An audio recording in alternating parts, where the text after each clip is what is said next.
Global infrastructure is crumbling this evening as the Nintenbyte podcast continues its unprecedented rise. In cities across the globe, fans are rioting. The Pentagon has issued a statement describing the Nintenbyte podcast network as a pixel-based prophecy. Some say the rise was foretold, others say it's just a really good podcast. We're talking twisted nipples, milk, and a sock puppet who doesn't talk. It's dangerous to go alone. Watch this. Welcome to the Nintenbyte podcast, bitch. That's right, ladies and gentlemen, you're watching the greatest Nintendo podcast ever! Yeah! Is that a Joy-Con in your pants, or are you just happy to see us?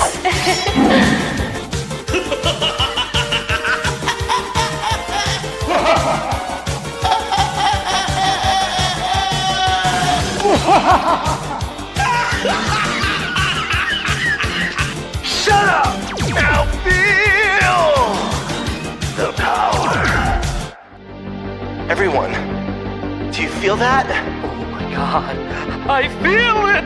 I feel it too, Gamer. What is it? It's the power of our podcast. I feel it! This is rad, Nintenbyte. So rad. Power.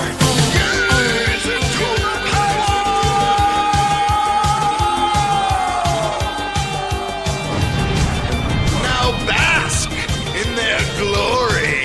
I'm Nintenbyte. Oh, baby.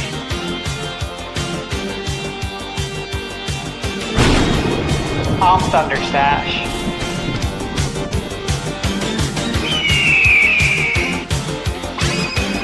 I'm Gamebird Classic.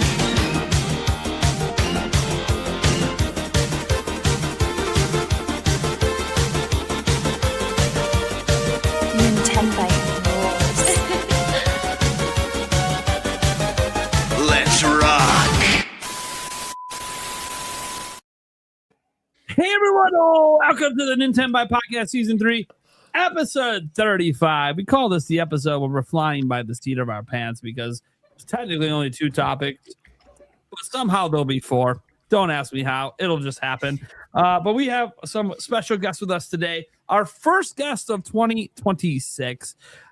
First off, coming back, a professional Nintendo enjoyer, Favlam. Hi, everybody. Good to see you again. Frequent guest, frequent lover of the pod, frequent lover of Prime. Well, hang on, wait. Whoa, wait a second. Whoa.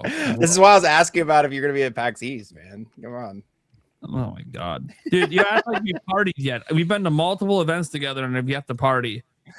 I know. Well, I got a creator badge to East this year, so if you're going to be at East, I'll pull up. If I got one for both coasts now, so I'm chilling. Well, let's see what happens at the next direct.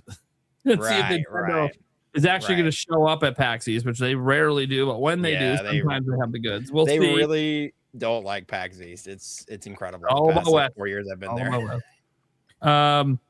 Anyways, so yeah, he's back. Get used to seeing his face. He's coming on a ton over the next few months.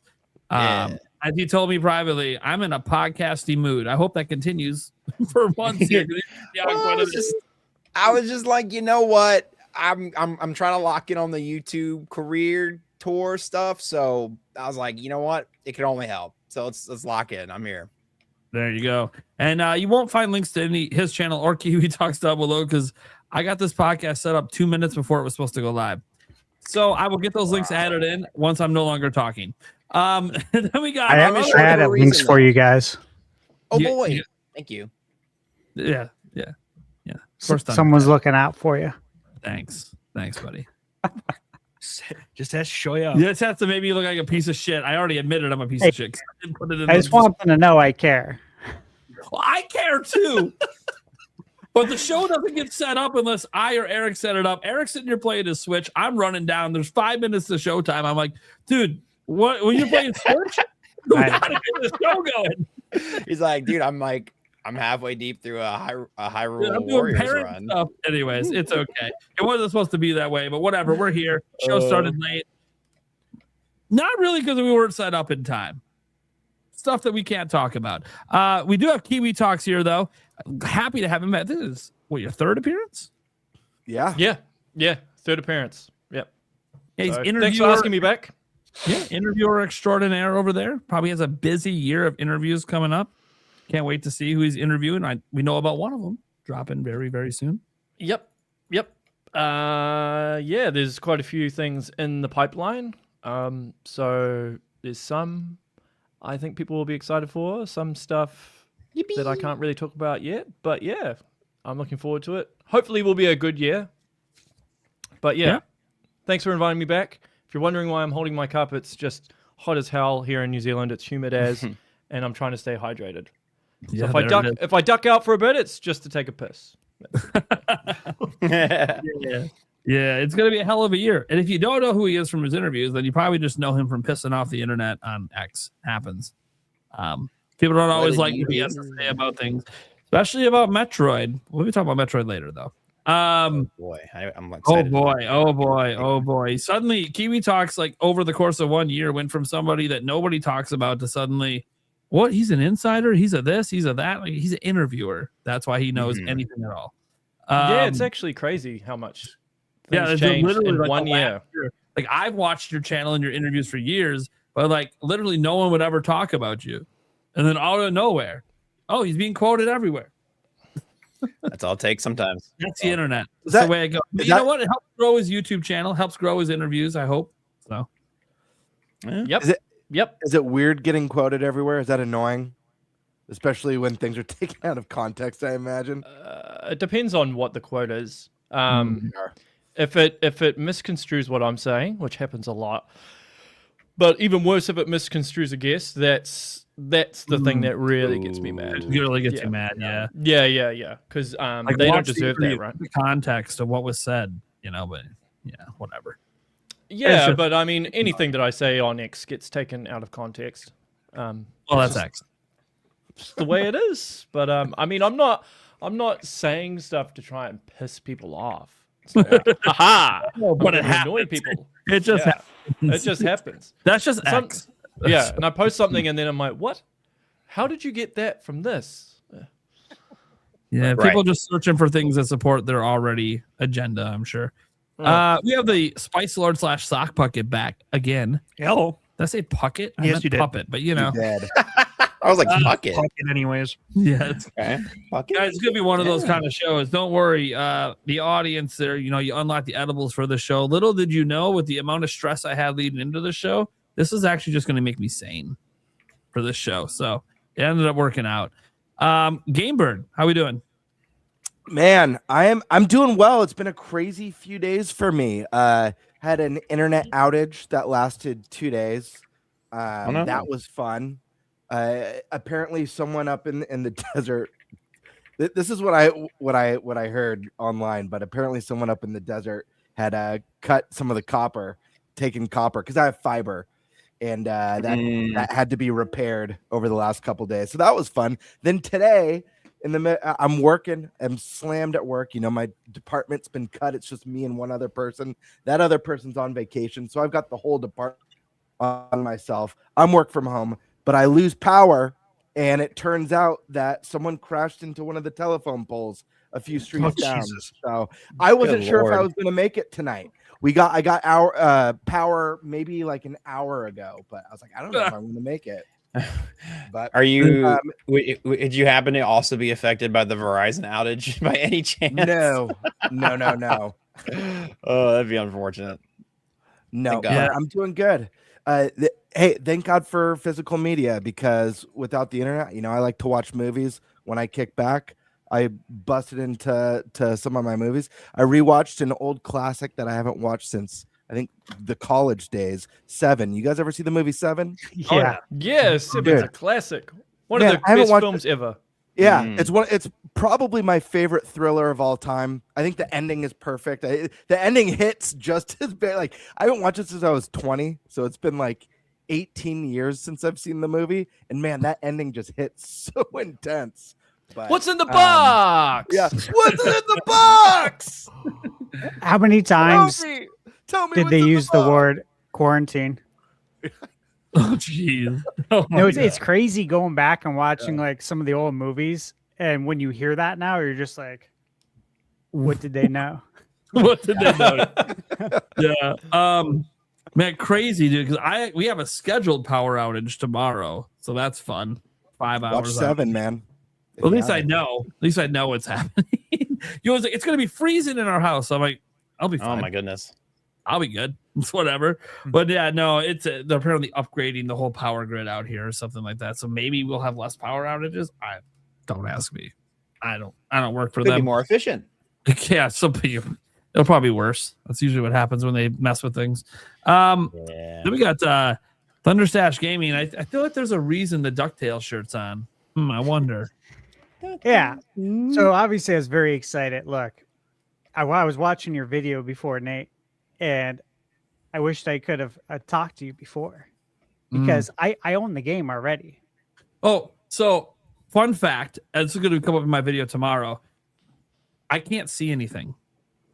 My contact popped out at the store, and it was my last pair, and I couldn't find them, and my glasses broke at the hospital, and everything's on order and is not going to be here for months. So I'm like blind. So it's funny. I was researching the collection. I couldn't read my screen.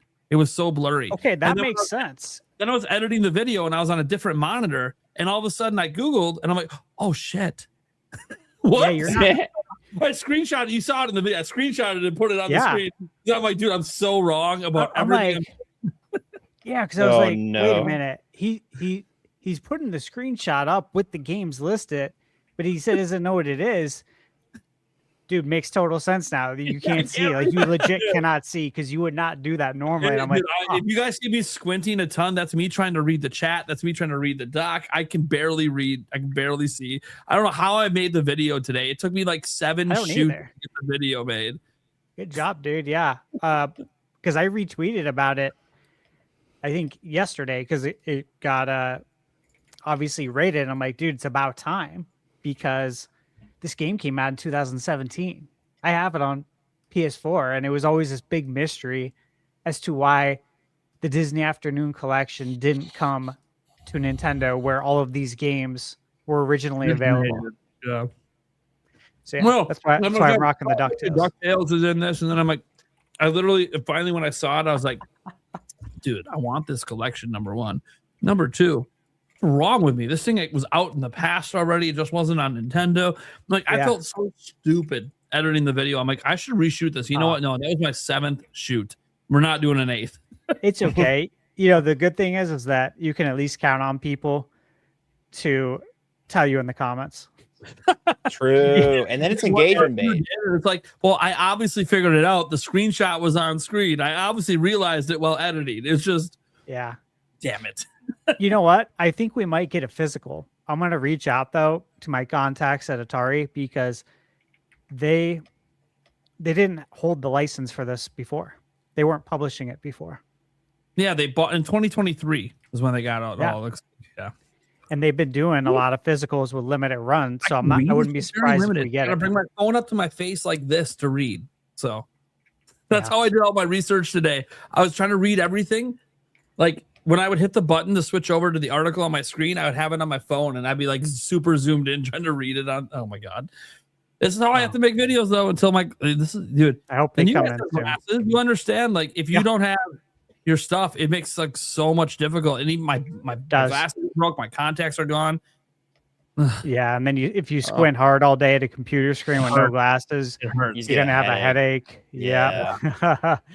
Well, hang in there, dude. I'm doing the best I can. Anyways. So as for me, just staying busy with reviews. A lot of stuff I can't talk about.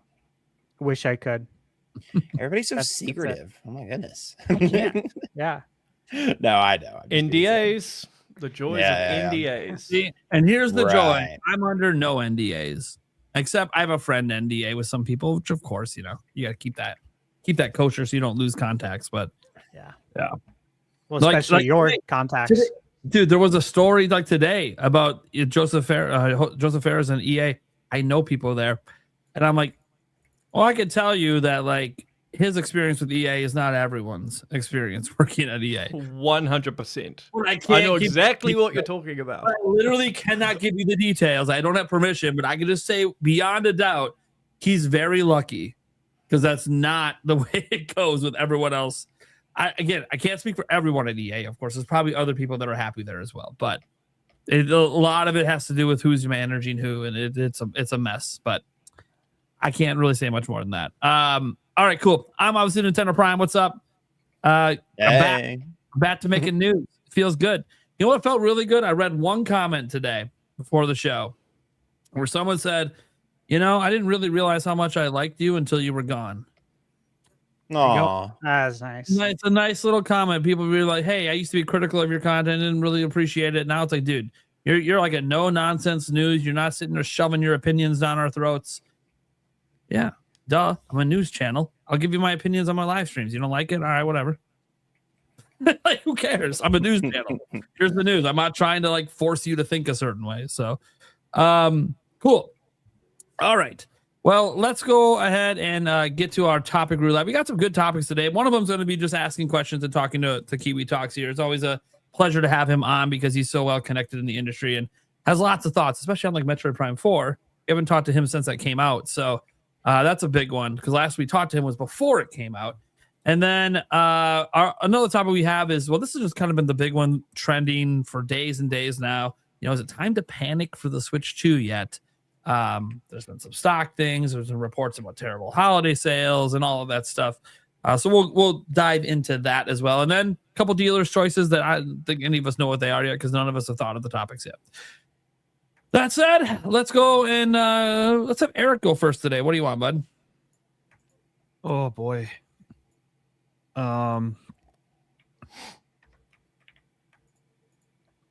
That's the Jeopardy music going? Yeah, no. I was like, take a breath. It's okay. I'm going to take a dealer's choice because one of the viewers in my chat actually suggested a topic idea, and I didn't even ask for one. And it's a good topic, so I'll take that. Okay, so Stash, take a dealer's choice. My brain isn't functioning. I'll take the questions for. So the easy one. Talk, yeah, the easy one. Sorry, everyone else asks questions.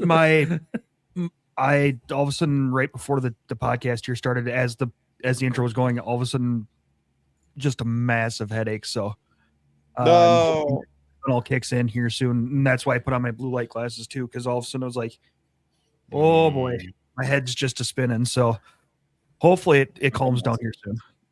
Hey, so I need some fresh air. Does that ever help you? Yeah, I walked outside to get the Tylenol. Yeah, no. Sometimes I sit out there for like 5 minutes and just breathe that cold air. I would say that cold air wake you up real. Wake you up. That's for sure. Some of Eric and I after the show have had conversations outside for 2 or 3 hours after the podcast because we're standing outside in the cold and can't sleep. Yep. Wow. All right, cool. Then let's go to the Birdman. Let's go in order here. All right. I was thinking about doing a dealer's choice, but I won't complain. Really, I'm stuck coming up with. Well, here's the thing that I don't really have a topic, and I don't know if this is big enough for a topic. I was going to say it would be fun to do since we've had our first week of picks. It might be fun to do a fantasy game critic check-in, check out all of our picks, talk a little bit about our strategies behind our picks, and maybe like a little rundown again for people who are just seeing this for the first time. Yeah, that's up to you. I can tell you right now, I ain't talking my like strat. that. That's how I win. You can't know what I'm thinking. Is that topic enough though? I don't know if there's enough meat on the bone. I think there is because I definitely picked up a lot of games. We can discuss that. I picked up like what 4 But games. I picked up. We're not sharing strategies. Yeah, No strategy. But we could talk about what we picked and why. Because I'm not going to make that strategy pick again. I'll tell you one reason I picked a game. All right. Good. Yeah, let's do that. I like that. I'm going to do dealer's choice, and I'm going to do a fantasy critic update for. All right, so we know Stash is doing dealer's choice, so then I'll take the obviously is it time to panic for Switch 2 yet, which I guess is fitting because it deals with news, and I deal with a lot of news stuff. So, all right, well, let's go to our first topic then, which makes a lot of sense to do it first because of our guest, and we want to respect their time. Eric, what are we talking about? Talking gaming and questions for Mr. Reese Riley. Kiwi Talks. So, yeah, No pressure. Maybe we should No like pressure. direct it. Let's maybe start with Metroid. Start with Metroid? Go with Yeah. Metroid stuff first. yeah. I was getting there. I know. I wrote about there. I was giving ideas of for to come up. But with it's one of those that it's like those ideas, but the way you wrote it's not really like It's not really just meant- talking points. Yeah, would it's not be- really meant to be read off. Right. Yeah. So let's start with Metroid Prime 4. Whoever wants to throw a question out there, let's go. I'll with just look. I know you put your thoughts out already on X, but for the audience, what are your overall thoughts on Metroid Prime 4? And let's just get that out of the way. Okay. I think it's good, but it's not great. I think personally it's the weakest Metroid Prime game. However, there are elements of it that I like. So, first of all, I will say that love the art direction. I think it's the best looking Nintendo game ever. I think from a technical standpoint, amazing. I think the sound design is immaculate. I think the soundtrack is amazing. Where the game falls apart is in its level design. And unfortunately, in my opinion, design is the most important aspect of any game. You can have bad art or bad frame rate or the music isn't that great, but people can look past that if the design is intact, it's fun, and all of that. But when the design is bad, unfortunately, it brings down the whole game, and Metroid Prime 4 unfortunately falls into that category. A lot of the design is just elevators and corridors, which isn't necessarily always bad, but you can tell that this game was in development hell. There's a bit of tonal whiplash, I feel.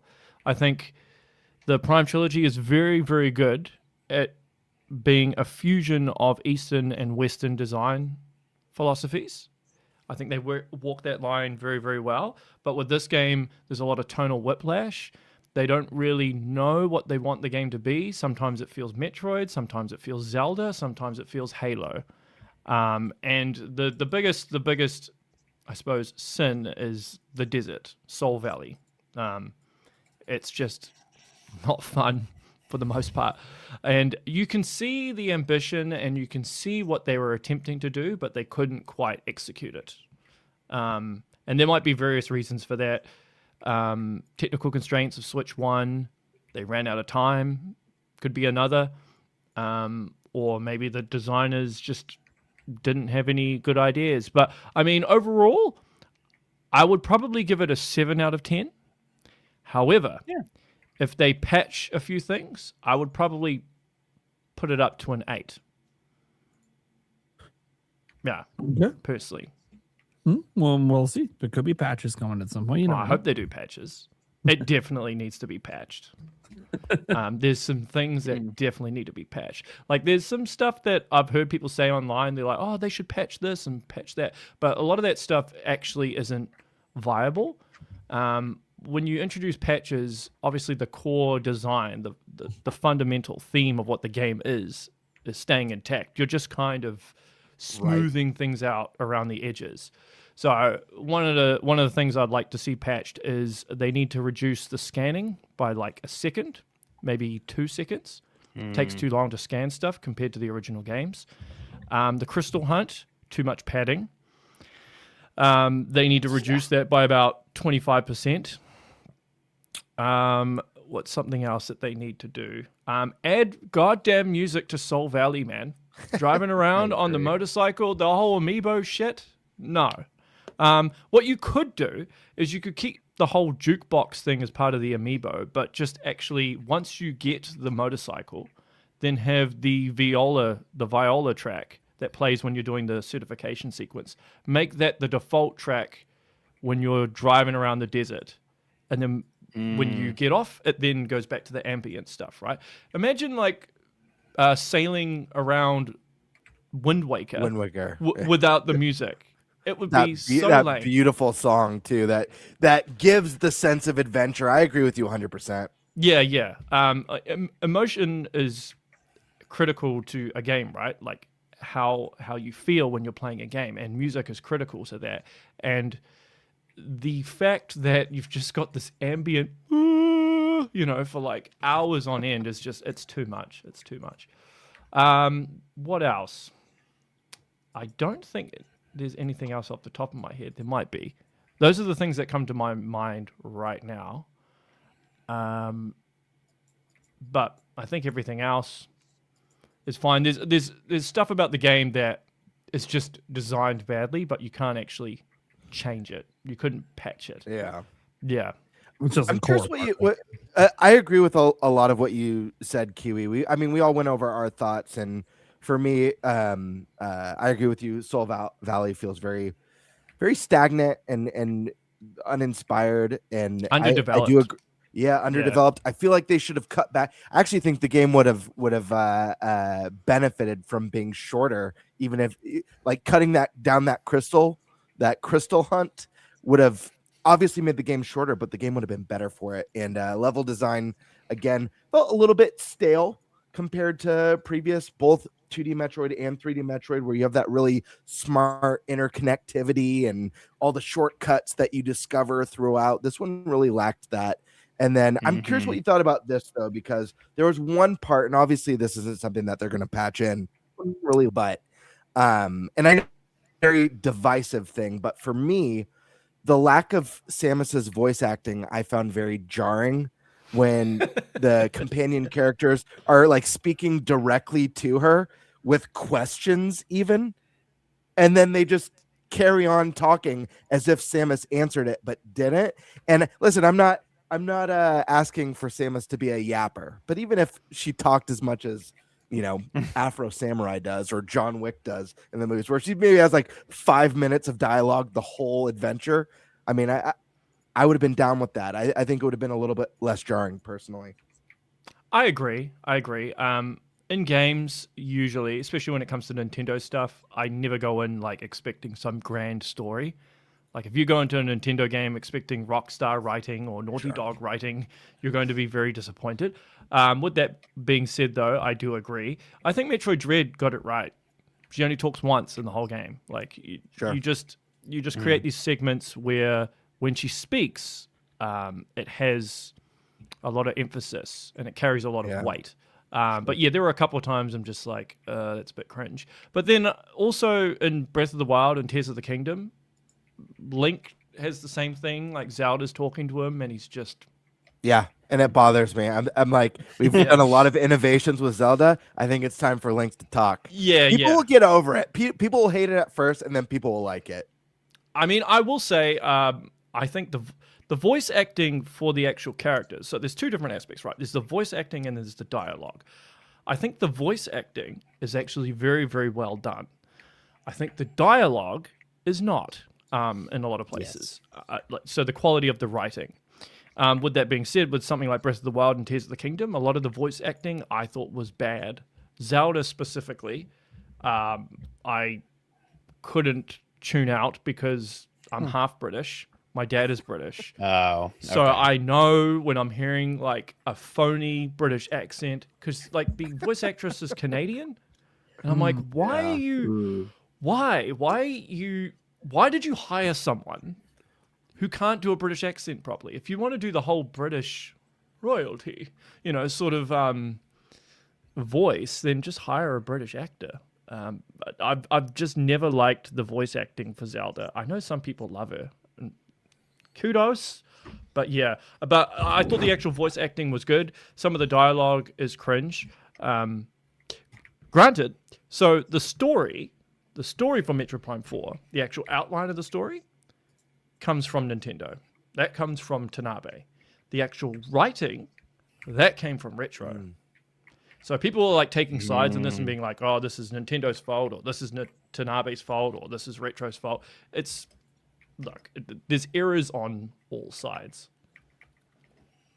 Sure. Anyway, but back to answer your question, yes, Samus should have spoken. Agreed. Yeah. It feels weird because she's spoken in prior games, so it's kind of like, why are we pretending she's like Link? That's not who Samus is. Well, I think they took that route because of Other M. Personally, Other M was so bad. They just like it was dry dialogue with dry voice acting. I don't. Well, I mean, I hate Other M. I just hate that game. Everything about it. But I don't like the writing. I don't like the voice acting either. And even And you think this is worse than Other M? No, I don't think it's worse than Other M. No way. Like Oh, if I okay. was to if I was to rank the Metroid games from like first to like first and 10th, right? So excluding the spin-offs and excluding the original Metroid 1 and Metroid 2. So I'd put Super Metroid at number 1, I'd put Other M at 10, I'd put Metroid Prime 4 probably 7th. Okay. Okay. So, but I wouldn't say Metroid Prime 4 is a bad game. I mean, there were a couple of reviewers that gave it like a 3 out of 10.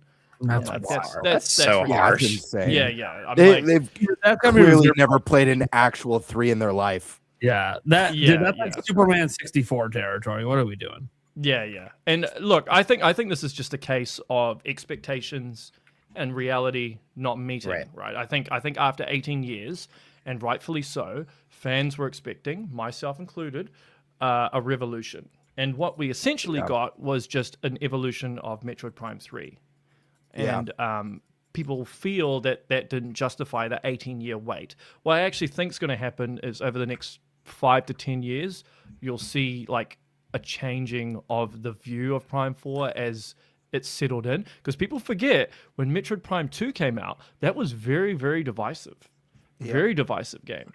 And now a lot of Metroid fans are like, oh, it's the best one. You know, so this stuff changes. Now, I don't think people are going to say, oh, Metroid Prime 4 is the best one. I don't think that'll ever happen. But I think people will settle a bit more.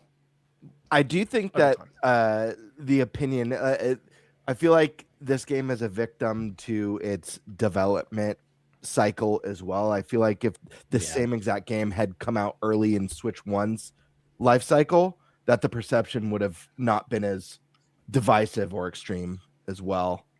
I feel like it's like this 8-year development that ended up bleeding into the next console really kind of enhanced that divisiveness. I think a lot of people were just expecting this, you know. I remember even when you came on the first time, I asked, like, is there going to be that moment that people go like, holy crap, like this is reinventing Prime or taking it to the next level.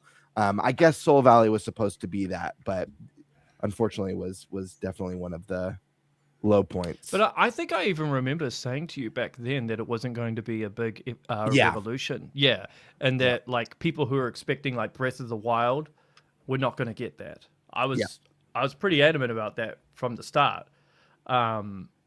So I mean, I'm a little bit different because obviously I knew some things going in prior, like compared to everyone else.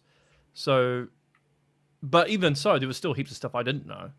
Sure. But anyway, Prime wants to ask me something. Yeah, just taking it to the Prime topic quick. Are you aware of, or do you think there will be DLC for this game?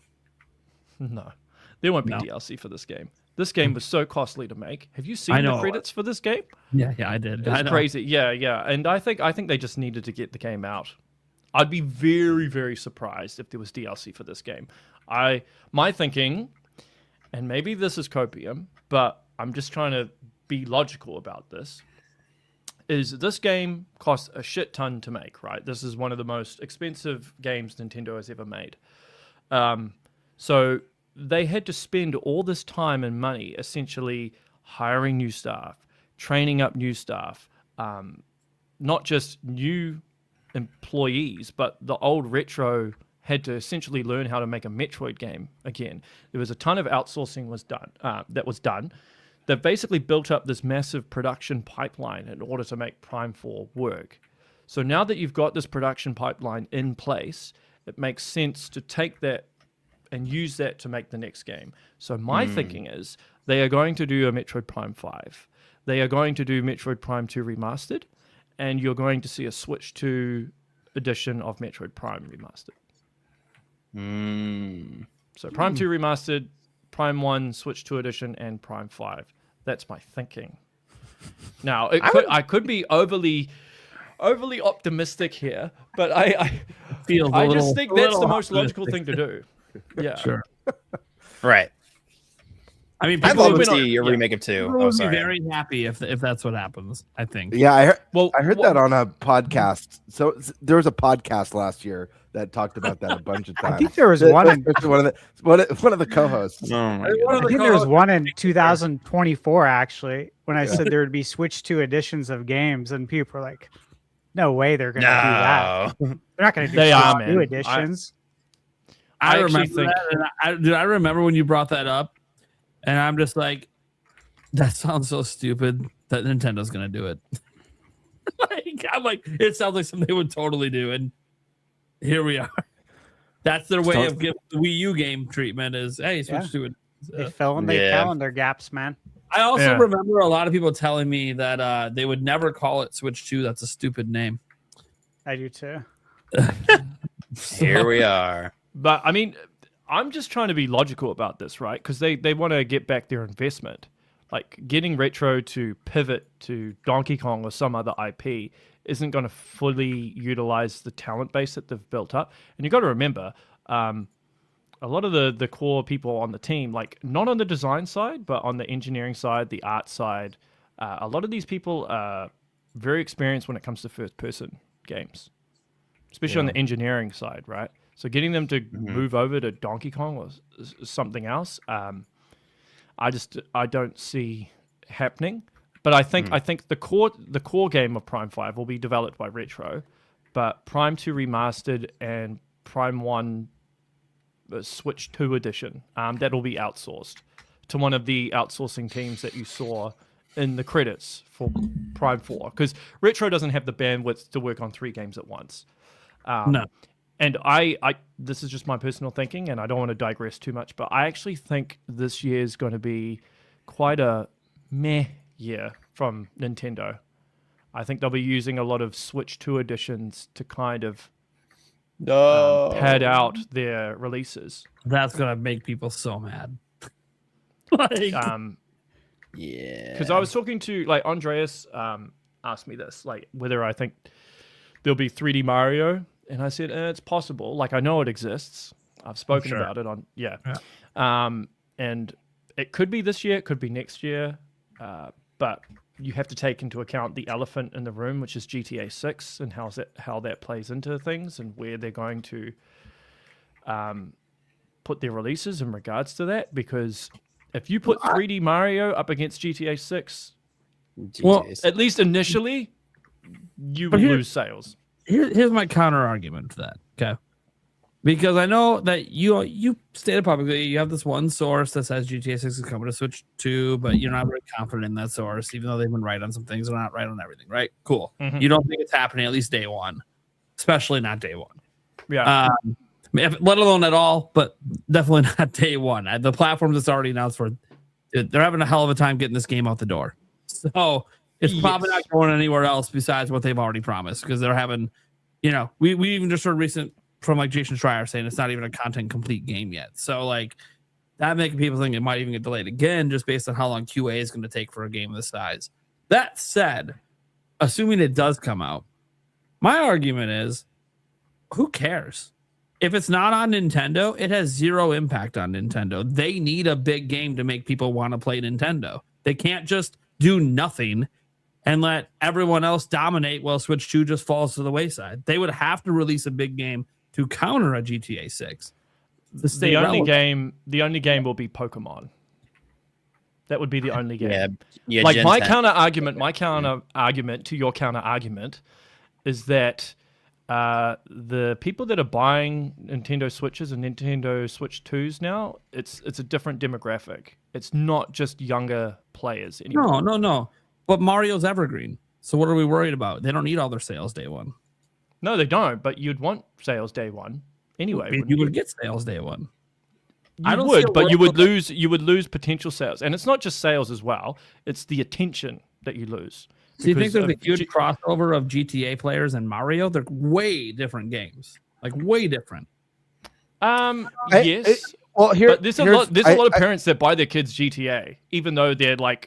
I'm not worried about the parents. I'm not worried about the parents. Look at it's. But what I mean is, there's a lot of kids that play Mario, right? There's a lot of kids that play Mario. Sure, that's its biggest audience, and I mean, I don't understand why parents are buying their kids GTA.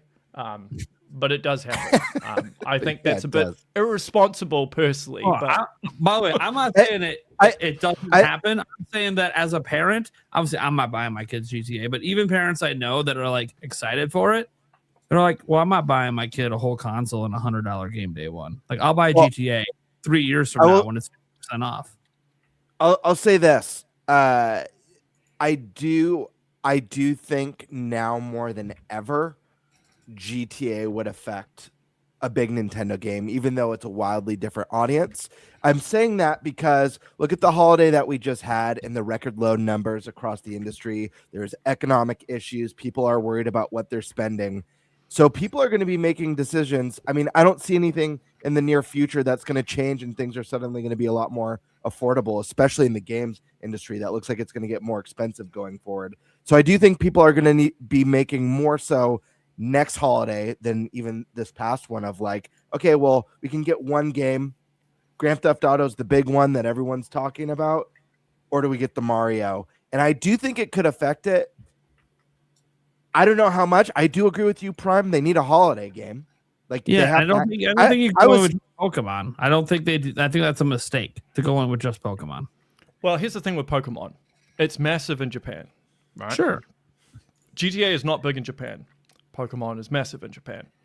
But, I mean, GTA 6, whether you hate it, whether you love it, it's going to be the biggest entertainment product launch of all time. I don't disagree with that. I just don't think if it's not coming to a certain platform, that platform should be worried about it because they're not even trying to get the same audience as PlayStation. So I don't understand. It's not just the sales in themselves, but it's the attention and the marketing aspect of it, because GTA 6 is going to swallow up all the attention. All the streamers will be playing GTA 6. All the publications will be writing and talking about GTA 6. If Mario will just get buried, at least initially. I'm not saying that Mario would bomb and it would flop. I'm just saying those initial sales, which, you know, stockholders and all that stuff, they'll be looking at that stuff. I guarantee you if GTA 6, like let's say, the CEO came out and said, "Oh, GTA 6 is not coming to Switch 2." You'd have all the people selling stock. Guarantee you. Sure. I'm not saying Mario would bomb. I'm just saying that if you were going to release 3D Mario, you wouldn't put it in November. That's for sure. Like I would do it early October. Like you wouldn't want to launch a game right in November against GTA. I think Pokemon would be okay. But what I find really interesting is, like, I know GTA is massive, right? It's like literally the biggest game there is, besides like maybe Minecraft or something. It's up there for 200 million copies plus of GTA 5 sold. Incredible, mostly due to the online mode. That's what really took GTA 5 to a level way beyond GTA 4. Yeah. And then they obviously kept that going for a decade plus. So, like, you know, people buy GTA 6, they think they're playing it for the next decade, and they might be. That's how long it took to make GTA 6. So, and they'll be playing it a lot longer than a decade. Yeah, and they don't being a 2-decade game. Sure. Either way, the point is they don't just make GTA either. They make other games as well. So they'll have other projects to work on, and they'll continue to make content for the online. What I find interesting is, like, you know, I've been talking to different developers and stuff, just asking them in general, like, are you guys afraid of GTA? And pretty much everyone's afraid of GTA, which is understandable, especially when you're a third-party multi-platform developer, because people are going to put all their time into that game when it comes out. Yeah. But I always sit back and I always go, yeah, but GTA might get delayed again. Like, at some point, you can't just keep making your business decisions based around GTA. And for Nintendo, a company that's never relied on GTA in any meaningful way on their platforms, even though they've had GTA games, they've never really been anything for them in terms of major sales. They might just go, who cares? We can't control them. We have big titles, and our titles are evergreen. GTA is also evergreen. Absolutely. I mean, come on. There's no doubt that GTA is an evergreen game. But why are we worried about it? We got to put out the best lineup we can do, because if we act afraid, we're just costing ourselves sales of our system again. For no reason. I'm not saying they don't release a Mario. Q4 You're game. saying, like, I'm just saying that they're not going to release it in November. They would they're gonna release do it in gonna be like a October. summer or something. Yeah. Yeah, or like I think if you release a game a month before or a month after GTA 6, especially a month after, I think you're putting yourself in very, very dangerous territory. It depends on what their game is though. Like if it is 3D Mario, like Andrea seems to think it might be Luigi's Mansion. If it's Luigi's Mansion, they would do that in October anyway because that makes sense because of Halloween. Right. But like if you release Luigi's Mansion 4 up against GTA 6, bruh. Yeah. But here's the thing. Luigi Sweet. I'm gonna be honest. I still don't think that impacts Luigi's Mansion. I think that we're too stuck on this like GTA dominates everything. No, GTA dominates through the online. It's the online multiplayer. A lot of people that buy Nintendo games are single player gamers. They don't care about that online aspect. Yeah, so but the thing is with the GTA games, so the reason why GTA is so popular is because it penetrates almost every single demographic, right? So you've got the online people, then you've got the quality story mode that's really, really popular with single player people, right? Yep, and it's an open world, so there's all those different aspects as well. Like kids love playing GTA and running around and shooting people, even though that they shouldn't be playing the game, in my opinion. But that's not. But it doesn't touch on people who like platforming games. It doesn't touch on people who don't like open worlds. It doesn't touch on people who prefer a single player only experience, not dominated by multiplayer. Because let's just be honest, and I'll say this for the millionth time. GTA 5 is only as big as it is because of the multiplayer. And you can see this with the history of GTA sales. 5 is like everything combined equals 5. Yes. Like 5 is huge because of multiplayer. So like I just think that, and I'm just saying this also as like a Nintendo fan. Less people aren't gonna watch the direct and be hyped because GTA is coming out. And most Nintendo fans don't even think about GTA. Because it's never been big for us. And we've never had 5. Now Nintendo of America, I know. Kit and Krista put it out there. They think about GTA all the time. They want that game on their system. Nintendo basically begs them. Their words, not mine. Yeah, they're like, we need this thing. Nintendo of America basically begs them to put GTA on Nintendo, but they haven't really done it in a meaningful way besides the trilogy that was offshooted and wasn't great.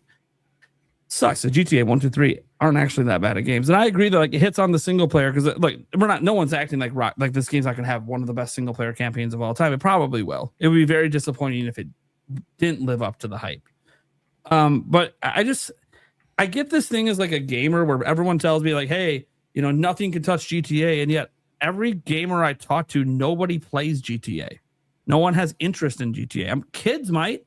But then if you look at Nintendo's demographics, their own demographics tell you 85% of their audience is over the age of 18. So like they aren't people that are just kids. Like I know there is a huge demographic that play my kids play Mario. I'm telling you, more adults play Mario than kids because more adults play Nintendo than kids do. I bet you the kid demographic might even be bigger on PlayStation than it is on Nintendo. I don't know that for a fact. Sony doesn't really publish age demographics like Nintendo does. But we have the age demographics from Nintendo. And I realize people lie. All those excuses. Everyone tells me, well, that's just, okay, yeah, you're right. People lie. So Nintendo's age demographics are off because everyone lies. I don't, like, it's too skewed to adult to be like every single person is lying because their second biggest age demographic is 25 to 35 and then 35 to 45. And like people aren't lying to be 30 and 40. I don't know. It's their parents. I'm like, I get that they can be playing on their parents. I understand all of that. But like everywhere I go to conventions, everyone's playing Switch, everyone's playing Nintendo, and it's adults. So I kind of just feel like everyone assumes GTA just hits on everyone, but it doesn't. There's like a billion video gamers out there between PC and console. Only 200 million sold. You're just going to ignore the other 800 million potential buyers. I'm not saying potential for Nintendo because there's not 800 million people interested in playing Mario. But I just kind of feel like it's not seeing the forest for the trees because GTA, now granted, it's tough because Nintendo was already having a bad generation back in 2013, right? Wii U wasn't doing well. 3DS had a bad launch. So we don't know what impact GTA would have had back then because Nintendo wasn't able to do anything really successful at that time. But no offense to 3DS and Wii U. I love the platforms, but We all know sales wise that the sales are what the sales are. I just really feel strongly, and maybe it's just because I don't really care about GTA, that it would just be so stupid to abandon people. Well, I don't want to say abandon, but like just even give a shit this game's coming out. It's like Nintendo not releasing the game in November because Call of Duty comes out every year. Like, who cares? But I'm not saying that they don't release a game. You're I'm just saying that Pokemon. they shouldn't release a game right in the firing line of GTA. I'm not saying that the game will flop, and I haven't said that. No, I'm no, just no. saying the initial sales will be affected by GTA 6. I And just we don't live in think a we live in a different time as well, where like you got TikTok and Reels and stuff, and like all these people posting Reels, and that's how that's another form of marketing. Viral, Especially the way how there can be like a cascade effect, I suppose, and what the algorithms choose to promote and all that sort of thing. I just feel that GTA is just going to dominate that space. So what would essentially be a time where Mario would be picked up on Reels and all that stuff, it'll get overshadowed by GTA. That's all I'm saying. I'm not saying that like the game would totally bomb. No, and I I think in the long run, 3D Mario would still be fine. As you said, it's evergreen. Yeah, it's evergreen. But there's a lot of things to consider with these things, like in terms of the Q4 is the most important part of the year. That they have to appease stockholders and all that sort of thing. And also we don't know what the game is yet. It could be 3D Mario. It could just be Pokemon. It could be Luigi's Mansion. Maybe it's a Zelda remake. Yeah. But I don't think they're going to announce their Q4 specific release dates yet until they know for sure that GTA 6 is not moving. I am 90% sure GTA 6 does not move. I think that date is the date. But anyway, we digressed massively there. But anyway. Yeah, we did. Well, we have a disagreement. So we would It's all right. It's all right. Obviously, we don't know anything right now because nothing's even happened yet. So, hypotheticals. Yeah. Do we think that the price of GTA 6 is going to cause any sort of issues with because you say could overshadow a Nintendo game per se, but if the price is high enough, do you think that'll knock down enough gamers from prevent enough gamers from getting GTA 6? I don't think so, man. I think GTA is like the ultimate equivalent of FOMO. True. It's its own beast. Yeah, I agree. I don't think it affects anything. People are going to get it because it's GTA. It doesn't matter if the game doesn't live up to the hype of, previous entries or what people have built it up. I think GTA is going to dominate the conversation. And another, just to add on, I lost internet for a minute, so I missed the debate and stuff. But I do want to add in there that for a lot of people, I know a lot of us here are huge Nintendo fans, but for a lot of people, for millions of people, Nintendo's a secondary console. Yep. So you have to keep that in mind, especially with increase in prices, like I mentioned before, in tough economic times, that if you're a Switch 2 owner and Nintendo's a secondary console for you and you have the choice, chances are, especially on a budget with a more expensive, likely game, you're going to go with Grand Theft Auto. And that's not to say anything about Mario, but I do think Pokemon does seem like that game, like you said, Reese, that it's like the following is just so insane, and the game will do so well in Japan that it wouldn't even matter. But yeah, I don't know. I think they could still get away with launching Mario, but I do think I don't necessarily know that it's the smartest launch window for your first big juggernaut on the console if it was Mario. Yeah, and depending on the quality of the Mario title, right? Yeah, it would have to be like Breath of the Wild-esque Mario as opposed to Sunshine. Well, you could just be Odyssey. Dude, the hype for Odyssey was massive. Sure, absolutely but look how they did their marketing and how it was placed and everything. It was very, very well done in terms of the marketing campaign. And as much as I recall, what were they directly competing with in Odyssey? It wasn't. I mean, it felt like that they were competing with Breath of the Wild players in some ways. This But entire conversation can be summed up by that guy who's like, "Oh boy, 2 cakes. You know, we can have both of us." Well, you know what? I think there's an easy fix to all of this. You just release your game before November 19th. Yeah. That's it. Fixed. And the reason why is because if you look at it outside of this past year was unique because the Switch 2 launched in the middle of the year. So you had a lot of games release late into November and into December, but that is not typical. That is not at all. Usually it's a black hole in December. You had Indiana Jones release a couple years ago. We've had Smash Brothers, which your Smash Brothers, you can do that. But for the most part, all the big flagship titles are already out. So I think you just released it earlier. This is like the movies, you know, like don't go head to head with the big summer blockbuster. Release it before that or release it after that. But again, if you go after, then you're going into that December territory, which can be dangerous. So just get your games out the first week in November. Earlier. Yeah, easy, done, fixed. Yeah, I agree. And granted, I mean, I I agree just with want to say, like, just given what I do, I have to try and be as objective as possible with these things. Yeah. And that's why I say this stuff. Like, look, GTA is not my favorite franchise, right? Metroid is. But I just try to look at this stuff and be like, okay, if we consider the market and what's happening, I'm like, is that the smartest thing? And I try to put myself in marketing shoes. Like, I imagine Nintendo of America is having discussions about this with Japan and their lineup for this year and where they're going to launch things. And GTA 6 will be discussed for sure. But we'll see. We'll see. Maybe I'm wrong, and maybe I have to take the L and send Prime a DM and be like, bruh. Well, yeah. Listen, you won't be wrong because Prime is convinced that we're not getting Mario till 2028. So I don't think we are till 2028. But I'm not even like my statement's not even about Mario. It's just I don't think they should be afraid of putting anything up against GTA. I don't think it matters. I don't think the audience actually overlaps that much. Well, we'll find out in time, won't we? I'm going to tell you right now, the kids that I know that play GTA don't play Mario. I'm just telling you, they go from GTA to Fortnite to Call of Duty. They're not even looking at games like Mario.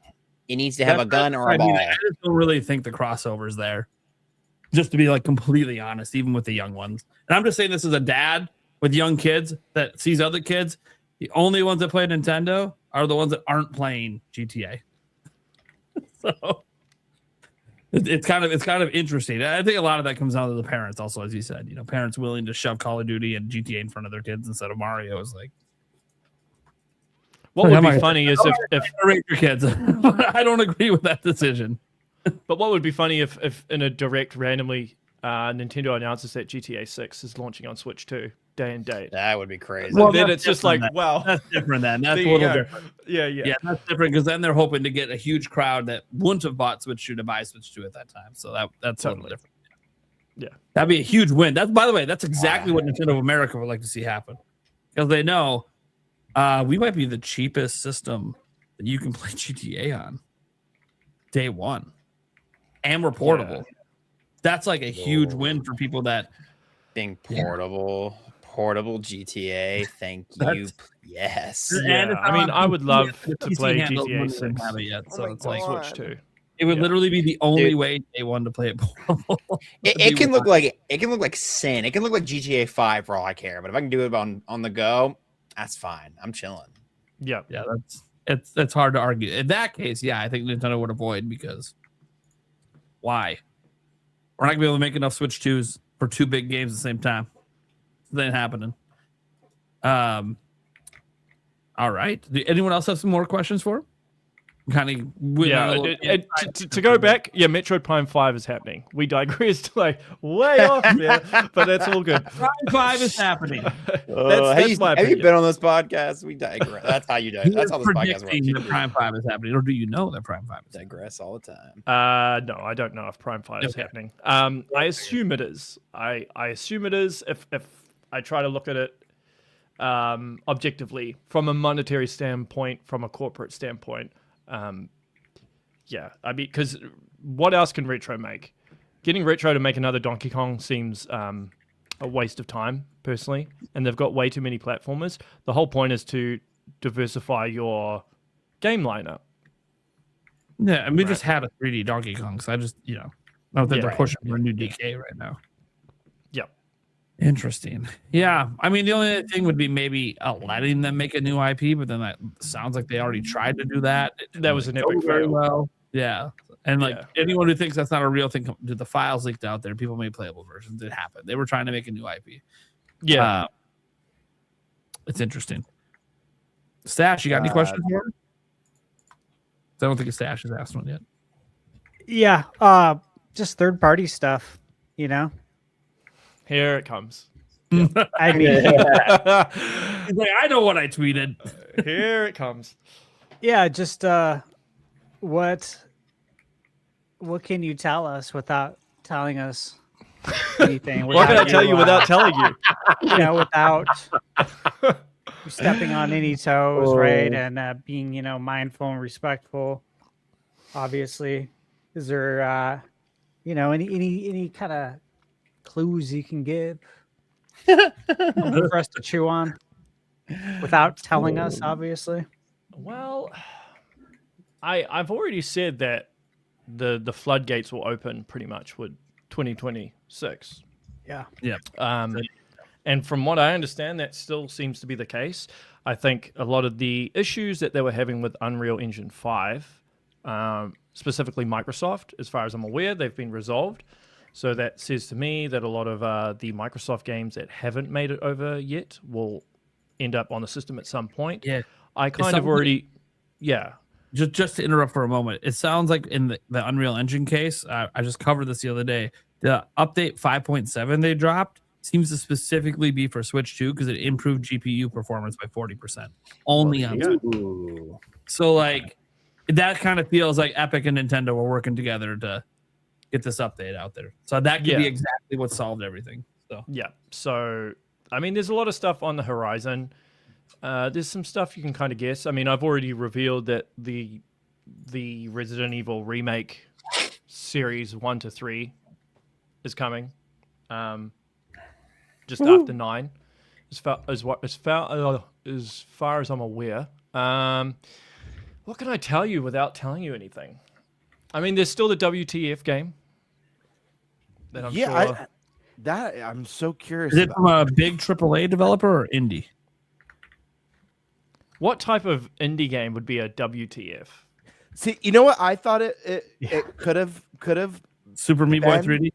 That we kind of have an indication is coming now, but you mentioned this obviously before. I was curious when the data mine leaks of Monster Hunter Wild started dropping. I was like, I wonder if that is the game that Kiwi was talking about. Because for me, it's like that game doesn't run well on the powerful modern consoles. That would be a WTF moment to have that one revealed. Is there monsters in this WTF game? Possibly. I love it. So I love it how you're trying to you said give me the crack here. I got the indie game that would be a WTF, especially to Nintendo fans after everything. Pal World. Ooh. I thought he was going to say Expedition. Yeah, that is a WTF game. That would be WTF, but would Nintendo be like? I feel like they'd be petty and say, "Nah, dog." No, that's why it's WTF, because Nintendo sued them, and yet it's coming to Switch 2. Nintendo gave them the dev kits and said, "Bring it over." You know what? We need to think bigger here. Listen, the only thing that should be WTF to all of us, GTA. I've already said that GTA 6 is not the WTF. I know, because you don't even think it's coming to Switch 2, but it's yeah. But wait, I'm going to India in June, so I'm getting my dinner then. Looking forward to it. Oh, good. Yep. So you can ask. I look forward to hearing something from that dinner. I hope that is good news. I'll take some photos. Okay. All right. Yeah. Can't wait to see what you eat. I want you guys to think about this. The only thing that would be WTF for all of us is games from one company. Who Sony. is it? Yes. Sony. Yes. Horizon. So those are the lines we need to think. It's so obvious for Horizon because they already did the Lego Horizon on Switch. Those are the lines we need to think. And Zelda's audience would cross over very well with Horizon. Sony. I don't think it's Crash Horizon. Bandicoot's coming Spider-Man would back. be huge too if they brought Spider-Man, but I instantly go to Horizon since it's technically already touched a Nintendo system. He'd say totally silent. Horizon would do well on Switch too. So it's, it's a Sony game. Now it's just is it Horizon? we've gotten him too far. He's like, I can't give another in. He's like looking away. I love how persistent you are, but yeah, I've got to. Wait, I have a question that maybe you can answer. Wait, I got a question that maybe you can answer regarding this WTF game. Is this a game that caters to a very wide audience, or is this more of a niche game that there's like a cult following for that they've been waiting for a long time? Dude, he's laughing. He loves this podcast so great. No, because I just love how hard you're trying. Like, trying to get me to crack. Like, I'm going to give you something, right? If I say anything, if I literally say anything, I swear it'll give it away. So you've given enough, and I'll get. Do you know how much shit I'll be in? I'll be in so much shit. Like, don't give anything else. I already know. Yeah. But look, I appreciate you guys trying. He's like, I already know what game it is. No, I care about your job. I care about the work you do. I respect it. I don't need to hear anything else. I'm good. Do you play as a character with legs in this game? All right, now you're like the Twitter account that's like really obvious, like, oh, Deltarin's gonna have gameplay. Look, are the legs potentially made of metal or human flesh? So, sorry, you said the player has legs or the NPCs have legs? The player. Does the player have legs? It's Raymond. He doesn't have legs. You heard it here first, chat. Is this a game that you can jump in? Do we have like other topics? Every game ever today in the modern, can you jump in this game? Right. This is so funny. This is going to be funny to look back on when it releases. When it releases, yeah. And we're having discussions about did the player have legs? Do you have legs as a player? Especially if we're just way off base with all of it. We're like, oh well, shit. Yeah. Mind you, this is kind of my fault because I brought it up, right? I brought it up in the conversation. Yeah, you actually and then you guys are like, oh yeah. So now that I think about it, I'm like, yeah, I shouldn't have said that. But anyway. Put down the shovel. Well, see, if he thinks he should have said that, that means we hit pretty close to home on something. See, that's what I'm saying. Yeah, pretty sure it was. Well, I know what you're doing, Prime, because of the fact that I revealed Fallout 4 on here, and you were looking at my face. I know you're looking at my face and trying to work out. Okay, even if you don't say it out loud, I might just know just by looking. Yeah. I've got a pretty good poker face, I must say. But hey, to be fair, that was the one thing that got revealed on our show from you, and that's the one story that nobody else talked about. I know. That's great. So this show's a safe space, as you clearly see. Mainstream media don't care about. Yeah. Still a bit risky. We're indie. We're under the curve. No one's watching. Dude, but like there are seriously some people some journalists and stuff that I swear they just sit on my Twitter and just wait for me to post stuff, man. Yeah, dude, they got notification like starred and ready, buzzing when every time you drop a tweet. Yeah, so like they'll get shit up within like 3 minutes of your tweet. It's insane. Yeah, so like, I posted something a couple of days ago how I was more excited for third-party games on Switch 2 this year than Nintendo stuff, right?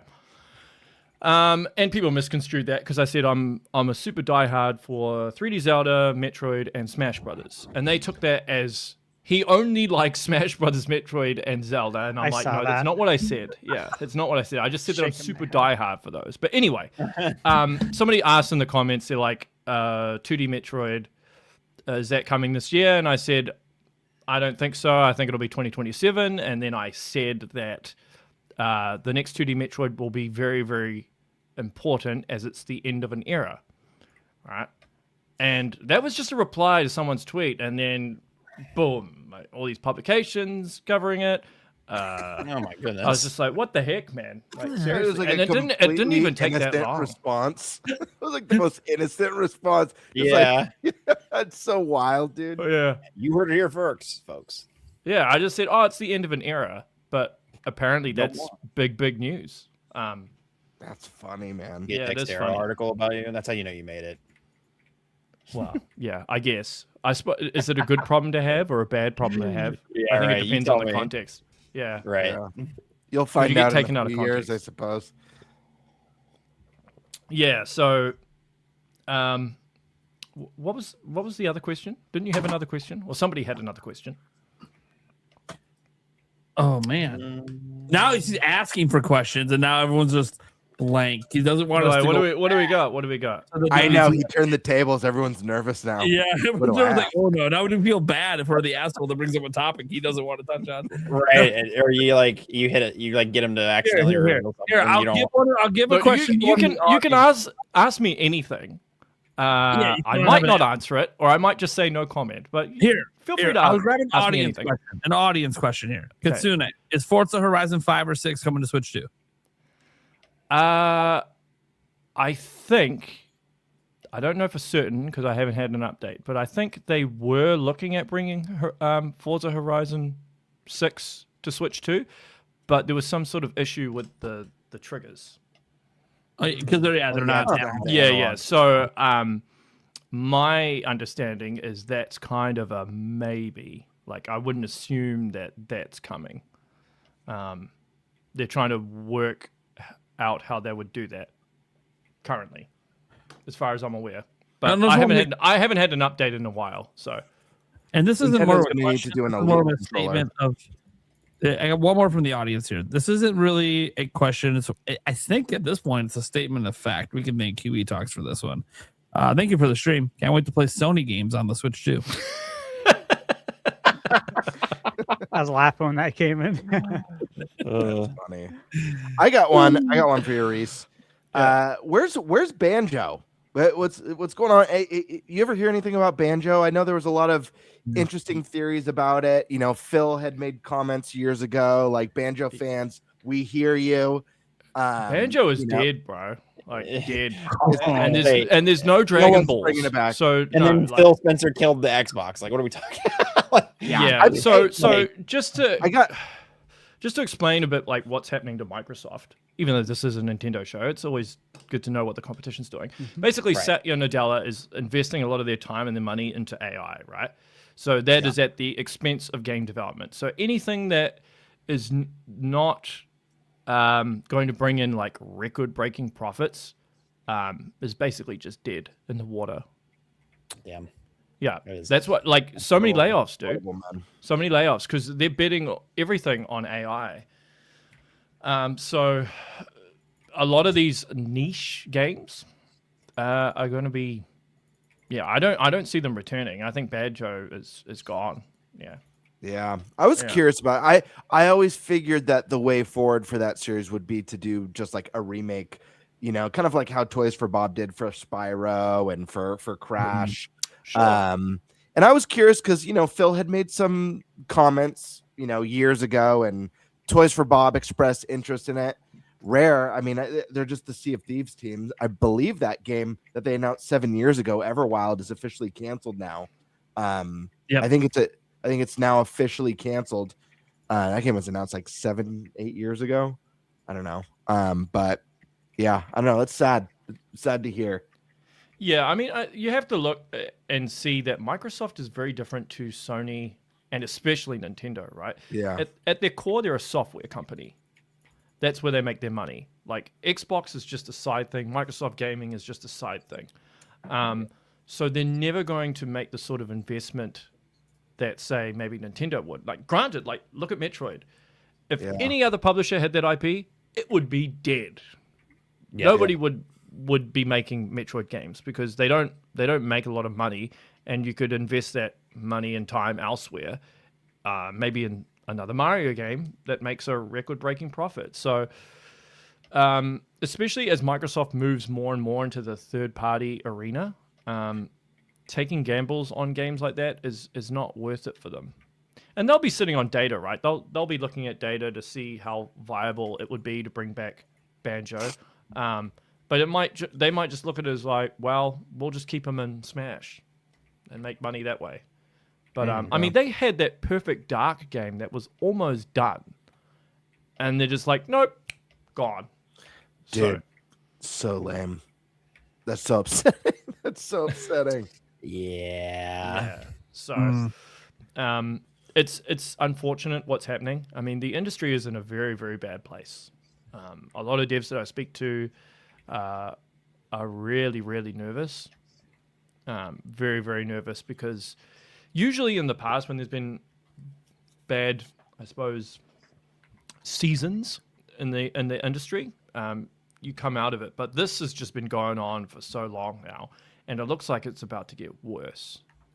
Yeah. So, like, I know devs that have worked at places like Naughty Dog and Rockstar, even some of the retro studios guys, they can't find work. Yeah. Like one of the devs, I won't mention who worked at Retro Studios, he's been unemployed for like a year. And this is a guy that worked on like Prime 2, like Tropical Freeze, like can't find work. That's insane. Wow. Yeah. So you think of the caliber, like there's people that I know at Rockstar, right, that worked on GTA 5 and Red Dead 2, can't find work. So wow. If it's that bad, like that puts into perspective how it is for like a newbie, like someone that's just come out of university or something trying to get into the industry. It's bad, man. Like what I'm saying doesn't actually begin to fully articulate how bad the industry is, particularly in the West. Like Japan's okay because their cultural model seems to work very well with game development, because they keep the same staff there the whole time. They spend their whole life at the company. They pass their expertise, their knowledge, everything down to the younger devs. So there's a smooth transition of a knowledge base, right? And also because of the way Nintendo operates, there's kind of overlap in a lot of different areas. And the CEO isn't earning like $50 million a year and isn't trying to appease shareholders all the time to get their bonus of another $50 million a year. You know, just stupid stuff like that. So like Japan will be fine. Nintendo will be fine. Capcom will be fine. Square Enix will be fine now that they're moving away from the whole exclusive thing, because that was actually self-sabotage. That was just dumb. But yeah, the West is in a bad place, both in North America and in Europe. It's really bad. Yeah, it feels like a train that's derailed and is heading for a cliff. That's what it feels like. Here's a train I want to know.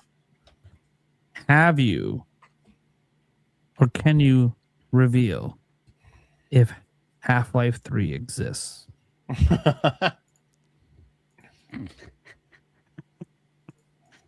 Yes. However, I will say Half-Life 3's development has been very, very weird over the last decade.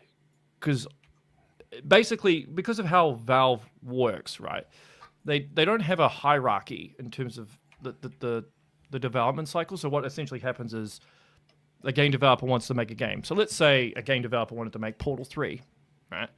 I want to make Portal 3. He manages to convince a number of other devs at Valve to work on Portal 3. They work on it together. They're like, yeah. And then they hit a brick wall. And then a couple of the devs are like, nah, I can't be bothered anymore. I'm going to do my own thing. And I'm going to work on my project over here. So they basically have the freedom to do whatever the hell they want. So what's happened with Half-Life 3 is one person gets a bunch of people to work on Half-Life 3. Yeah. They're all working on it. And then it hits some sort of brick wall and they're like, nah, we can't be bothered. And then they move on to something else. It gets cancelled. I don't even want to say cancelled. It just stops. And then they want to do Half-Life 3 again, and then they start from scratch again. So I've been hearing this for years now, to the point where I'm just like, does it exist? Maybe. But is this like the 5th or 6th time that I've heard this? So, I mean, personally, I think this rumor of the Steam machine being launched with Half-Life 3, I think that's entirely viable. But until I see a trailer, I just can't put faith in anything just because I know how the structure works at Valve. Yeah, it's funny you talk about the structure. The whole time I kept thinking of two things. One, their developers seem to have ADHD. Just like me. One. Nothing wrong with that, by the way. I got ADHD. Everyone in my family has ADHD. It is what it is. They can be managed, but also the fact that they can just freely willy just reboot projects and not give a shit. Dude, everyone there must have fuck you money. Oh, they do. So serious fuck you money. Oh, yeah. So who cares about pissing away a bunch of development resources? So I haven't announced this yet, and I don't even know if it will happen. So obviously you're aware that last year at the NZ GDC I did the Nintendo presentation on Nintendo's design philosophy, right? Yep. So the guy who actually built Steam, he lives here in New Zealand. I know him. Hung out with him a few times, had coffee with him. So I'm trying to organize a panel to do with him at the next NZ GDC. And he's agreed to do it. I just have to get the NZ GDC on board. But he doesn't really do interviews or any of this stuff. Like, he's been out of the limelight for a long time. So this is actually a really, really big deal because he's told me some stuff. Because I said, oh, we should do an interview. And he's like, I don't want to do an interview because I'll say some stuff that I shouldn't. And I'm like, and this is like a few years ago. Been out of the limelight for a while, yeah. Yeah. So, but now I'm like, hey, okay, this is a panel at the NZ GDC. It's to do with game developers. You'll be helping the industry here. We can present it in a way where, like, we plan all the questions beforehand. So, like, you know what you're going to be asked and all that. So that will be something that I might be possibly doing later on in the year. But anyway, but yeah, with Valve, that's essentially, they all have fuck you money. Yeah. Yeah. Yeah. Because I mean, there's only like, I'm like, man, this sounds like a rich kid in the trust fund. Just who gives a fuck? Well, people don't get laid off there. Like Valve has like the infinite money glitch, right? They don't even have to do anything and they make money. So yeah, they're all pretty wealthy, but you don't want to pay them too much to the point where they would retire. So that's the trick. Actually, I don't even know how many people still work at Valve. I think it's like 100. How many people work at Valve? They're just maintaining that shit. 350 employees. Wow. Okay. That's quite a bit. That's gone up quite a bit from the old days. I mean, well, you said they have to, keep the employee pay good, but not too good. And so as they keep having more and more fuck you money coming in, they got to find a way to write off for taxes. You got to expand the team. Yeah. I mean, I'll be honest. I've always been more of a Portal guy than a Half-Life guy. And I'd rather see Portal 3 than Half-Life 3. Left 4 Dead. I would too. I would love a Left 4 Dead 3. But they don't like 3. They don't like the number 3. They don't. I need a full, and I know they kind of had this with Portal 2. They did have some sort of service like this, but I need like a full like Mario Maker style Portal 3. Like, it doesn't even have to be like a full Portal game. It could just be like full on. You get to make your own levels. Here's all the assets and resources. Here's all the fan community made stuff. Doesn't that already exist? I thought that's what I'm saying. That. So something like an updated version of that with maybe like new stuff is what I was saying. Right. Yeah. That's what I was saying. It already exists. I know this, they've done it before, but like, I think it'd be, if they brought it back in a new way and maybe they added like even more multiplayer, like maybe like 4-player co-op or something like that. I don't know. So a lot of cool ideas you could bring to the table on that one. I mean, my biggest concern with Valve, which doesn't actually get talked about a lot, is when Gabe officially rides off into the sunset. Yes. And who takes over? Because if Valve becomes a public company, oh my god, if they go public and they start doing dodgy shit, the appeal of Steam will be lost, and they'll monetize the crap out of that. if you get the wrong CEO in there. But people don't really talk about it that often.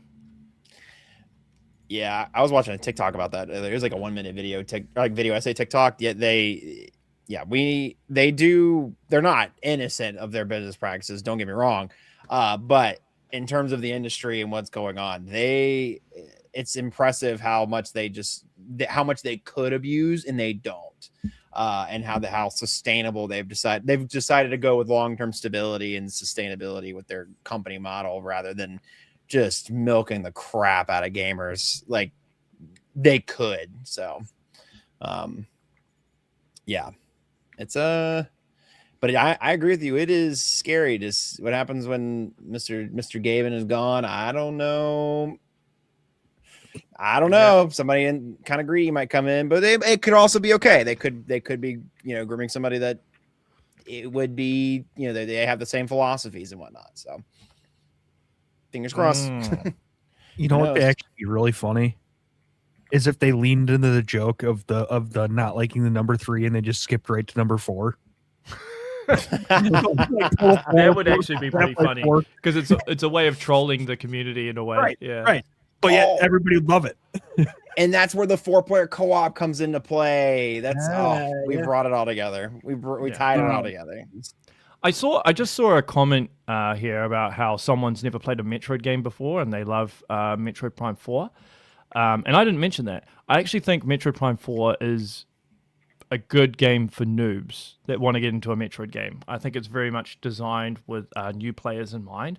And I would suggest to anyone who has never played a Metroid Prime game before, play Prime 4 before Prime 1. I've never been able to get my nieces and nephews into the Metroid series because they find the game design too intimidating. I haven't given them Prime 4 yet, but I'm hoping because it's a lot more streamlined that'll help. But yeah. Anyway, that just prompted me to say that. I really wanted. I hate to jump on Prime 4 again, but it just reminded me of. Well, we digressed from it majorly onto GTA 6, so it's good to circle back. I had been hoping pre-release, I guess, before we started getting like the big looks at what the game was going to be, that there was one staple that they started putting in the 2D Metroids that would make its way into a Prime game, because I do think it would work well. I don't know what you guys all think about it. I may have talked about this on a podcast episode before, actually. Something like Mr. X and Nemesis. I mean, we got that in Fusion, we got that in Dread with the Emmys, but I loved when we found out that like this game was going to have Silex. I loved the idea of kind of the hunter and the hunted again happening, and you being in scenarios where it's like you just got to get the hell out of there. We didn't get that with this, but I feel like something like that could work in a fun and interesting way in a Prime game. I mean, it could work. I suppose it all depends on whether that's a road SPD would want to go down. Some people find that stuff very intimidating. Some people just really don't like the whole idea of this thing chasing you around. For sure. For like the whole game. Like, to be honest, I haven't played Resident Evil 2 Remake yet. Sure. I feel like that's a game I need to play on stream because it would scare the shit out of me, right? Sure. And I think people would love to see that. But yeah, I think for a lot of people, that's like really intimidating. I mean, I didn't mind the ME because it's only in small parts, but when you have like a presence that's just following you the whole game, I think that puts people on edge quite a bit. And I talked about this when I did my presentation at the NZGDC. The whole something being hard and something being stressful, right? Nintendo don't like their games to be stressful, so they try to encourage their developers not to do that. Now, granted, the example that I used was Prime 2, because that's kind of a stressful game because of, I suppose, the cognitive overload you have a lot of the time. And I used the Boost Ball Guardian as a good example because you're in this atmosphere that's constantly killing you. You have to try and find health. You have to try and find missiles. And you have to find ammo for your beams while trying to avoid getting hit as well, and so like it's a lot for the player to maintain. So if you've got an exploration type game where you're trying to look around, you're trying to find stuff, you're trying to work out what you're going to do, solve this puzzle, but in the back of your mind you got this thing that's like going to kill you, especially if it's a one-hit KO or like a one-hit kill, like the Emmys. Yeah. That would just be like, oh my god, you know. So I think it would depend on how they implemented it. I'm not saying they wouldn't do it or they couldn't do it. They could do it, but I even think about. I was gonna say I also think about Village, Resident Evil Village. You know, it's first person in the opening chunk of the game. You know, you're in the vampire house, and Lady D is, you know, she walks through the house, so you may randomly run into her and like, I got to get out of here. I like that kind of stress. Nintendo does do a form of stress in games that actually stresses me more out than being followed by something you can't kill. It's time limits. I don't know what it is. When I see a countdown, that stresses me out more than anything. And they do it all the time. I mean, the early Pikmin games had strict timelines. Metroid Prime, you know, there's always those escape sequences. You know? I remember that like stressing me the crap out my first time playing the game. So they do find ways to creep in stress somehow. But I hear what you're saying. They do. They do at times. Yes. I think time limit is a different type of stress though to having some sort of character that's following you everywhere. Because with the time limit, it's like, okay, cool, you've got this time limit. I've got this amount of time before I have to complete the game or this task or whatever. Yeah. When you've got like Alien Isolation, right? You just never know. It's so random that I think it puts people on edge. I know for me it does. 100%. Like if I play those games, after like an hour, I'm like, I'm done, man. I'm mentally fatigued. I got no energy. Like I just want to. I'm like so like burned out from like all the adrenaline of that. But it could happen though. If I think Retro could probably find a cool way to pull it off, but I don't think I personally would want that for like the whole game. Sure. I mean, you could do it. You could even have a sequence. In a game, like maybe in a particular biome in Prime 5, you go through a section where something's hunting you for maybe, I don't know, 20 minutes, 30 minutes or something. That would be a good switch up of like gameplay in terms of the pacing, right? Yeah. But I mean, there's various ways they could do it, for sure. Cool. Yeah. Okay.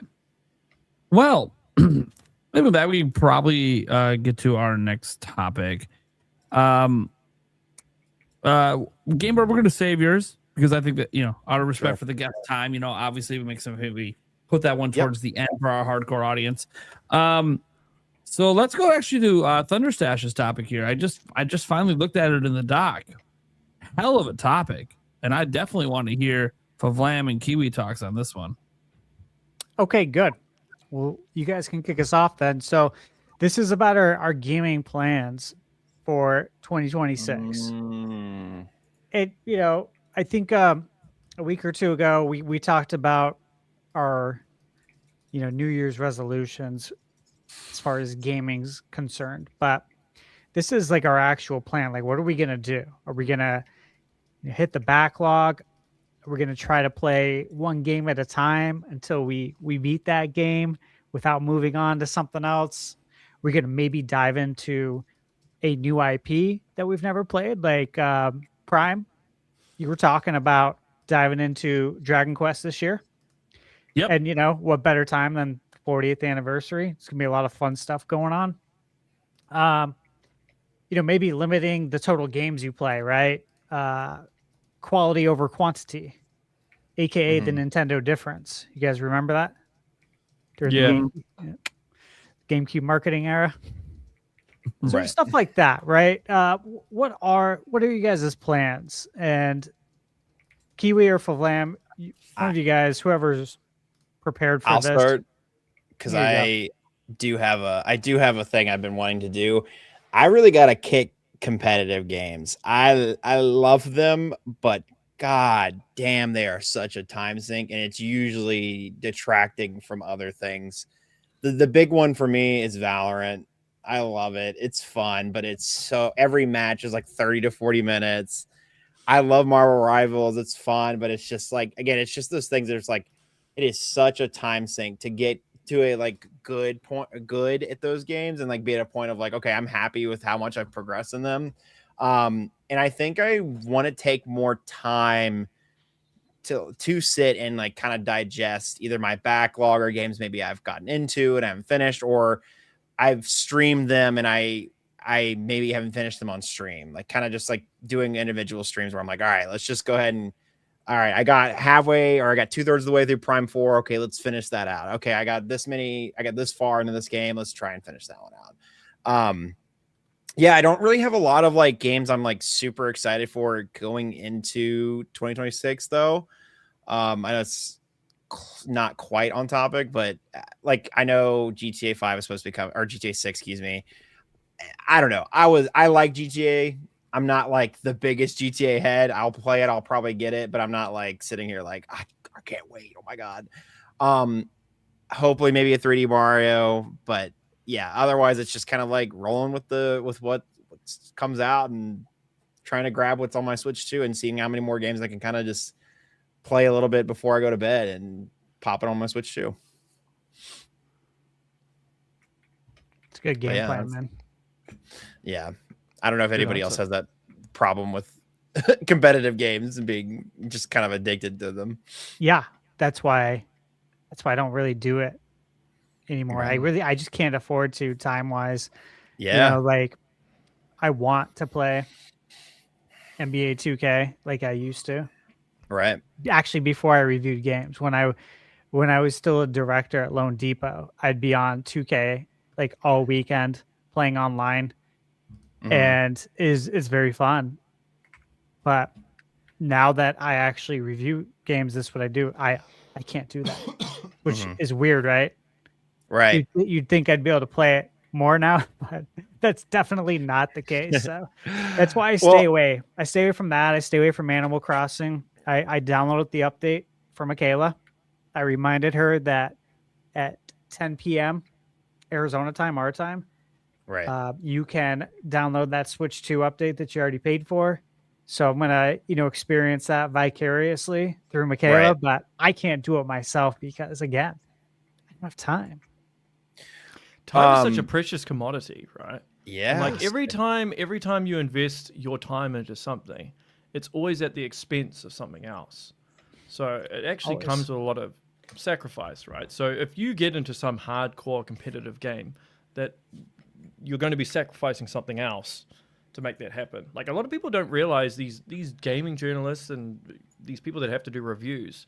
They're like, oh, that's the best job. I'm like, nah, man, that's stressful because they've got like a certain deadline where they have to review a game by. So they might be rushing the game. They might not be taking their time. They're just like, I got to beat this thing. Right.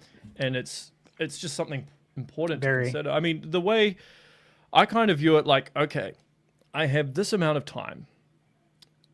What are the games that I can fit in that aren't going to kind of disrupt things too much? And I will say, like, the type of games that I'm into these days are way different from like 10 years ago. Right. Because one of the problems I have, especially with story-oriented games, is I can play it, right? I can get like 7 hours in, and then I don't get back to it for like 2.5 weeks. And by the time I get back to it, I'm like, wait, what's the story again? Who's this character? What are they doing? I'm finding I'm having that from problem. the beginning. Yeah, when that happens to me, I won't even continue. Yeah, and it's very, very frustrating. Which is part of the reason. And ThunderStash, you'll be happy about this because I've mentioned before I've never played a Final Fantasy game, right? Yeah. So because I'm looking to do Japanese interviews, and a lot of game devs are reaching out to me. There's like some potential sponsors that want to sponsor the interviews. They're like, oh, we really want you to do an interview with like some Final Fantasy developers. And I'm like, okay, I'm going to have to play these games then. Like there's no escape. I just have to do it now. Right. So, I mean, I downloaded the demo of Final Fantasy VII Remake. And I was like, this is pretty good. Okay, I might have to play it. But I'm already worried because I'm like, okay, I do not have the time to play every single Final Fantasy game. So Stash, you can give me an opinion of which are the best games to play to kind of get the idea of everything, because I will have to go down the rabbit hole somewhat. Because I'm not. If these interviews do happen, and I'm not sure if they will, but I have to be prepared, right? I do not want to go into an interview blindsided and have no idea. I mean, I'd be as prepared as possible, but it's different when you're like watching a gameplay video, like a walkthrough or playthrough, as opposed to playing it yourself. Two completely different things. I would suggest for the 2D games, Final Fantasy 2 and 3 on SNES, which some people will say it's 4 and 6. Yeah, it's got the weird naming conventions. It is. Yep. They're both the same thing, but 2 and 3, 7, no doubt that is my favorite one. Many people's favorite. I would go with the remake ones. Obviously, there's remake on Switch 2, and then Rebirth is already Rebirth out. will be coming. Yep. Yeah, I put I think about 250 hours into Rebirth, and it was worth every minute of it. And I don't do that. I don't do that. And by the way, you do not need to play it that long. Yeah, no. I was going for the platinum, the 100%. I think there's like in the Switch 2 version, and it's probably the same with Xbox as well. There's like a new version or like a story version which condenses everything down so you can get the gist of the story, but like you're maxed out on health or something. I think I saw that. Yeah, I think I saw that in the demo version. If you're pressed for time, that might not be a bad option. You know, because I think that would give me the general idea of what the game is. Still enjoying it, while still enjoying the story, but like condensing it a little, so it's a very bit good easier. story. Yeah, it's a very memorable story and cast. One that sticks with you. I mean, literally, I played it on PS1 when it released, and that's like something that has stuck with me. You know, 7 years later. Booting up remake, like it's one of the rare experiences where like you're like moved by it. Well, not that I haven't been moved by games in the past, but because it was so special back then. And like just hearing that soundtrack again and seeing how they fleshed out some of the characters, like, oh my gosh, Eris in these reimagined versions of 7 is so amazing. Like they did such a good job with her character. Even Barrett, the crush. But yeah, you got to play Race. And I hate to throw back to the first topic, but you hear anything about a Final Fantasy 9 remake or anything like that? I have to ask because there was the NVIDIA leaks. Is this the what the fuck game? I don't know shit, man. I don't know. I don't actually know a lot about Square Enix. Okay. I don't have the like Square Enix and Sega are probably like the two big ones in Japan that I don't really know much about. I recently got a new source, so I could probably find out. Yeah. I'm looking forward to hearing what they have to I'll say. see what I can do, but that would be something I would DM you privately. That's not something I would announce publicly. Of course. But in terms of competitive games, I don't really play competitive games. I just don't have the time now. The only game I really play online is Smash Brothers, and that's about it. What do we mean? Who you mean? Samus. Yeah, there you go. Yeah. I know that's like the lamest answer, but yeah, Samus and probably Link. Which one? My two best. Yeah. Which version? Adult Link. Yeah, good question. Yeah, those are the two mains that I have. In terms of, I mean, as I said on Twitter, right, most of the games I'm excited for on Switch 2 are third party. Nothing on the Nintendo front really does anything for me yet. That could change. But yeah, I mean, Resident Evil 9, because I do like Resident Evil. I just haven't played RE2 yet. That's the one I haven't played because I'll be sweating so much as I play it. But yeah, Resident Evil 9, GTA 6, obviously. I'm actually really excited for Crimson Desert. Yeah. You know, we played it, right? No. Yeah, we all played it. We had a meeting with When was Pearl this? Abyss. I played We 3 played it hours at total, I think, between everything. PAX West. We had a And I private played it. meeting with Holy them. crap! Really? We got to Wow. play Wow. it for an hour. Yep. It was in the middle of the game. I have a video up on my channel with all of our gameplay. Okay, I'll check it out. And then I narrate a good portion because actually there's a lot to learn. It's a lot to learn in this game, but once like we've all said it, this is like no, it's not bad. We've all said it. Like this is a game that you need to play from beginning to end. Like don't have these long lapses where you don't play or don't start another game. Just learn it, love it, play it to the end. That's the way to go because the controls they're not bad. They're just different. Like the combat in the game is like doing like Street Fighter fighting inputs. Oh, interesting. It's very interesting. Yeah, it's really cool. I've never experienced a game of this style that controls this way. And there are moments that once it clicks, it's just brilliant. It feels like one of the most skillful games of this style out there where skill can matter. But I also talked about this at the time too. It's in one of the videos. I don't know if it was mine or Stash's, but basically that the one problem I have with it is it's like they had this really amazing combat in-depth system and they just kind of blanket applied it to everything we played. So like just picking up a flagpole to stick it into a hole would be like the most complicated thing ever and not at all fun. So I remember telling them, hey, for instances like that where it's not additive, you can just make it a single button. It's okay. Yeah, there were inputs that were a little bit over. Like for example, like to talk to an NPC, it would be like right or like left trigger, left bumper, triangle to talk to an NPC. So it has too many button inputs. It has a lot of button inputs. Yeah, not an intuitive control scheme. Yeah, I feel I agree. I agree with Prime. I think the combat we started like middle of the game, so there were so many combos. It clicked after a while. It clicked after a while, and the team was amazing to help out. They were pretty intuitive, and when we were kind of confused, but they're like, oh, it bleeds all these different combos slowly. Like you don't get them all at once. Which would have been a huge help. I think the only area that needed refinement was what Prime said. I think some of the basic stuff out of combat, like talking to an NPC or getting on a horse, they could simplify. It doesn't need 3 or 4 buttons for those. Okay. Well, I look forward to playing it on Switch too. Yeah, but it's a pretty game, and the boss fight was a lot of fun that we all got to play. Yeah. Yeah. Okay, that's cool. And the other one I'm excited for is Halo remake. Yeah. Yeah. That's probably. But I know there's other third parties that I can't really talk about.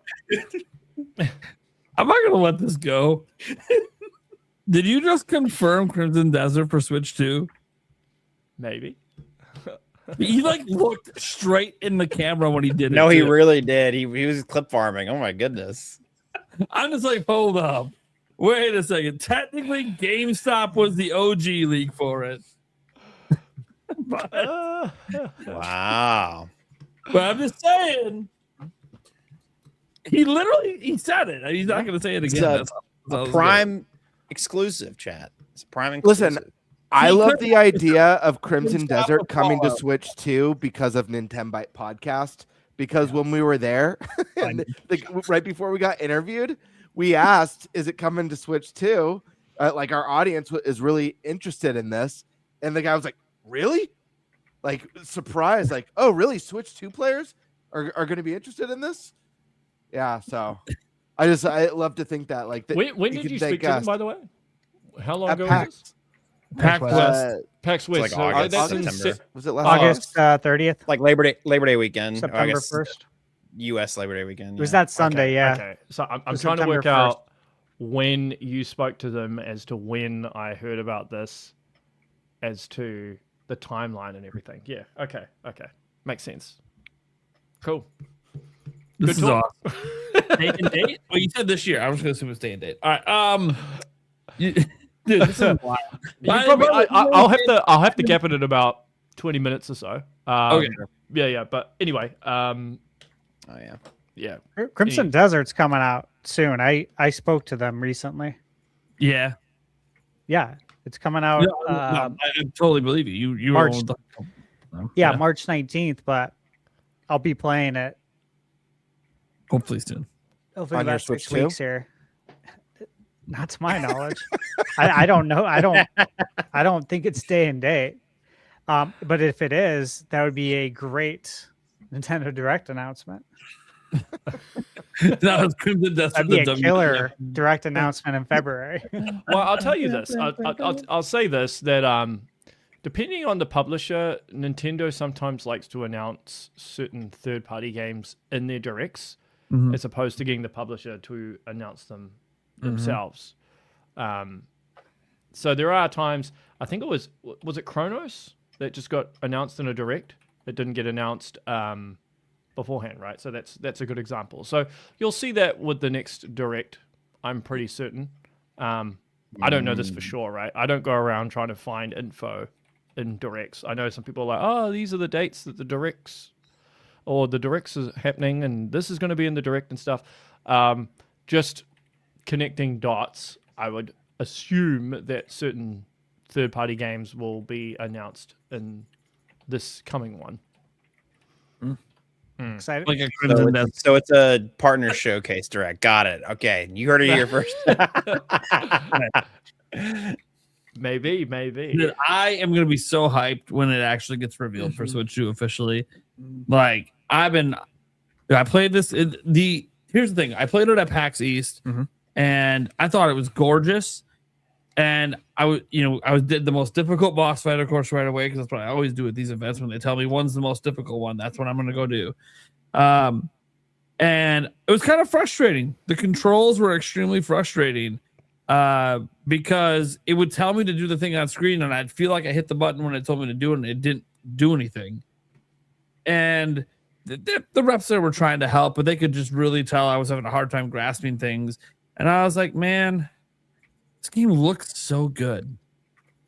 It does look really I don't good. like how it plays. And then I get to PAX West and we get this hour session, and I was like, wait, this is the same game? Hold up.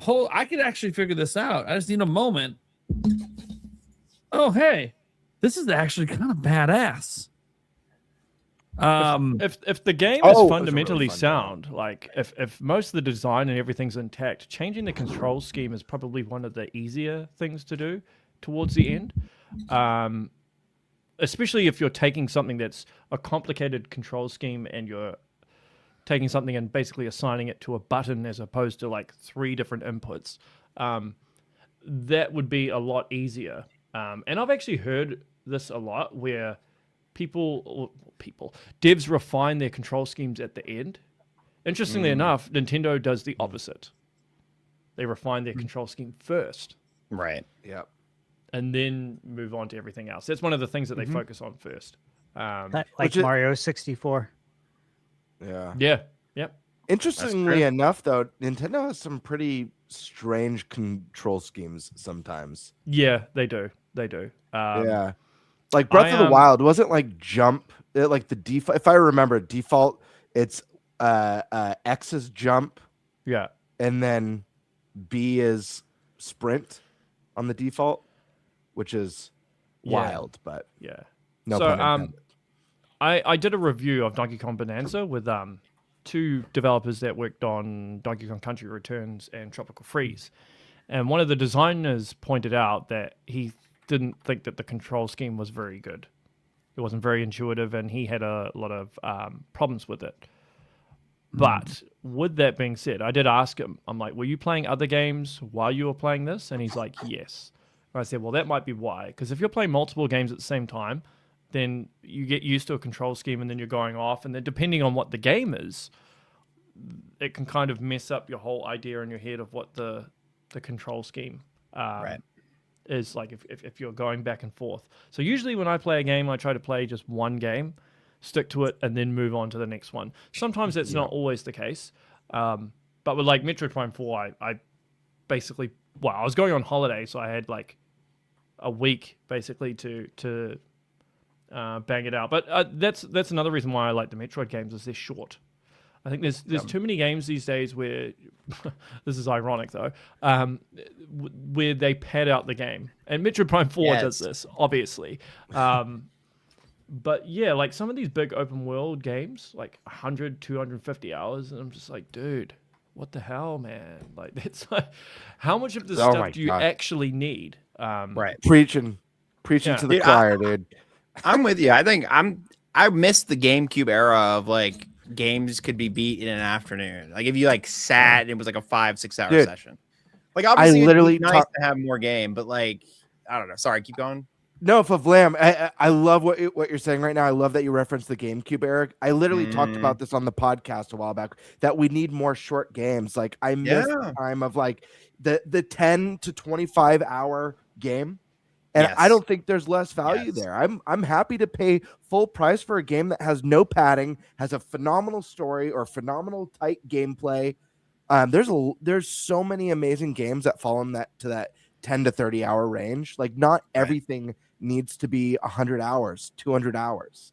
And that doesn't mean better either. There's a lot of games that are worse for that. So yeah, I agree. But there's some sort of thing where price and time are kind of like this big thing. If you're paying $70 for a game, then it needs to be this amount of hours.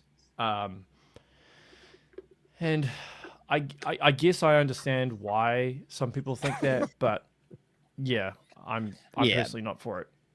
So some people, I always heard the $1 per hour thing, and I'm like, I don't know. That's not always. I don't think that's always true and should be true, especially because like I think you could have a very high quality product that is short at a $60 price point. Like I don't know. Like I think Dread's a great example of that. I know Dread was still not a short game. It was shorter than and compared to a lot of Nintendo games at the time. So it's like, you know, I think if you're gonna sit there and argue that the amount of time is what that it takes for you to complete the game is what dictates the value should be, then those people should be praising the Crystal Hunt in Soul Valley. They should be praising the Triforce Quest. My favorite Zelda game is Wind Waker. I'll tell you firsthand, the Triforce Quest is the worst part of that game, and they could have cut that out, done something else that's a lot shorter, and the game would have been better for it. So you have to be able to sit here and say that if they didn't do that Triforce Quest, it wouldn't have been worth the money. Yeah, you have to be rooting for that stuff. You got to be rooting for Triforce Quest out of Wind Waker, and I think it'd be like one of my top 3 Zelda games. I'm not even gonna lie. Yeah, I mean, I've never replayed Wind Waker primarily because of that Triforce Quest, because I hate it so much. Yeah. I just refuse to play it again. But it would have been worth the money otherwise, guys. It would have been worth it. Yeah. If they got rid of it. I mean, I guess maybe these game studios sit on a lot of data, and they look at the data and then they try to correlate that, I suppose, into some sort of pricing model. I know Strauss Zelnick, the CEO of Take-Two, he said that games should be charged per hour. So like $1. Yeah, that philosophy, which is $1 an hour. Not a fan. Yeah, but I mean, if you had a 200-hour game, it would be a $200 game. I think it's nuanced because it's like, I don't know. That's also saying like let's apply that to any other medium, right? It's like if I'm gonna get a TV show, I should have a bajillion seasons of The Office if I'm gonna do whatever. But then you could also watch one season of Pluribus and it's like just as good, if not better. You know what I'm saying? Like it's like you could still make a quality thing in less time, or even like a movie, right? It's like, okay, a movie. There are a million movies that are better than TV shows and TV shows just take up the amount of time. So at that point, you're just making content, not making art, in my opinion. But I'm going to say something controversial here. Say it. I don't think over the last year, a lot of these Nintendo games that are like $70 now, I don't think they are $70 games. Like, I don't think like the newest Yoshi game should be $70. Like a lot of these B tier Nintendo games should be $70. Breath of the Wild, Tears of the Kingdom, 100%. Right. I don't even think Prime 4 should be $70, to be honest. I can't believe the tennis game's 70. Can I say that? I can't believe Tennis Fever is going to be 70 bones. It looks like a great game. It looks like they finally listened to us. It looks like it's going to be a good sports game. $50 max, man. Come on. I'm not spending $70 on a tennis game. I don't know. It's just me. Sorry. I thought it was in line with what you were saying. Well, yeah. I mean, they just have this idea that every Yeah. game is $70 or possibly $80 in the case of Mario Kart. Right. And I'm just not. I don't know, man. I mean, it feels like Nintendo haven't. If you're going to pay $70 for a game, then I think you have to hit a home run with it. And I don't think. Yeah. I mean, last year, besides from Donkey Kong Bonanza, I guess Mario Kart, you get a lot of hours out of it, right? So I maybe let that slide. But stuff like Hyrule Warriors, that's a $70 game. I don't think that should be $70. And the Mario Tennis is going to be $70, and is Tomodachi Life going to be $70? I don't think we know, but I'm sure you could assume. The new Pokopia is going to be $70 too. Yeah. Yeah. And that's an Animal Crossing clone, which is just, I don't know. Anyways, Prime has his hand up. Yeah. It's his show. Oh. Well, first off, it ain't my show. I'm just fucking. I know. I'm just fucking with you. Yeah, okay. That being said, what I wanted to point out, I'm gonna put my Furukawa hat on, and just go with this when it comes to how we price games here at Nintendo. You see, no one complained when we were doing $60 games on GameCube, Wii, etc. Back when we were only paying a few $1 million to make a game. Then the industry decided, hey, that's not enough money to spend on games. Let's make that 15 million, 50 million, 100 million. And still charge the same price that we previously were charging for games we only spent a few million to make. Why do we need to follow the industry trends? We're actually doing the same thing. We're spending more on games today and charging less. Not necessarily, though, because you now have to pay for online. You pay for Amiibo now that went around during the GameCube and Wii era, and they're locking things behind Amiibo. Sure, yeah. That's a way of compensating for the fact we should be charging more for our games. But also, they have their own digital storefront where they make 100% of the profit on the game anyway. So that kind of offsets the cost. I understand what you're saying, but I still don't think that completely justifies it. Well, cost is associated to value. And if we value our IP the same way we've always valued them, why should it matter what we spent to make the game? Well, what is it? Pokemon cost $10 million, and that's like a $70 million game, and then you've got like Metro Prime 4 that's like $100 million, and it's still $70. Yeah. But I mean, this is just my personal opinion. I think Metroid would be a much bigger IP if it was cheaper. Yeah, they need to get people. I think nothing, but blowing money on Metroid, I agree.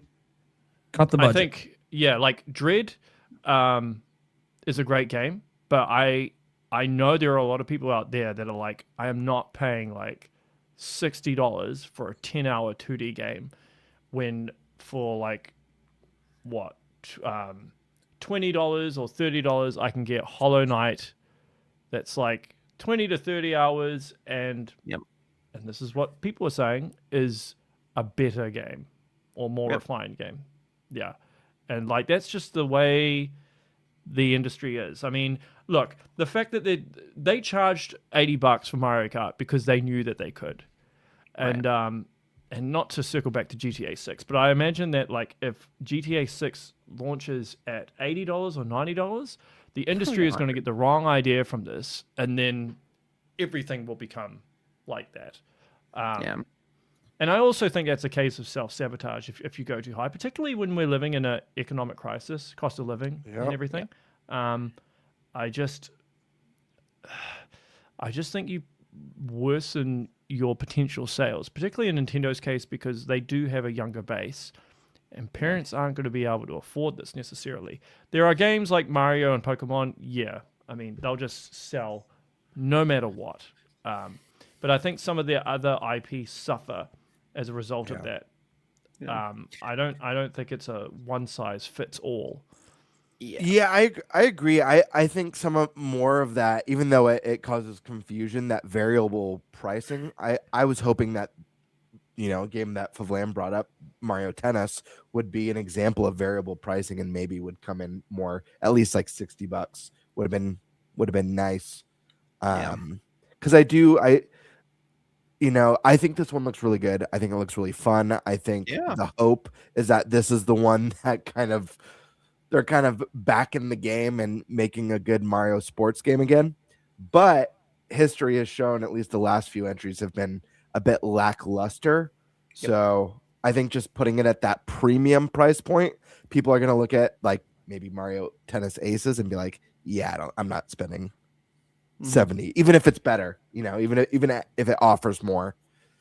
Like, I agree with the way that they don't drop their prices. I actually think that's a good model to have, because then you end up in the spot that Ubisoft is in, where people don't buy their games day one because they know in like 3 months it's going to be like 40% off, right? And you can just wait. So, and they're in a pickle now because they've trained their consumers to wait, right? So, but I think having a normal price from day one, like I think Metroid Prime Remastered was reasonably priced. Do you think? Sure. Yeah. Oh, yeah. Prime. Yep. I think it was priced well. I don't like that they shadow dropped a game like that. I think that's madness. Yeah, that was weird. Yeah, I agree. But Nintendo and Metroid, when it comes to marketing, has always been bad. Prime 4 just continued that trend. Yeah, true. I want to build on the point you made about, like, I think when you have such a premium ticket price on so many of these things, the console itself, the games, whatever, you start to see the smaller games or the IPs that aren't like system movers per se. You start to see people cut those from their library. And I, as a streamer, and also a lot of my peers in the streaming space, who would do a lot of like Mario Kart lobbies, like on the Switch one with Mario Kart 8 Deluxe, right? A lot of people, you would fill that lobby up, it'd be great, whatever. So we get Mario Kart World day one, we played it. It's like a lot of creators have it, but not a lot of like a lot of our just regular chatters have it, right? And we noticed over the months, like some people got it, but there's still a big chunk of folks. It's not a common thing to have Switch 2 and to have, like, it hasn't been selling it like gangbusters right now. And even it was even more apparent with Kirby Air Riders. A lot of people are passing on Air Riders because even if they did have a Switch 2, they're saying, well, I have Mario Kart already. I already spent $80 on that one. And then I've just noticed this, that like the more and more of these games, I think people are getting kind of fatigued at these big ticket prices. And it's like people are sacrificing. They're saying, well, I got the big titles already. I'm not spending the extra dough on the tennis game and the other side ones that would be very fun, but they're not the big Donkey Kong. They're not the big Mario Kart, So yeah, something I've noticed in my space. I mean, what was it? Donkey Kong Country Returns HD, and that was like full price. Yeah, insanity. It's like, come on, man. That's a game from 2010. Right. Yeah. Galaxy 1 and 2, I could at least understand a bit because they're like some of the best games of all time ever. Yeah. But even then, I'm like, at least put them up for like at least six. Just do 60. I don't know, but stuff like that. Anyways, but on that note, I'm gonna. Oh, go ahead. You want to continue on? I was just gonna say, like, Reggie was the one that convinced Iwata and Japan to include Wii Sports as a pack and right, because they wanted to charge that separately. I think if Reggie was still at NOA, some of this stuff would have been discussed heavily and the pricing would have been different. What is it? Welcome Tour? That 100% should have been a pack-in demo. Like, these companies need to relearn the concept of a loss lead. They need to learn. They need to know the concept of the Costco $1.50 hot dog. You know what I'm saying? Yeah. They gotta bring them. We got to bring them in. We can't just expect them to pay premium at all times. Totally, but it is a supply and demand sort of thing Right, as well. right, of Because course. the fact that they only do this because they know they can get away with it. Right. Yeah, I mean, if you are willing to pay $70 for every single Nintendo game, that's fine. But you're just going to ensure that keeps happening, and then eventually it'll go to 80 and 90. Right. I mean, I know Microsoft. What is it? They tried to charge, was it $70 or $80 for Outer Wilds? I think it was, and then it bombed, and then they dropped the price. So, yeah, the Outer Worlds too. Nintendo did it with the 3DS. They couldn't sell the 3DS, and they dropped the price on that. So, it's And happened we- before. Yeah, and with the Wii U, right? They were offering like a free game with Mario Kart. Yeah. Nintendo did give me 20 free games. Yeah, and it's still on my 3DS for buying it full price. Yeah. So it was actually worth it. So, I mean, at the end of the day, all these companies are the same. All they care about is money. If there's no point writing complaints on Twitter or like bombing their live streams or something during Treehouse saying drop the price, they don't care. They just look at numbers.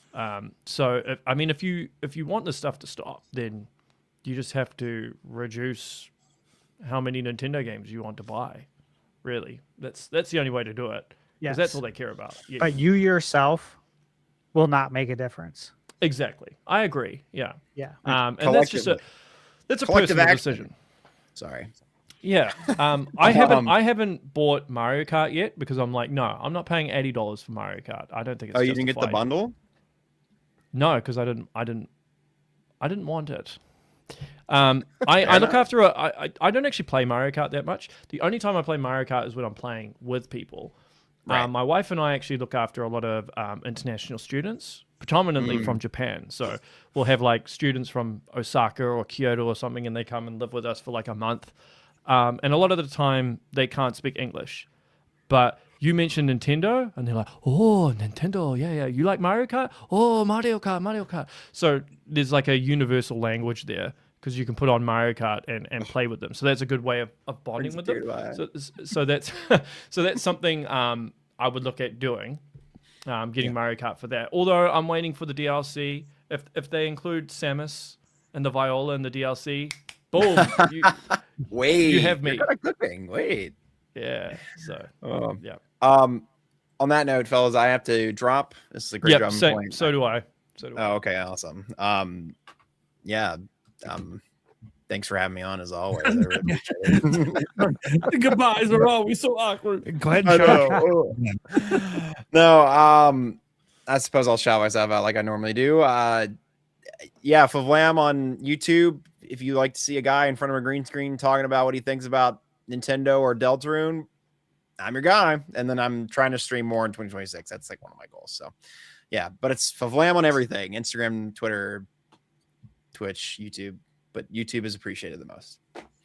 And Kiwi, it was wonderful meeting you. Yeah, likewise. Yeah. And I'll be disappearing as well. Thank you so much as always, guys. Stash, Prime, Eric, thanks, guys. Gamebird. It's always fun, and thank you for the chat. I can see that a lot of them disagree with what I'm saying. That's cool. Yeah, what do they know? It's all good. Yeah, it's all good. What does this industry expert know? Whatever. Yeah, I feel like I'm back on X again. No, but it's all love. Just a couple of things before I go. I will be doing a review of Metroid Prime 4 with the OG Prime devs at some point. I'm just waiting for them to finish the game. It's gonna be so I've cool. got interview, possibly 3 hours with the lead designer of Eternal Darkness. So that's coming. I'm looking to do a review of the Super Mario Galaxy film with some Nintendo developers that actually worked on Mario.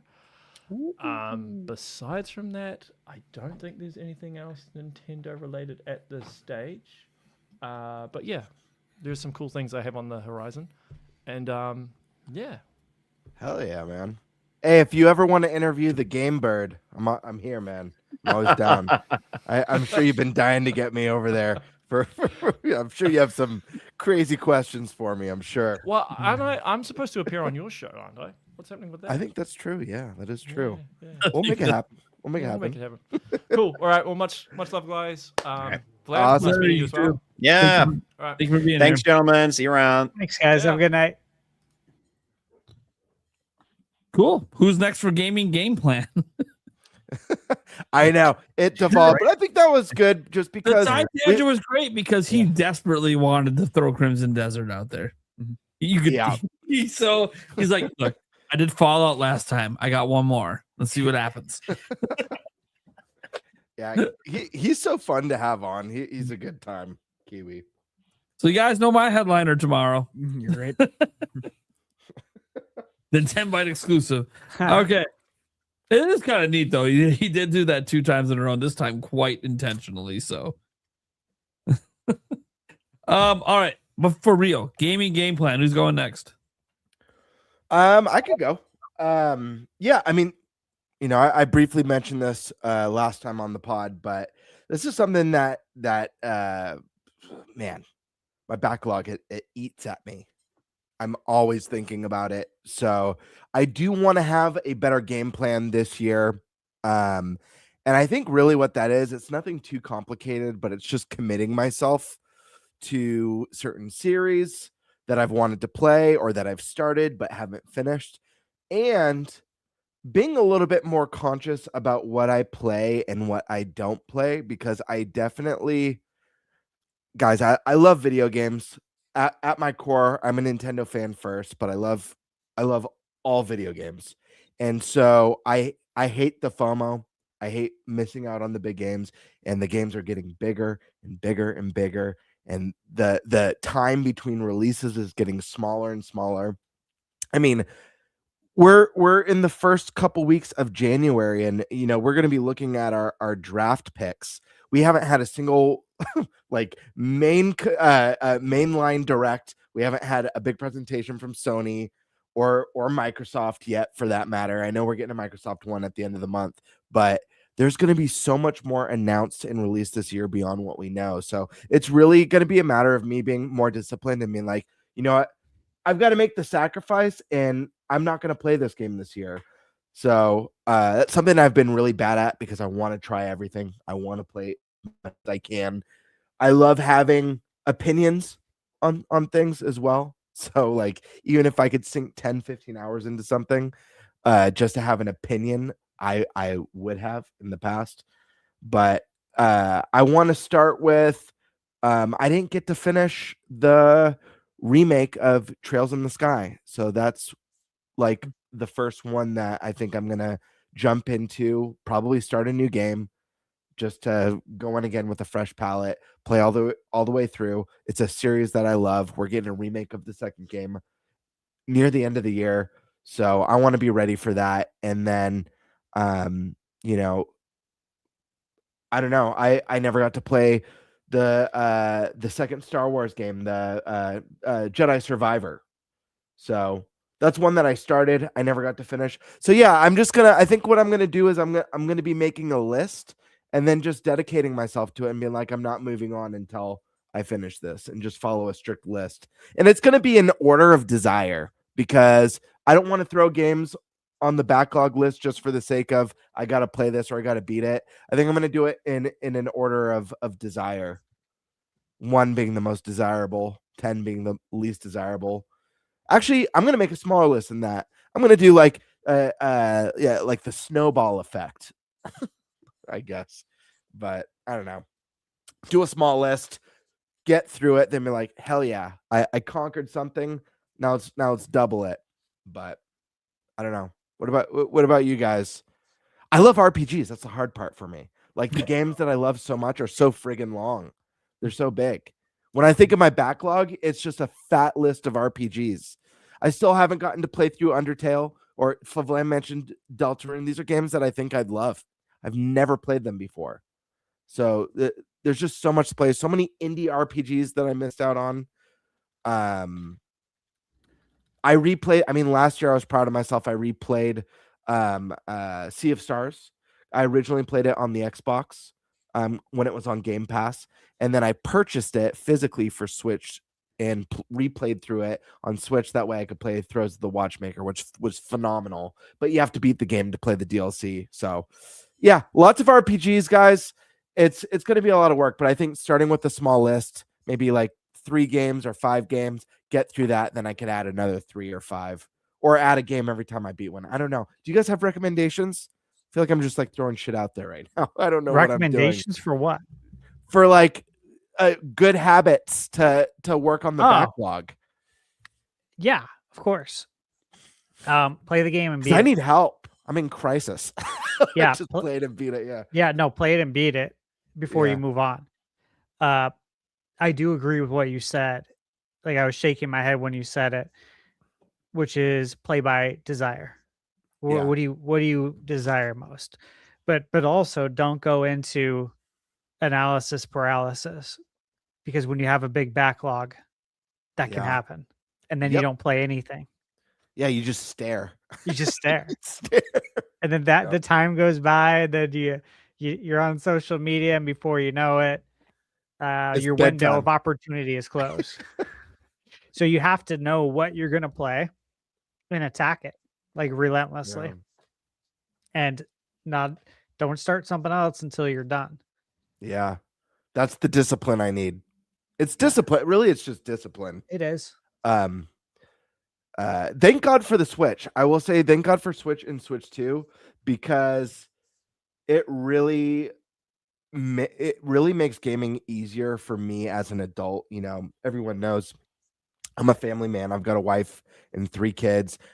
I work 2 jobs. One of them's a full-time job, and the other's a part-time job. I'm a busy dude. My time is limited, and you better believe that there's 3 kids fighting for the TV in the living room constantly.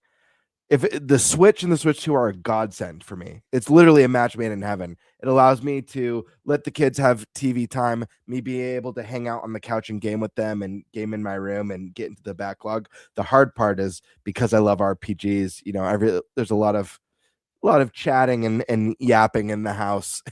And you know, when it's a story-based game, it could be like, you know what, maybe I'll put this down and play later. Yeah. That makes sense. That'd be tough. What about you, Nate? Me? Well, yeah, you. Obviously. God damn it.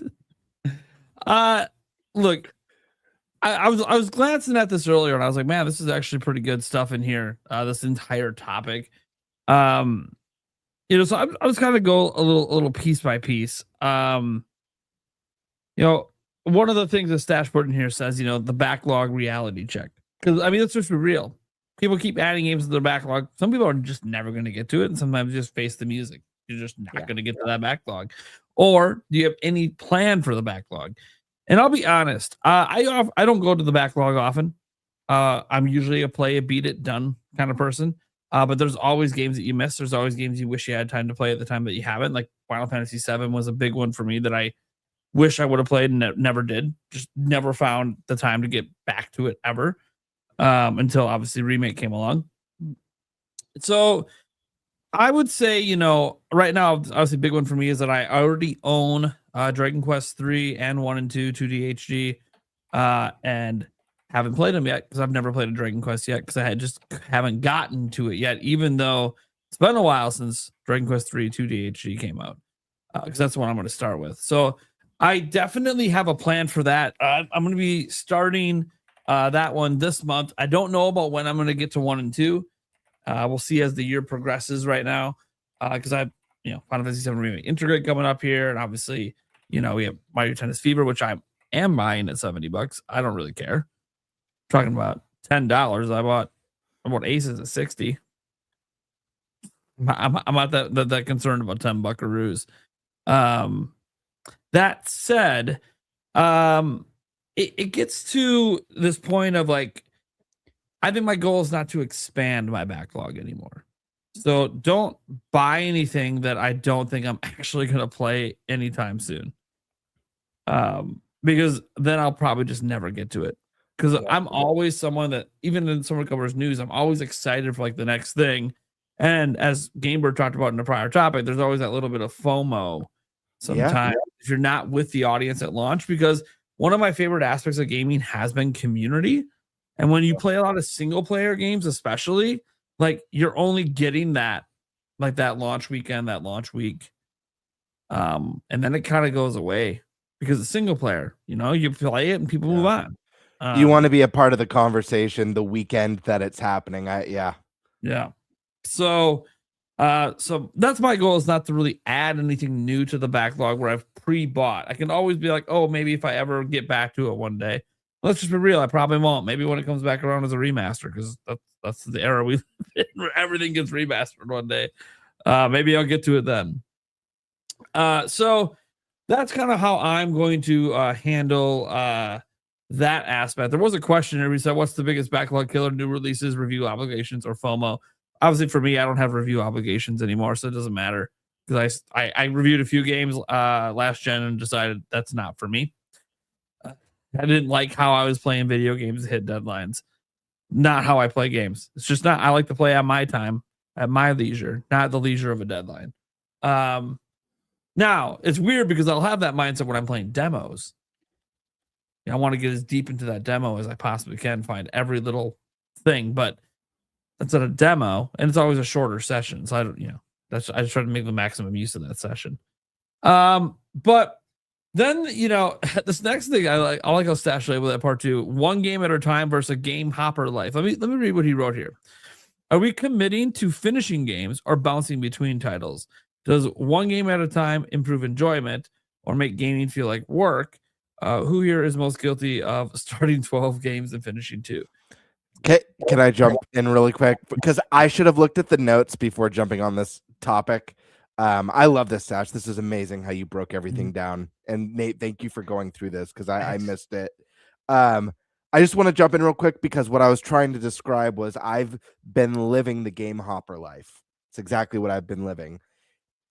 My goal is the series playthroughs. That's what I was trying to, describe through, starting with Trails 1. Trails 2 is going to be coming out. There's other games, Undertale and Deltarune. So I want to do a little bit more of the series guidelines, but this is really awesome. Yeah, game hopper. That's what I've been. Thank you for wording it that way. It makes perfect sense. Yeah. So this is the thing. Like, I'm not going to commit to either or, because for me, it varies per game. So, like, when a new Zelda comes out, that's all I'm playing, right? I'm one game at a time there. The new Mario comes, that's all I'm playing until I'm done with that game. But that's not how it is with everything. Like, I'm still technically playing Donkey Kong Bonanza right now while playing Age of Imprisonment. And the reason is, you talk about that grind life. I don't ever feel like I'm grinding, but I do feel like I have just a wide breadth of taste that I don't always want the same flavor nonstop. Like, you get vanilla ice cream, it's delicious, and you always love it. But maybe today I want some chocolate instead. You want something a little different that particular day for whatever mood you're in or whatever stresses are going on. Because as you guys might know, there's quite a lot of stress, at least in my life. So sure, it's your guys' life too. So sometimes, hey, I'd rather just go play a Fortnite sesh with Yulia and chill for a couple hours and just not care and just have fun. Trash talking kids on the internet, apparently. No, to be fair, we're not actually talking to them. We mute the mics, but we're talking trash to them, to each other. It's hilarious.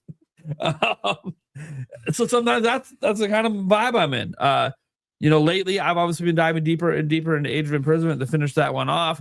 But then randomly today I turned on Donkey Kong Bonanza because I just felt like getting back into DK. So the reason I think I could do both is when I talk about the game hopper life, it's only ever a few games. I can't throw a fourth, a fifth, a sixth in. It's just too much. But it's only ever a few games, so because it's so limited and they're usually different types of games, I can kind of get away with that. But again, then the one game comes and I'll set all that other shit aside until I'm done with that one game. And so, yeah, I don't really feel like I need to do too much to change that, because it's kind of been working for me. Stopping the backlog and adding to the backlog was more of a bigger one. And then eventually, if there's not enough games, I usually just throw a backlog game in that I have still. No, I don't have any plans for the next one was like series playthroughs. Talking about like franchise marathons. Not really. I've never been one of those people that goes on like marathons before new games come out. That's usually when a lot of people like to do that. They like to go on a marathon of whatever games to the sequel coming out or something.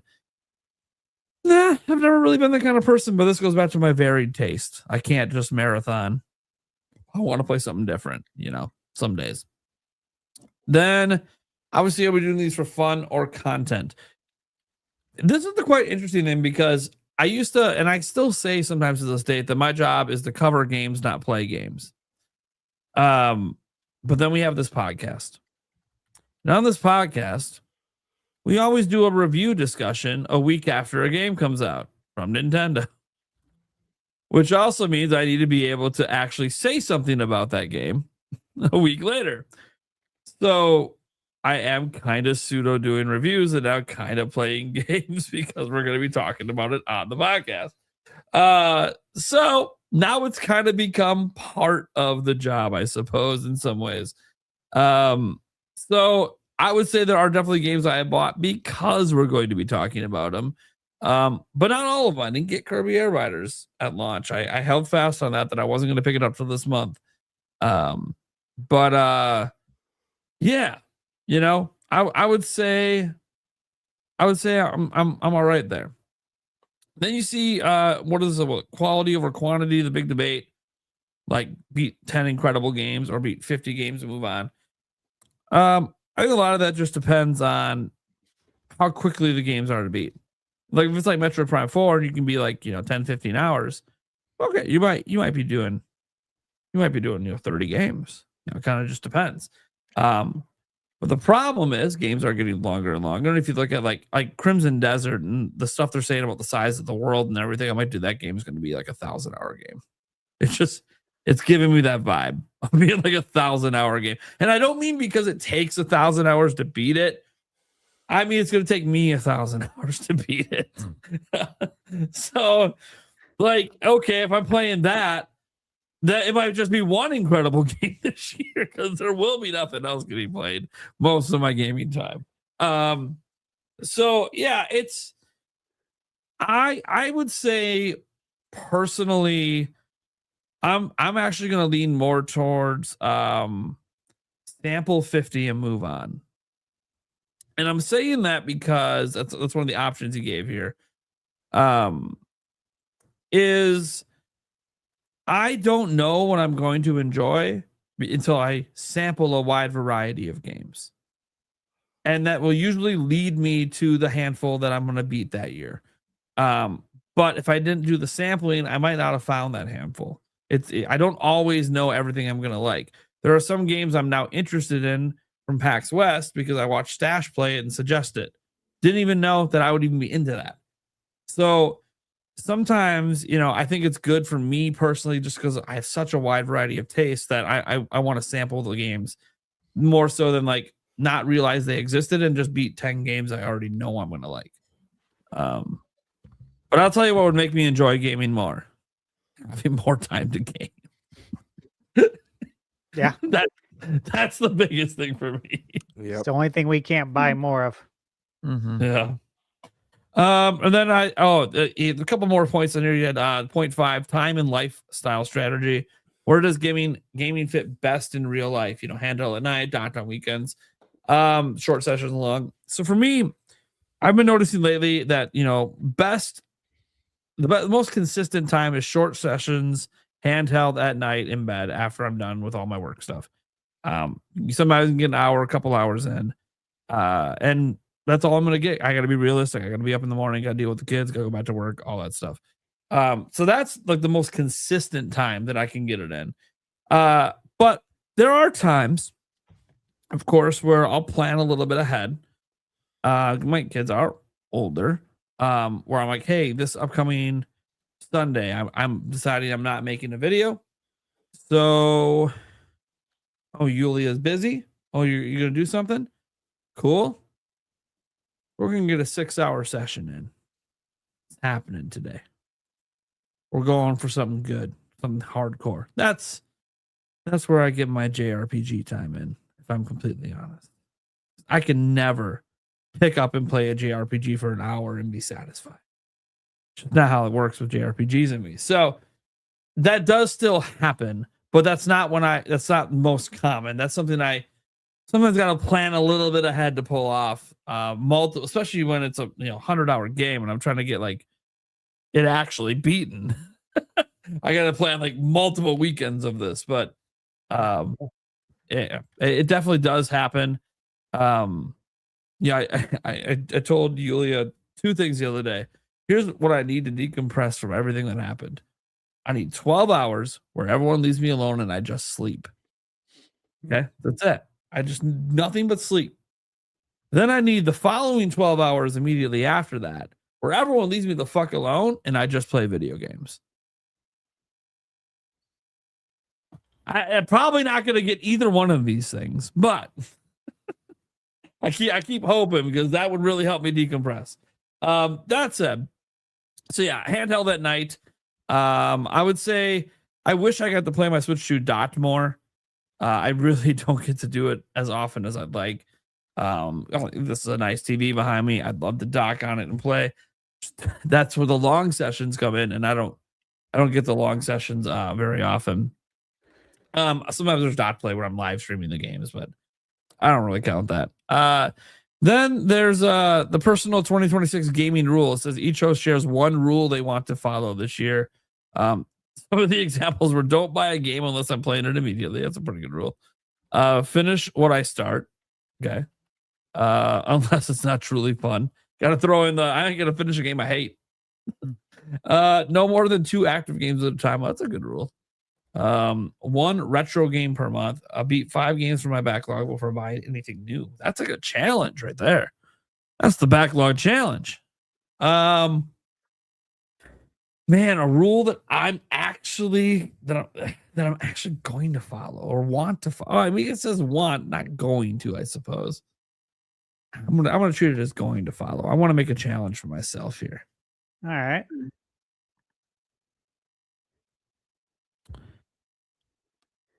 I want to beat 1 game a month. That's a great goal. Like actually beat it. Doesn't have to be 100%. I know me. 1 game a month. I would like to actually beat the game. Mm-hmm. I like that one. Mm-hmm. All right.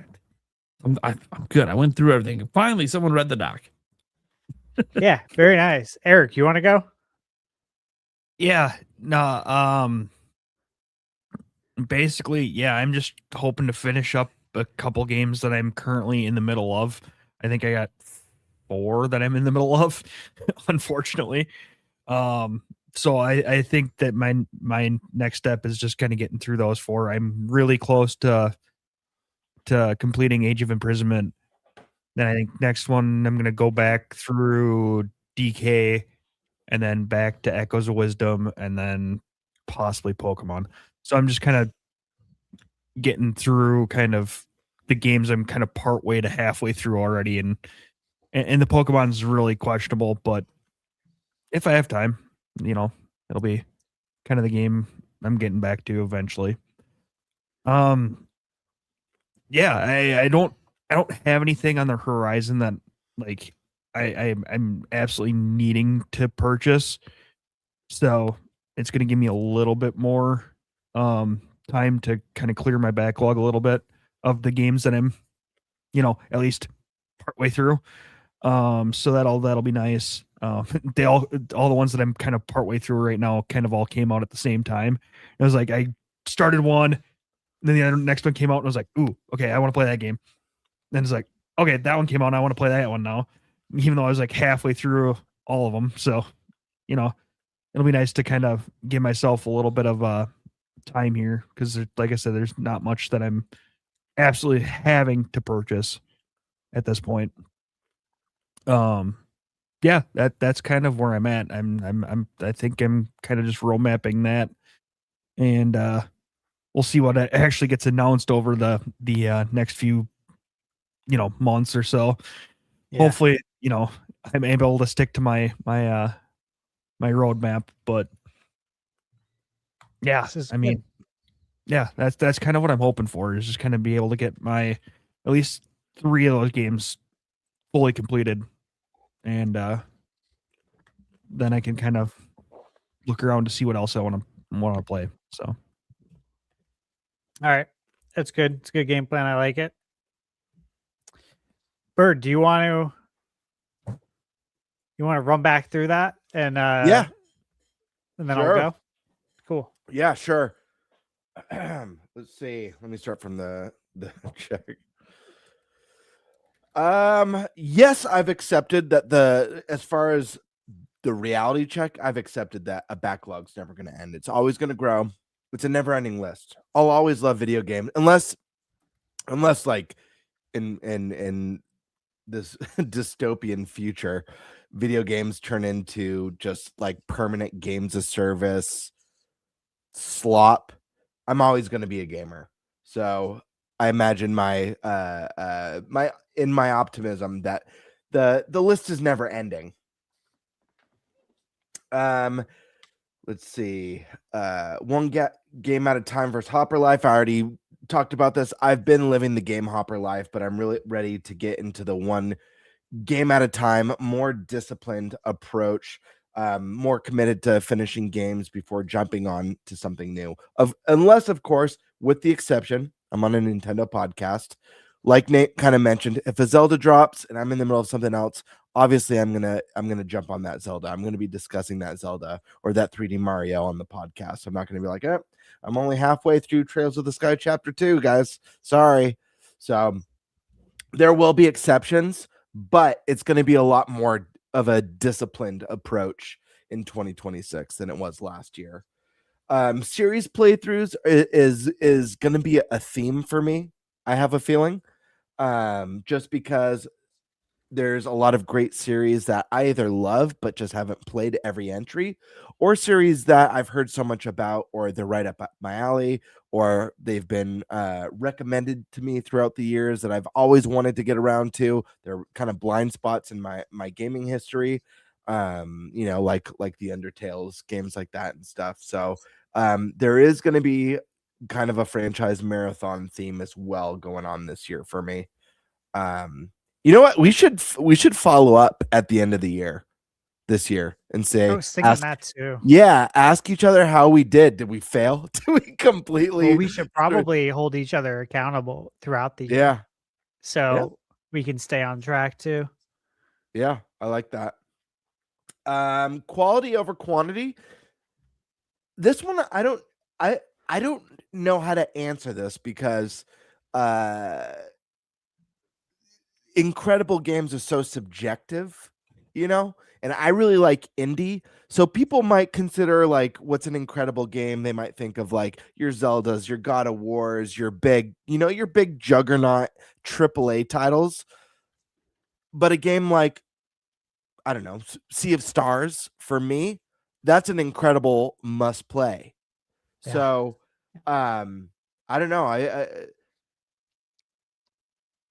And this is another one where we talk about like number scores. There are games that are maybe get review as a 7 that to me are an 8 or 9, or games that review at an 8 that are maybe a 9 or 10 for me.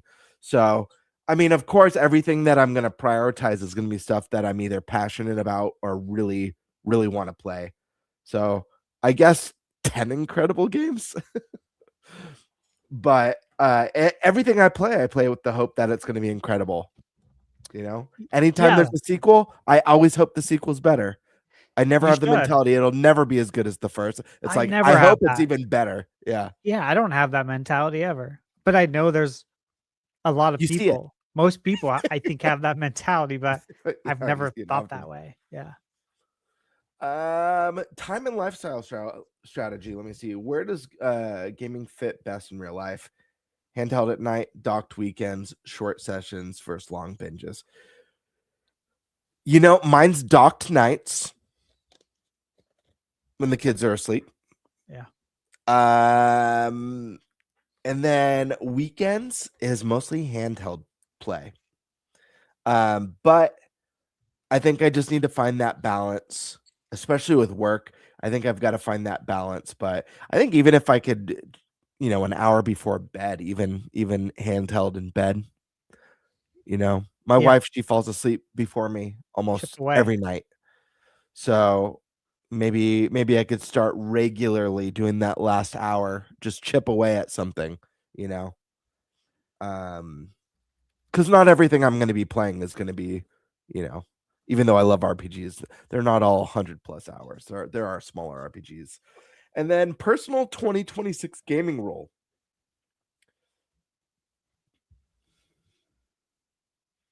Let me see. Don't play a game unless I'm playing immediately. Oof. Yeah, this is very telling about how bad I've done at being disciplined or like prioritizing my backlog. Is all of these sound very restrictive and painful to me. That's how you know you did a bad job in the previous year. Oh man, I feel like finish what I start unless it's truly not fun. That's a good goal for anyone. Because, like, regardless if you're going to play a second game or a third game simultaneous, you should finish what you play unless you don't enjoy it. If you like the game, why not finish it? So that's a great rule. Finish what you start. I Yeah. also really like no more than 2 active games at a time. Yeah. Those are the 2 that I think I can adhere to the most. Maybe 1 retro game per month, but I guess that depends on what 2 games I'm focused on. You know, if Final Fantasy 7 Part 3 comes out, it's gonna be a lot. It's gonna be a lot of hours. I mean, you just talked about how he's put 250 into Rebirth. So I don't think it comes out this year. yeah, probably not. You know when I think it comes out? Hmm. And I'm going to give a shout out to Roger's Base here. I was listening to his predictions on Monday. I was at the gym, had the headphones in. It was like over an hour long. Like, oh, this is perfect, right? Nice. Like, I'll just listen to the whole thing. And he has such a great prediction that when he said that, I'm like, that's the date. That's the date. 7/7/2027. Done. Done deal. Done deal. Final Fantasy 7 Part 3 7/7/27. Like, Yeah, 3 7s in there. yeah, I like that. that's got to be it. But I please like keep that. going. I just had to share that. Yeah, I'm yeah. pretty sure Roger is dead on with that. So I think what I'm gonna set for my goal is finish what I start, no more than 2 active games at a time, and when possible, 1 retro game a month. But that's gonna be like the variable goal because that could change month to month depending on what I'm working on. And I will say, you know, Prime mentioned like buying a game and not playing it when you buy it. I think you mentioned that. I'll be honest. I actually, when he said that, I felt ashamed because you'd be surprised how many games are on my gaming multi-console. Like there's a PlayStation games and Nintendo games that are in my shelves that still have like the cellophane on them. Like more than I'm proud of. I mean, this is excluding like a collector's item that you bought just to have as a collector's item. You know, this is like those don't this is count. just like a right. This is like just like a game that I bought. You know, that's just like I've got a bunch of them. I hate that. Yeah. Because I don't buy anything that I don't want to play. Yeah, That's and you know true. what? You shouldn't. You shouldn't. Right? Like there's been times where I've been asked, do I give bad reviews? And it's like, well, look, I'm not trying to play shitty games, dude. I'm not trying to waste my money. Like if you're craving pizza, do you try and find the worst pizza place? Yes. You know what I mean? Like, I think it says a lot about my eye for what is a good game. Yeah. Like it shows I'm batting like 1,000% because these reviews are obviously they're honest. I don't get paid for this. You know what I mean? So it's interesting that you bring that up because I feel like so many people play games and then they don't like them. they complain about them. It's like, don't you know what you like? Yeah. You know what I mean? Like, where's your Well, judgment it's w- we're privileged because it's not like it was in the 90s where you had to base your purchase off the game cover and the a few description on the back. screenshots on the back. Like really cool concept art on the front that look Yeah. yeah, it's like an 8-bit game, but it's got like the super detailed, like hand-drawn cover art, and you're like, oh, this cover art's sick. It's got a ripped wizard on it. Oh fuck. And like a maiden in the background with a loincloth, and you're like, this game looks sick. Dude, you know what one of the worst box arts was? I gotta find this. Hold on.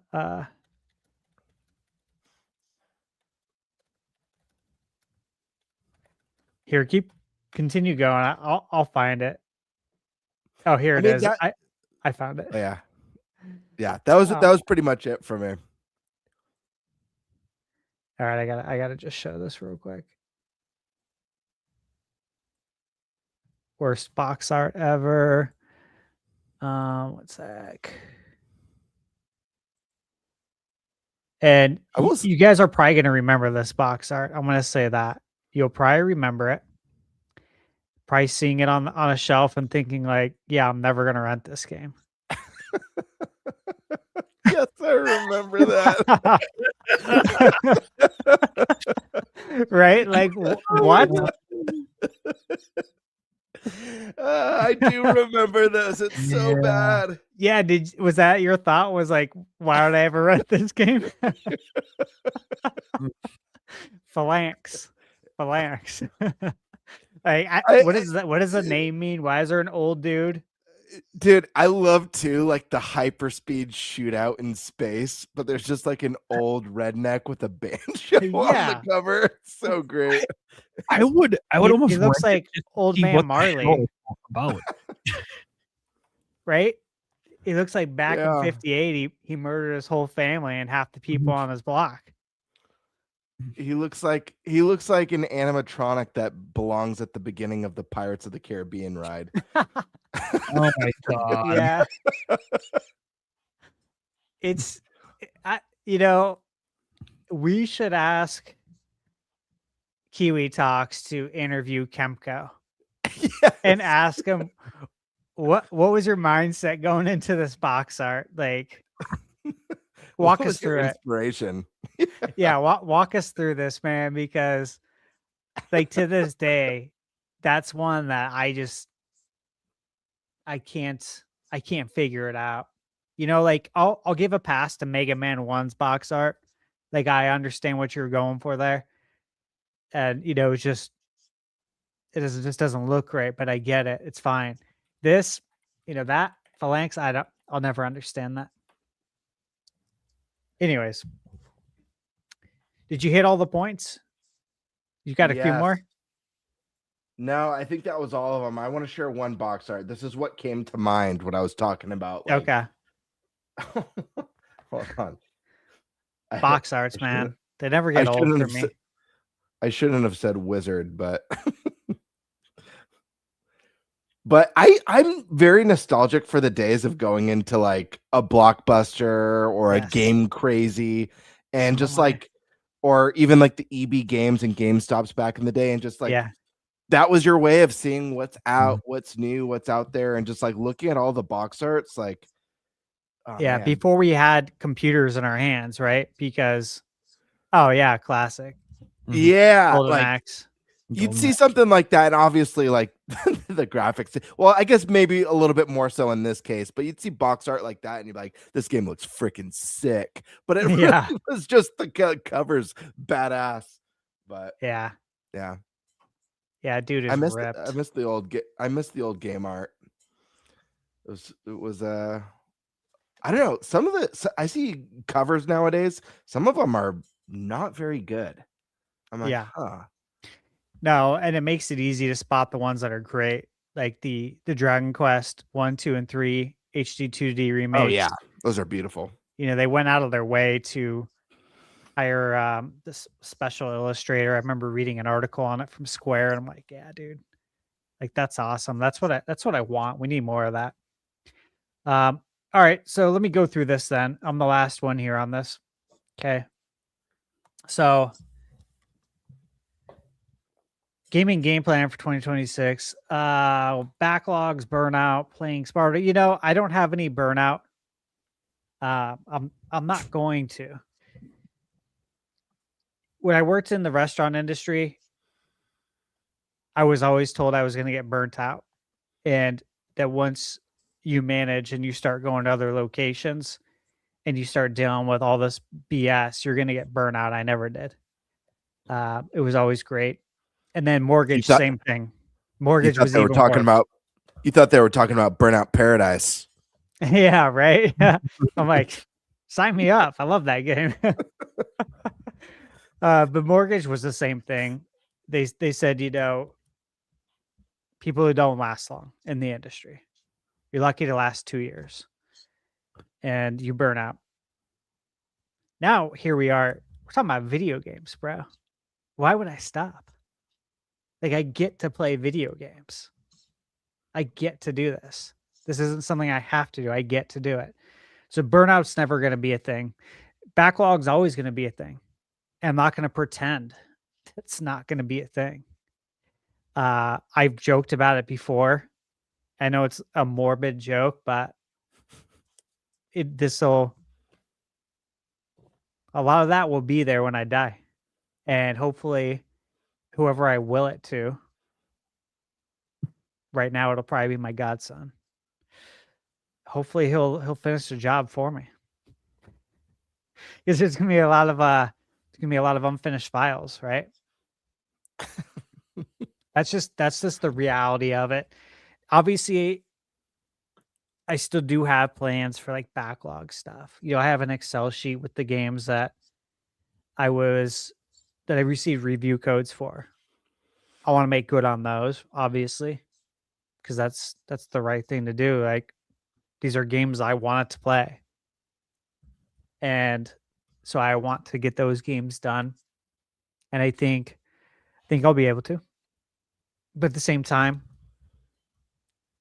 I think I have 5 or 6 games right now that I just got codes for in the last, I think, since Monday. So I'm just like, shit. I had a plan. What? Stash, I'm so sorry to pause you. Do you have an LED dock for your Switch? I just noticed that. Yeah. What the heck? What is that? Yeah, it's LED dock. It's I love that. It's by this company. Did you make a video on it? Is there a video link? No. Oh. There you go. That's cool. It can display all sorts of different colors. There's my hand. You know, whatever you want. It can do like apparently 300 or 400 colors. You know, they advertise crazy stuff. Who knows? I like that. It's pretty cool. Yeah. I saw it online. I was like, this is cool. I like this. All right, where was I? Okay. So yeah, backlogs, yeah. That's my game plan. But again, I just got a bunch of codes and embargoes. Like, these are for games that aren't out yet. So obviously embargoes are playing a role now. So those have to take priority because of that. Which, again, that's normal. And these are games that obviously I want it anyways. Gaming habits, quality over quantity. I think I do a good job with this. Got to put the stash in the will too. I had to share that. It's such a great comment. I'll stash it in there for sure. Oh, jeez. All right. So gaming habits, quality over quantity. Yeah. Look, guys, if you watch my most anticipated games of 2026, there's like 110 games in there. And then I talk about like some gaming anniversaries at the end and some things I expect. But the thing is that there's so many games that we don't know of yet.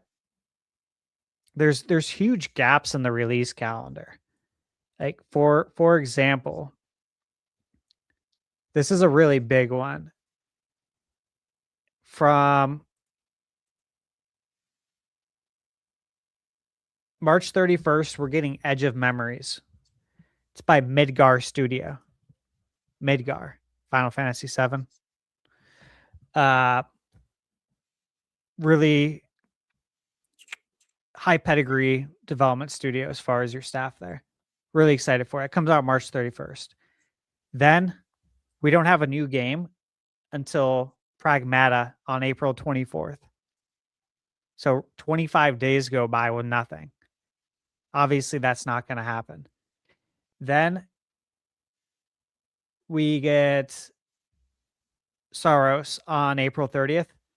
And then we don't have another game till May 27th. So you're telling me 28 days are going to go by? Obviously not. You know, like there's my point is that even with the games we have dated, there's massive, almost like month-long gaps with nothing. And you know that's all going to be filled in. So I'm not only talking about like quarter 3 and 4, the second half of the year. There's stuff like there's almost month-long gaps in March, April, and May with no games. So it's not. So when you talk about quality over quantity, yeah, everything I'm shooting for quality on every shot. I'm trying to make every shot out here. That's the point. Is that I'll play the games and I'll tell you if they're worth it. And if you're going to like it or not based on what these games are similar to, right? Like I always do in my reviews. So yeah, that's the plan. I do have a plan for the backlog. The reality is though that it's always going to be there. It's always going to be there looking at you. Just have to deal with it. Just have to get over it mentally. Let's see. What's the biggest backlog killer? New releases, review obligations, or FOMO? New releases and review obligations for me. Because if it was FOMO, I would have played certain games already. But I haven't because of review obligations. And review obligations tied directly into, of course, new releases. One game at a time versus game hopper life. Yeah, I mean, I beat the games, but I have to hop around. And obviously, I can't be playing these multiplayer games that have no end. I can't be playing Animal Crossing. I can't be doing this stuff. I won't get nearly as much done. But Michaela, like I said, she'll be playing Animal Crossing. So I'll check in on her and see how she likes, and I'll keep trying to talk her into reviewing it. There's certain games she plays I don't have time for. I'm like, babe, I really need you to review these games on the channel. I'll walk you through the review process. We'll start doing this. I really want her to. Animal Crossing, Stardew Valley. You know, she's got the update. She was playing the game, obviously, before that. There's just a handful of games that she's played, and this would like be perfect for her. So I'm still working on that. It's going to happen. All right. Does one game at a time improve enjoyment or make gaming feel like work? I mean, that's how I always play anyways. Gaming will never feel like work. You cannot allow that to happen. You just can't. As soon as that thought enters your head, you have to cut it off. Remind yourself that you get to do this. That's the biggest thing. I've been asked that a lot too. If my outlook's changed on gaming now that I'm doing this, and now that I have like review crunch. Because like again, I just got hit with a boatload of game review codes, and I know of a couple more coming. And I was hoping I would have gotten some of them earlier. I really was, and some I did. Most I didn't, and I'm like, here we go again. This is like December 4th all over again. With there was a handful of games I was working on during that time frame, like Metroid, Octopath, Kingdoms of the Yeah. Dome, handful of other games. Yeah, it sounds like that happens a lot. I'm being sent a review code for an indie game. They let me know they'd be sending me a code. It comes out at the end of the month, but they also said that they don't have any codes to give right now. So just keep an eye out. Because there's some more. Huh? You have to let me know. Yeah, I'll let you know which game. I'm sure it's one that you're reviewing. It's on your video. might be. I watched your most anticipated videos. It's on there. The game. Okay. Is it this month? It's this month. Okay, I know what it is.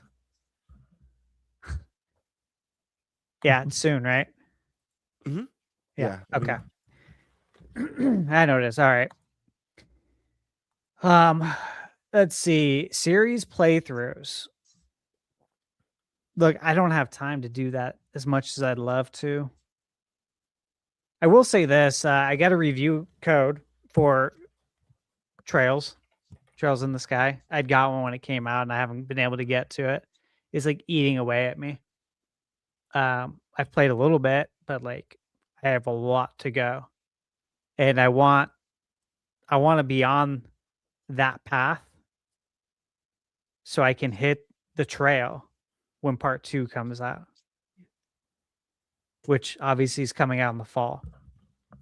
So I want to be already on that path to hit that trail. So I have to beat the game at some point.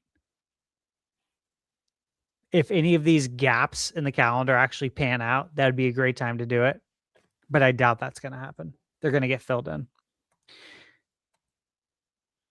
Let's see. Obviously my goal is to review more games this year, which by default, that means I'm going to play and beat more games. And it's going to be really hard. But I really want to. And then time plus lifestyle strategy. Where does gaming fit best to all the time? I mean, as much as I can. You guys all know that it's a lot of work, though, running your own channel. And then the amount of hours you have to put into the game. And then trying to summarize sometimes 100-hour experience into a video that is spoiler-free, respectful of the viewer, doesn't waste their time, tells them enough to know if they're going to want to buy it or not and to get excited for it. But it also can't be too long because of the attention span of people today. Because there's plenty of times I'll be writing a review and I want to talk about more, but I'm like, I can't because if I do, people will get scared. They'll see how long it is. If it's 14 or 15 minutes versus like 10 or 11, people are like, all right, I can do 10. They'll see 14 or 15. I can't do that. I can't do 15. I'm out. I'm sorry. I got to find a shorter review. Like literally that's how it works. And they'll scroll on by. So it's tough. That's a tough one. I want to play more handheld because doing so will help me chip away more at reviews. And I got the Steam Deck that came in today. So I got to get that all set up. But part of getting that was obviously a business choice. Which one did you get? Did you get the basic one? Did you get the OLED? I'm curious. OLED for sure. OLED 1 terabyte. And I got a 1 terabyte SD card as well to put in that baby. So my buddy Colin Calenius Yeah. Maximus, who was on the podcast last week, he got a Steam Deck when it was brand new. I've played a little bit of it at his place. I liked it, but it's a little bit I don't know. It doesn't feel as good in the hands as Switch or Switch 2 to me because it's a bit bulkier. And like the pad was weird, but I've been thinking about getting one, even though I've been apprehensive in the past based off of I was hoping Steam Machine was going to be the one for me, especially for like reviews and stuff, because I know you know this, but at least as far as like review codes go on my end, I've only had a small handful sent my way. It's usually like Steam's the guarantee, and it's usually when I ask for a Nintendo code, it's we'll try, or we don't have any Nintendo codes, but we've got Steam. Yep. So I was hoping the Steam Machine would be the device for me, but if it's anywhere near what it's going to be priced at, I'm thinking just for like time purposes and money purposes, maybe the Steam Deck is a better option. Let me know what you think of it, Stash, when you got some time on it. I'm really curious. I will, and I've researched stuff. Like I'll be installing Decky, which is a plugin, and I'll be installing the frame gen, which allows you to improve frame rate on games dramatically. I was talking about it in chat earlier, but I've probably seen at least 100 games on YouTube, like demonstrations of a game going from 30 to 35 frames per second to over 60 using the frame gen, and it's a free, or the Decky app is $6.99, I think. But that's it for lifetime, and the plugin is a frame gen plugin, and it looks simple to use, and to me it looks like the trade-off is totally worth it. You know, like the resolution may dip a little bit, but on that screen, it's like you don't even see it. You really don't even see it. And in turn, you're getting 60 FPS. I've seen 70, 80 frames. I'm like, this is good. This is good to see. I like this. I like having the control over that. So that is why I got it, though, because of the review codes as well. And also, you can get them considerably earlier on Steam. Sometimes weeks, month before the game even comes out. I have some that are like that right now. So I'm super excited. And I did get the refurbished model, which I was excited to get because one, when they come in stock, they sell out in like 2 or 3 minutes. And I just so happened to see when Wario64 posted on Twitter. And I'm like, it had been like 6 minutes on my timeline. I'm like, it's probably sold out. I'll click it anyways and see. And I'm like, oh my God, there's an OLED 1 terabyte. Like that's the one that sells out immediately. And so I jumped on it. I'm like, screw it. And I got it. So it's something I've been thinking about for a while. Are you getting the dock or the cable that whatever? I forget how Steam Deck allows you to dock to a TV. So I still have the BenQ GR10 that I reviewed, which is for Steam Deck. I used it for other means. But yeah, it's built for Steam Deck to do 4K 120, or it can do 1080p 360. I'm like, guys, that's great that you overspec this, but come on. That's not, no one's doing that. I'm not going to talk about this in the video. Frames per second. So stupid. Yeah, no, I know. Yeah, so I have that, but JSOX is sending me, they already sent it. I already got a tracking. They sent me a whole package of goodies. So I'm like, cool. One of them's a dock, but yeah, I'm going to be able to use the base Steam Deck for probably like, I don't know, till the weekend. And I presume everything's going to arrive before this time next week. So I'll be able to test it out base and then test it out with accessories and, bases, not bases, but grips, cases, see how it improves. But yeah, the OLED Steam Deck was obviously, since it's refurbished, it was less. And if you read on Valve's website, they're very clear in their wording that it's just as good as a brand new one. Oftentimes, it's better, the refurbished one, because of what they do to make it certified.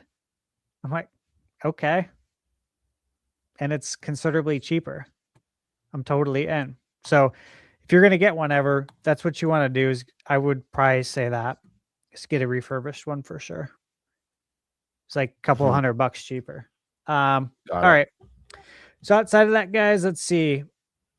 How do we avoid gaming becoming a stress activity instead of fun? Yeah, I don't think that's ever going to happen. You just don't let it happen. That's how you avoid it. And then personal 2026 gaming rule. Let's see.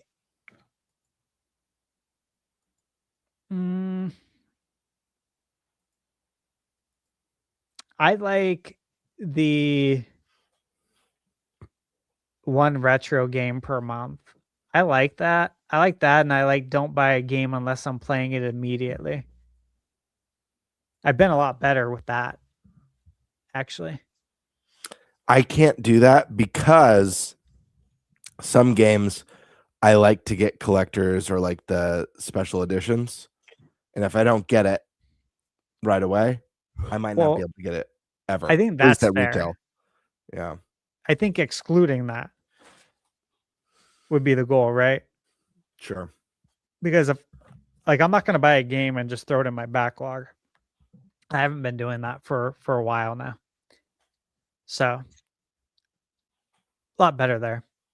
But yeah, that's it. That's the topic. Okay. Gamer, we're going to talk about fantasy. Wait, we have one more topic. We have a topic first. I think one more topic. So before we get to the headline topic, the one we haven't touched on. If we need to save fantasy for next week, I'm cool with that too, based on time. Whatever you guys are feeling. Well, let's get this topic going and we'll see what happens. Yep. So, guys, is it time to panic for Switch 2 yet? Now? Right this second? Well, there's been tons of headlines. I'm sure many of us have seen them. That Switch 2 is losing momentum. Switch 2 is starting to fail. Or any combination or alternative of these hot takes online. Most of this stems from essentially three things. Nintendo stock dropping 33% over the last 5 months. Nintendo Switch 2 holiday sales being lower than many expected. And supposedly, a high up at Nintendo told the game business's Christopher Dring that Switch 2's performance has been bad due to the price of the system, economic factors, and the lack of a big game that appeals to Western gamers this past holiday. You combine this with the known sales data for November in the United States and then some European countries, and Switch 2 seemingly didn't have a great holiday, which often is the number one sales period for the year. Then, if you glance at the upcoming data, first party wise, there really isn't a big system selling game announced right now, even for Switch 2, but a bunch of salad games like Mario Tennis or a new Fire Emblem. This has led many to believe Switch 2, no matter what its actual sales numbers are, is downtrending with no light at the end of the tunnel. So the question is it time to panic?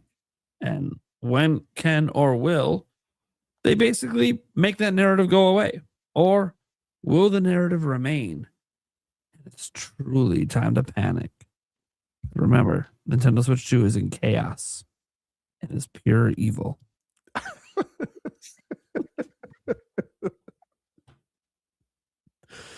All right, Eric, are you panicking?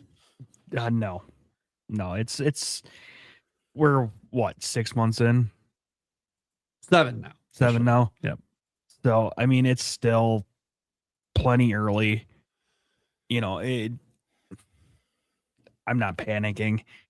If you start seeing a trend of, over the next 3-4 months where it kind of, keeps dropping in sales, then yeah, maybe it's time. But until it actually becomes a full on multi-month trend, then there's no reason to panic. There's games coming out. I think we'll be okay. Even if it's not Nintendo games, there's third-party games that'll sell systems. So I'm not panicking. No. Birdman.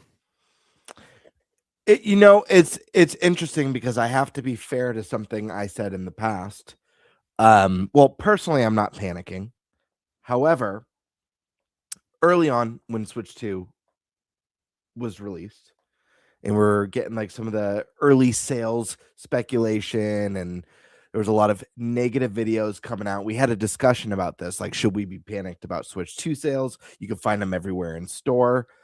And I made a comment that it's way too early and that Nintendo had major stock. I said, however, if the Switch 2 bombs in sales over the holiday, then that's a reasonable time to have a conversation. That's when you could actually discuss it. No point of discussing it prior to that. Now, they did not have a very good holiday. That being said, the industry didn't as a whole. It was a very tough holiday for the industry. I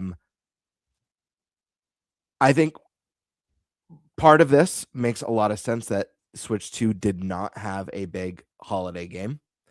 This was something that I speculated on the whole year on the podcast. I made videos of it on my channel. What's Nintendo's big holiday game?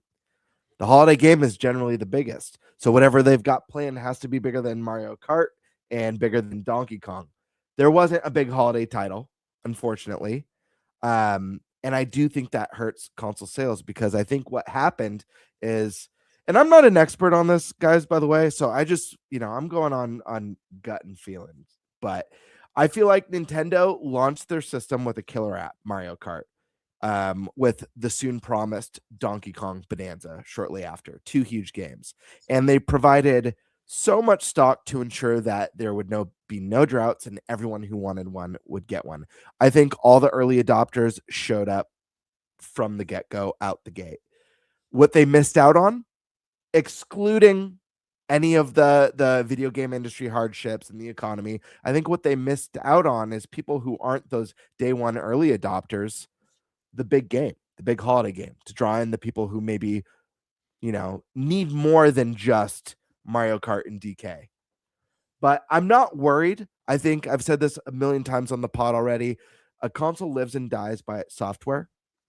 I think if Nintendo can keep up the momentum as well as have those at least one big juggernaut release a year, they're going to be in good shape. They have to keep up the momentum, though. That's what set Switch apart from the competition. That's why Switch dominated. Yes, part of it was the new concept, the innovation of the hybrid console. The other part was that the Switch just had nonstop software. You had your guaranteed AAA games, but you had a nonstop flow of indie and AA titles. There was never a drought on the system, very rarely. So if they can keep up that momentum with Switch 3, I think they're going to be just fine. Time will obviously tell. The fact of the matter is that it's still the fastest selling console of all time right now.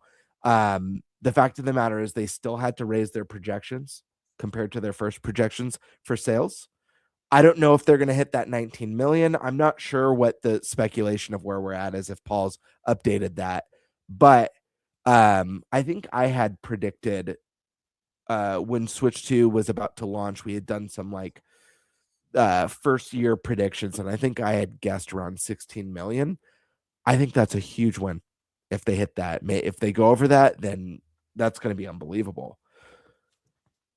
We're going to have to wait and see, but I think it's basically going to be software. I don't know. I think it will be scary if we end up in a scenario, depending on, there's a lot of speculation with chip costs going up, what Switch 2 might cost soon this year if they have to raise the price. I think if they raise it to 500, I think that they can get away with that, especially if they offer more bundles or more permanent bundles that are steadily in stock. If this goes up more than that, if this goes up to 550 or 600, I think that's where we're going to start to be in hot water. And it might be advantageous for the company to take maybe more of a loss on the hardware, even though that's not something that they generally do.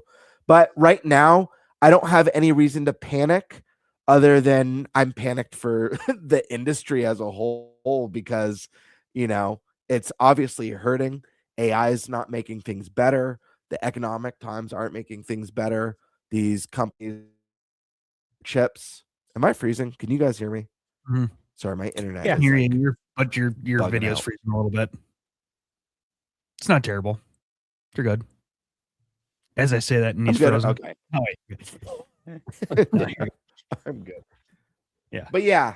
So I think it's just scary times for the industry. I'm worried to see how rough it gets in 2026. That goes for everyone.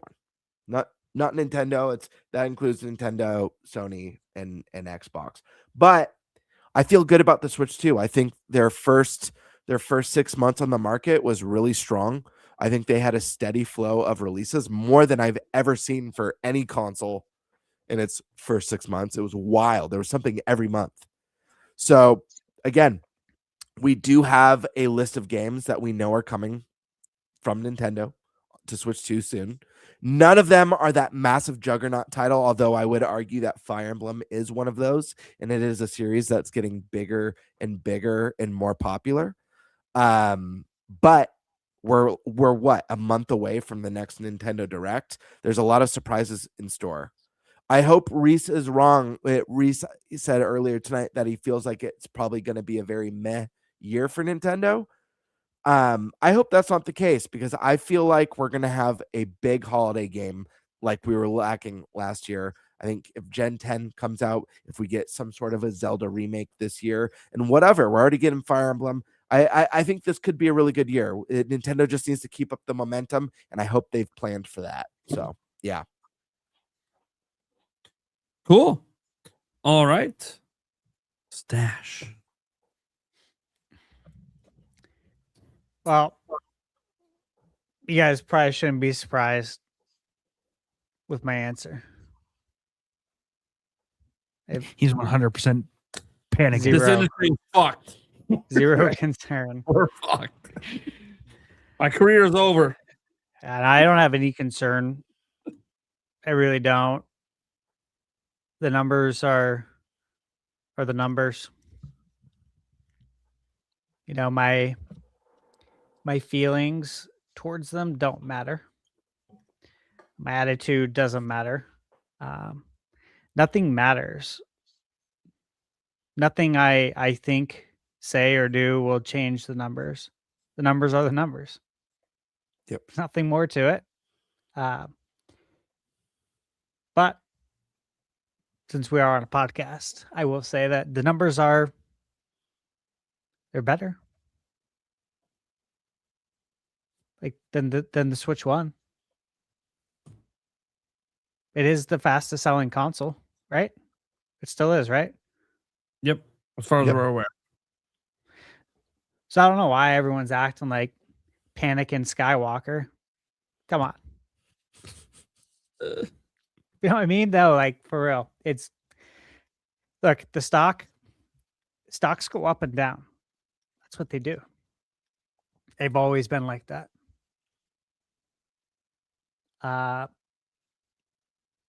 think if you look at Nintendo's stock history, I believe the same can be said for other sects of gaming, but I was to say Sony, it's hard to break out Sony because their stock's tied to so many other products, of course, that Sony makes. But the beginning of a console life cycle, stocks usually take a dip. And that's because it's not laid out on a platter, everything you're getting. Even though like Nintendo has the historical precedents to go off of. Like, hey, look what we did with Switch. You're only as good as the last thing you did. That's how it generally works in the stock market. People aren't putting their money in based on faith and faith alone. But as a fan, I can go based off of that. As a fan of the industry, as a fan of Nintendo, PlayStation, Xbox, all of it. Square Enix, fan of them. Ubisoft, not a fan of everything they do. I am a fan of their games though, and their IP. Not all the time, but I'm a fan of them. I think they're going to work out fine. So I'm not concerned about this stock dropping 33% over the last 5 months. People just want to see games. The shareholders want to see games. And been following Nintendo long enough to know they're gonna show games. This is what they do. And I'm sure we're gonna find out in February with the Direct.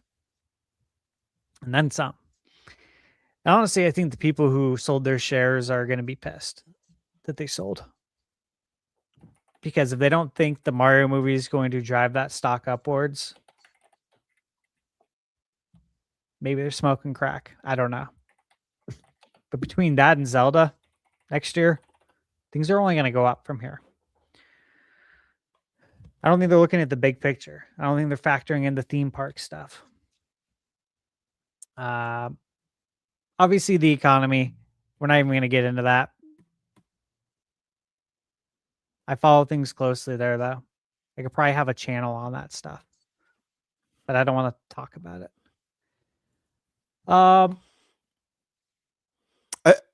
Stash, I feel like, I'm sure you'll agree with this too. I feel like the fact that Nintendo's broadened its IP, not just as video games, into entertainment through the theme parks and the movies. We got a Mario movie coming out. We've got a Zelda movie coming out. We're hearing reports that Nintendo's really doubling down on the movie and TV stuff and has big plans to bring more IP. And I think that stuff is only going to help Switch 2, to be honest with you. Dude, it totally is. It's going to help so much. We already saw it with the Mario movie. Every Mario IP gained from that. It's going to happen again. It's going to happen with Zelda. So you best believe Nintendo's going to have plenty of Zelda titles to choose from by the time that movie comes out. Because you got to capitalize on that. You absolutely have to. So, yeah, look, guys, if you watch I'll give a plug, but if you watch my most anticipated games of 2026, like I said, there's 110 games on there. And that's not like 110 games that are coming out. These are 110 games that I'm legit excited for, and you probably would be too. So, and many of them are coming to Switch too. Actually, probably a good bulk of them are. And we also just don't know what else Nintendo's coming out with this year. We have our predictions, right? That we did, last week? And yeah, I'm confident on the predictions. And one of them was Baldur's Gate 3. And just because of the recent news that came out, that doesn't mean it's not coming. Because money unites people. Companies especially. They're going to figure out a way to get it on Switch too. Because there's money involved. And people will get richer. So they'll figure that out. They'll put their petty differences aside. Whatever it is. I'm sure it's petty. So yeah. Again, there's more games than I have enough time to play coming to Switch 2. I don't know what's not to like about that. I really don't. Because I've been on the other side of that. Right? Nintendo 64 era. Just staring at your watch, staring at the calendar, waiting for games to come out, waiting for something new to hit the shelf at Blockbuster. That happens so many times, even GameCube era.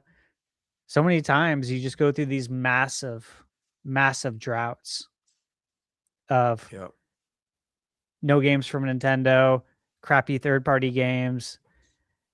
We've seen this happen plenty of times, right, throughout the years. And the only way you could kind of avoid a drought is if you were all in on the console and the handheld from Nintendo. That's the only way you could kind of like make sure you're always getting fed, is if you had both and you played both. Like you actually played both, because then you could, you didn't have, the droughts weren't as bad when it was like that. And that's because Nintendo had to, of course, release games on 2 different devices. We don't have to do that anymore. So we're eating really good. My plate's very full. So yeah, I don't have any concerns, guys. I think the movie's going to help it a lot. This is its first full year on the market. I think we're going to find out a lot of really cool stuff at the directs. I think Nintendo is definitely holding off on some announcements to make this year. And I think things are looking very much up for next year too, with the Zelda movie. And once that's out, we're going to be finding out about the next movie. We might know about the next movie. Like we might know this time next year that the movie after Zelda is going to be Donkey Kong. Right? We're probably going to know other movies or shows by then. So yeah, that's my answer. Okay.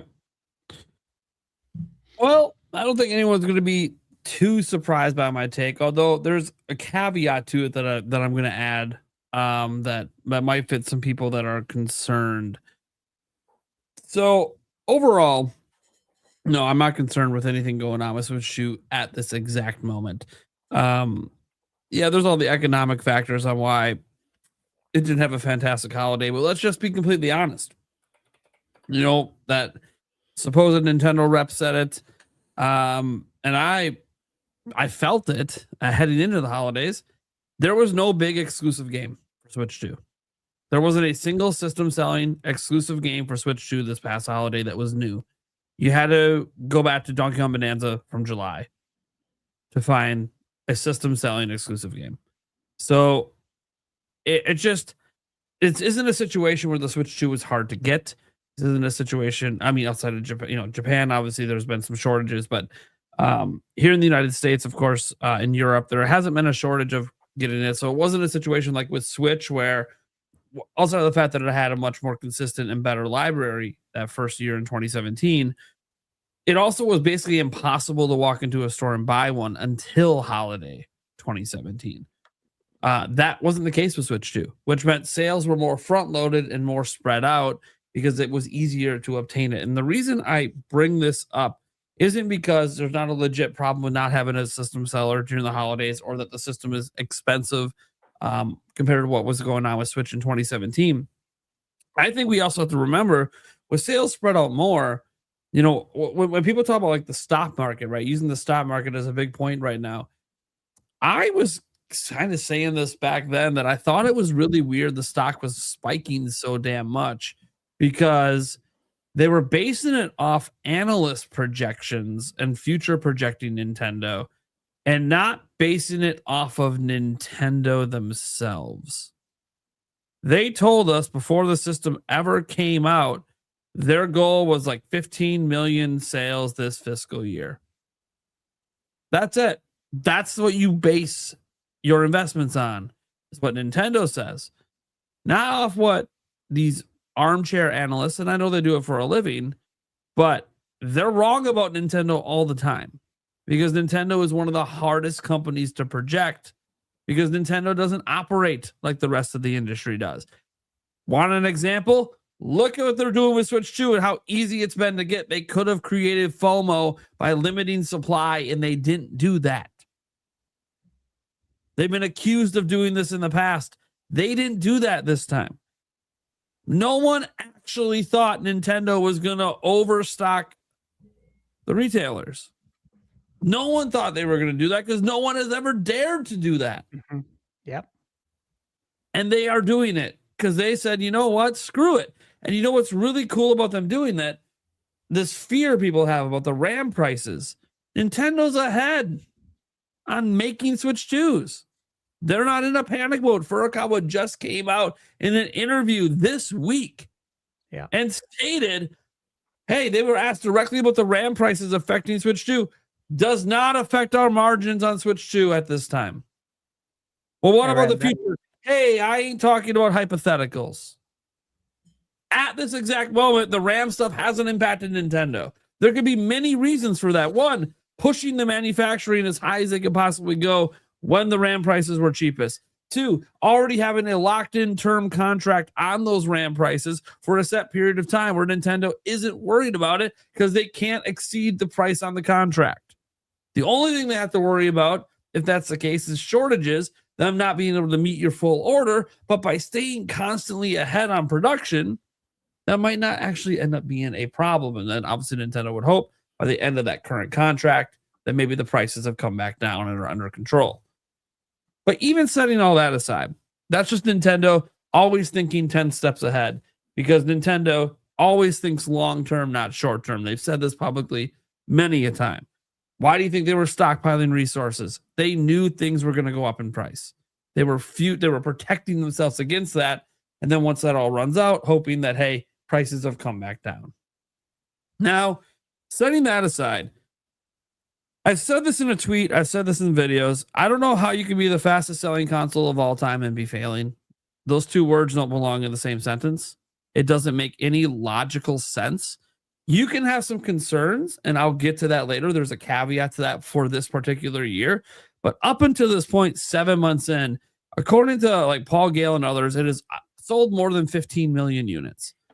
What's crazy about that, because that's just through the end of 2025, is that has outsold the entire first full 12-month fiscal year of Switch. And we're supposed to sit back here and pretend that that's not impressive. And I get, oh, it was supply constrained. I don't care that Switch was supply constrained for part of that run. If it wasn't, the same thing could have happened that is happening now, and it still would have sold the same amount of units. Because once it's not supply constrained, that gets rid of the FOMO factor that makes some people make those purchases. So you might just end up right back where you currently are. And regardless of any of that, the fact remains, not a single home console, handheld console, anything has ever sold this quickly, ever, period. Is that going to slow down at some point? Probably. Will it fall behind PS4, PS5, and Switch at some point? Probably. Although for Switch, it's got like a 7 million console lead right now. It's a little insane. I don't know that it's gonna fall behind Switch, at least probably until we get to maybe 2020 level year comparison, like 3 years in, when it got a huge spike from COVID. That might be a time that Switch kind of shoots ahead of it. And I say all this because Nintendo has gotten these like really massive sales without a system selling game released since July of last year. It's been a bit of a gap now since they've dropped a system seller, and yet it's still maintaining that pace, even through a crappy holiday where the whole industry was down. So it's hard to ever say there's any failure here or Nintendo's panicking when they increased their projections to 19 million because they were wrong about 15 million. That's a sign that the console is actually more successful than Nintendo thought it was going to be. Not less. We're supposed to panic because analysts were wrong. Well, how about Nintendo being like, motherfucker, we did 15 million before we even got to 2026. Nintendo didn't expect that. They didn't project that. They had to alter their projections because they were selling more units, not less. So it's really hard to be panicking in a situation like that. Now, there is a caveat. And the caveat is, well, that's what's already happened. What about this year? It was a bad sale season for everyone. Okay, fine. But what if the bad sale season doesn't stop at the holidays? It keeps going. Okay, the fourth quarter can make excuses for these first 3 months, right? Because, hey, the fourth quarter for Nintendo's fiscal year is always their least selling quarter for games and consoles. It's the period, the first 3 months right after Christmas. Okay, yeah. People will make an excuse, obviously, to dismiss potentially low sales this quarter. Let's say it's at 16.5 million now. We end at 17.5 for the fiscal year, which would mean only 1 million units sold over 3 months. That would be not great. But you can write it off as that. What about the second, the first quarter of the next fiscal year, the second quarter, the rest of 2026? And that is where I throw the caveat out there that, yeah, we need some big games announced. We need some big games announced to maintain any momentum there currently is. Because I don't think that if you leave February and let's say Gen 10 isn't announced, or even it not being exclusive, I think would be a blow to Switch 2. I think Nintendo needs that to be an exclusive Switch 2 title. But we don't even know if it's an exclusive because there's some of that leak out there showed they had worked at one point on it on Switch, on the original Switch. So we can't even guarantee right now that Gen 10's exclusive. And right now, what's the biggest exclusive game they have announced? Well, the game that's probably going to sell the most is Mario Tennis. Might sell 4 or 5 million. And that's lifetime. So that's not like selling necessarily this year. And then Fire Emblem. Now, Fire Emblem, I think, has potential, especially if it's going 3-house style, to be a fairly decent seller. But that's what you're banking on? 2 of your B tier franchises, one's a spinoff. No, obviously they have to have more. And we know it's Zelda's 40th, and we suspect there might be a remake, but okay, it's a remake. It's not a new game. Where's the new games? I think there's 1 or 2 coming. 1 or 2 Nintendo hasn't told us about. And I'm not just talking about Dustbloods. I think Dustbloods could be a sleeper for them. But I say a sleeper because it's a non-traditional game compared to what Nintendo usually offers. So I don't really know how it's going to perform, regardless of how good or bad the game is. I'm suspecting it's going to be fantastic based on who's making it, but we'll see.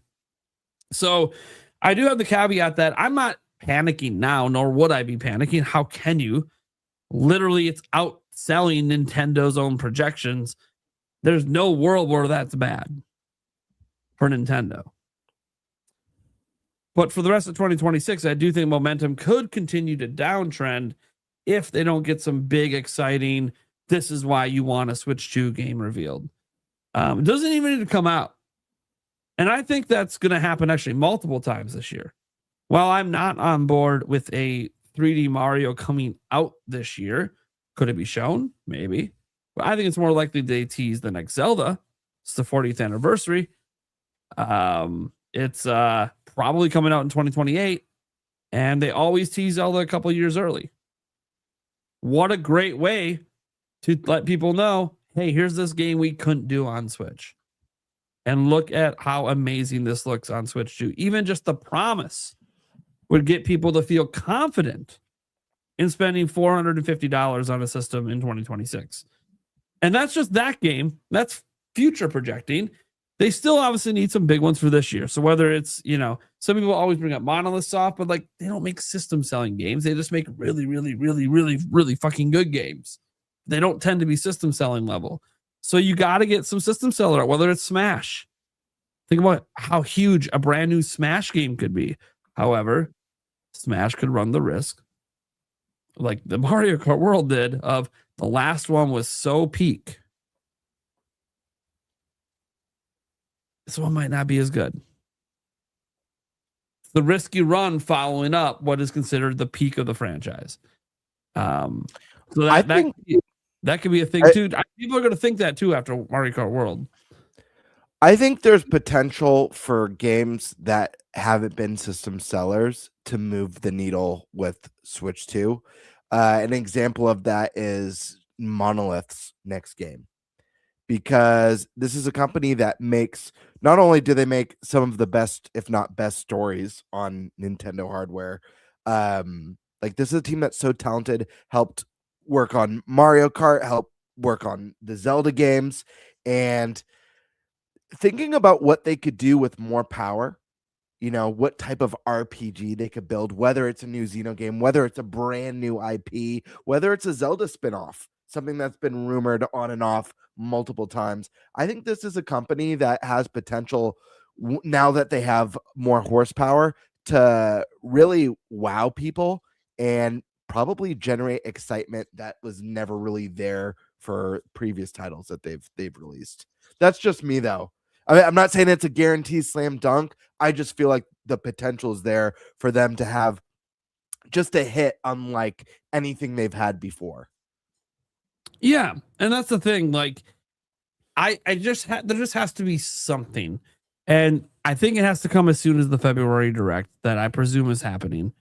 We have to see that big something that just makes people go, "Oh yeah, next generation Nintendo's arrived. It's coming. I see the vision now. I see what we couldn't get before." And to be fair, PlayStation 5 and Xbox have kind of struggled trying to get a game out that does that because everything feels just so samey to PS4 Pro. It doesn't feel like games took that leap. There's some examples out there, that you could think of that, okay, maybe that's a leap, but then you play the prior one on, PS4 and you're like, okay, well, I mean, this one's also kind of just as good. So I do think that Nintendo's in that prove it ground. It's like a prove it year. Like, hey, whether the games come out or not, you need to prove it by showing them. Because we need to see why Nintendo themselves wanted a more powerful Switch 2. And I don't think we've gotten that game yet. And I don't even know if the game's been revealed yet. I actually think Fire Emblem Fortune's Weave looks like a game that so far, they needed Switch 2 for, but again, I just don't think Fire Emblem's ever been a needle mover, and I would love for it to become a needle mover, like game we're talking about. Hey, even IPs that are maybe this is the year they get the chance for that. And I'm very curious as well if big third party games, the big AAA ones coming, are going to make any dents as well into expanding the audience, because Nintendo really, it looks like to me, based on what I've heard and what we have already announced, the Nintendo Switch 2 is getting more big AAA third-party support than Nintendo has seen maybe since the Super Nintendo. And I'm really curious if that's going to start to be a needle mover the way it is for Sony, where third-party games start to actually be selling points for a Switch 2, rather than just it's additive because you already buy it for Nintendo. And that's something that Nintendo, I don't think, has truly had outside of a couple examples like Monster Hunter Rise, where there's been really any impact on Nintendo sales. It's been a long time. So that's a factor that could come into play. I think that's a great point.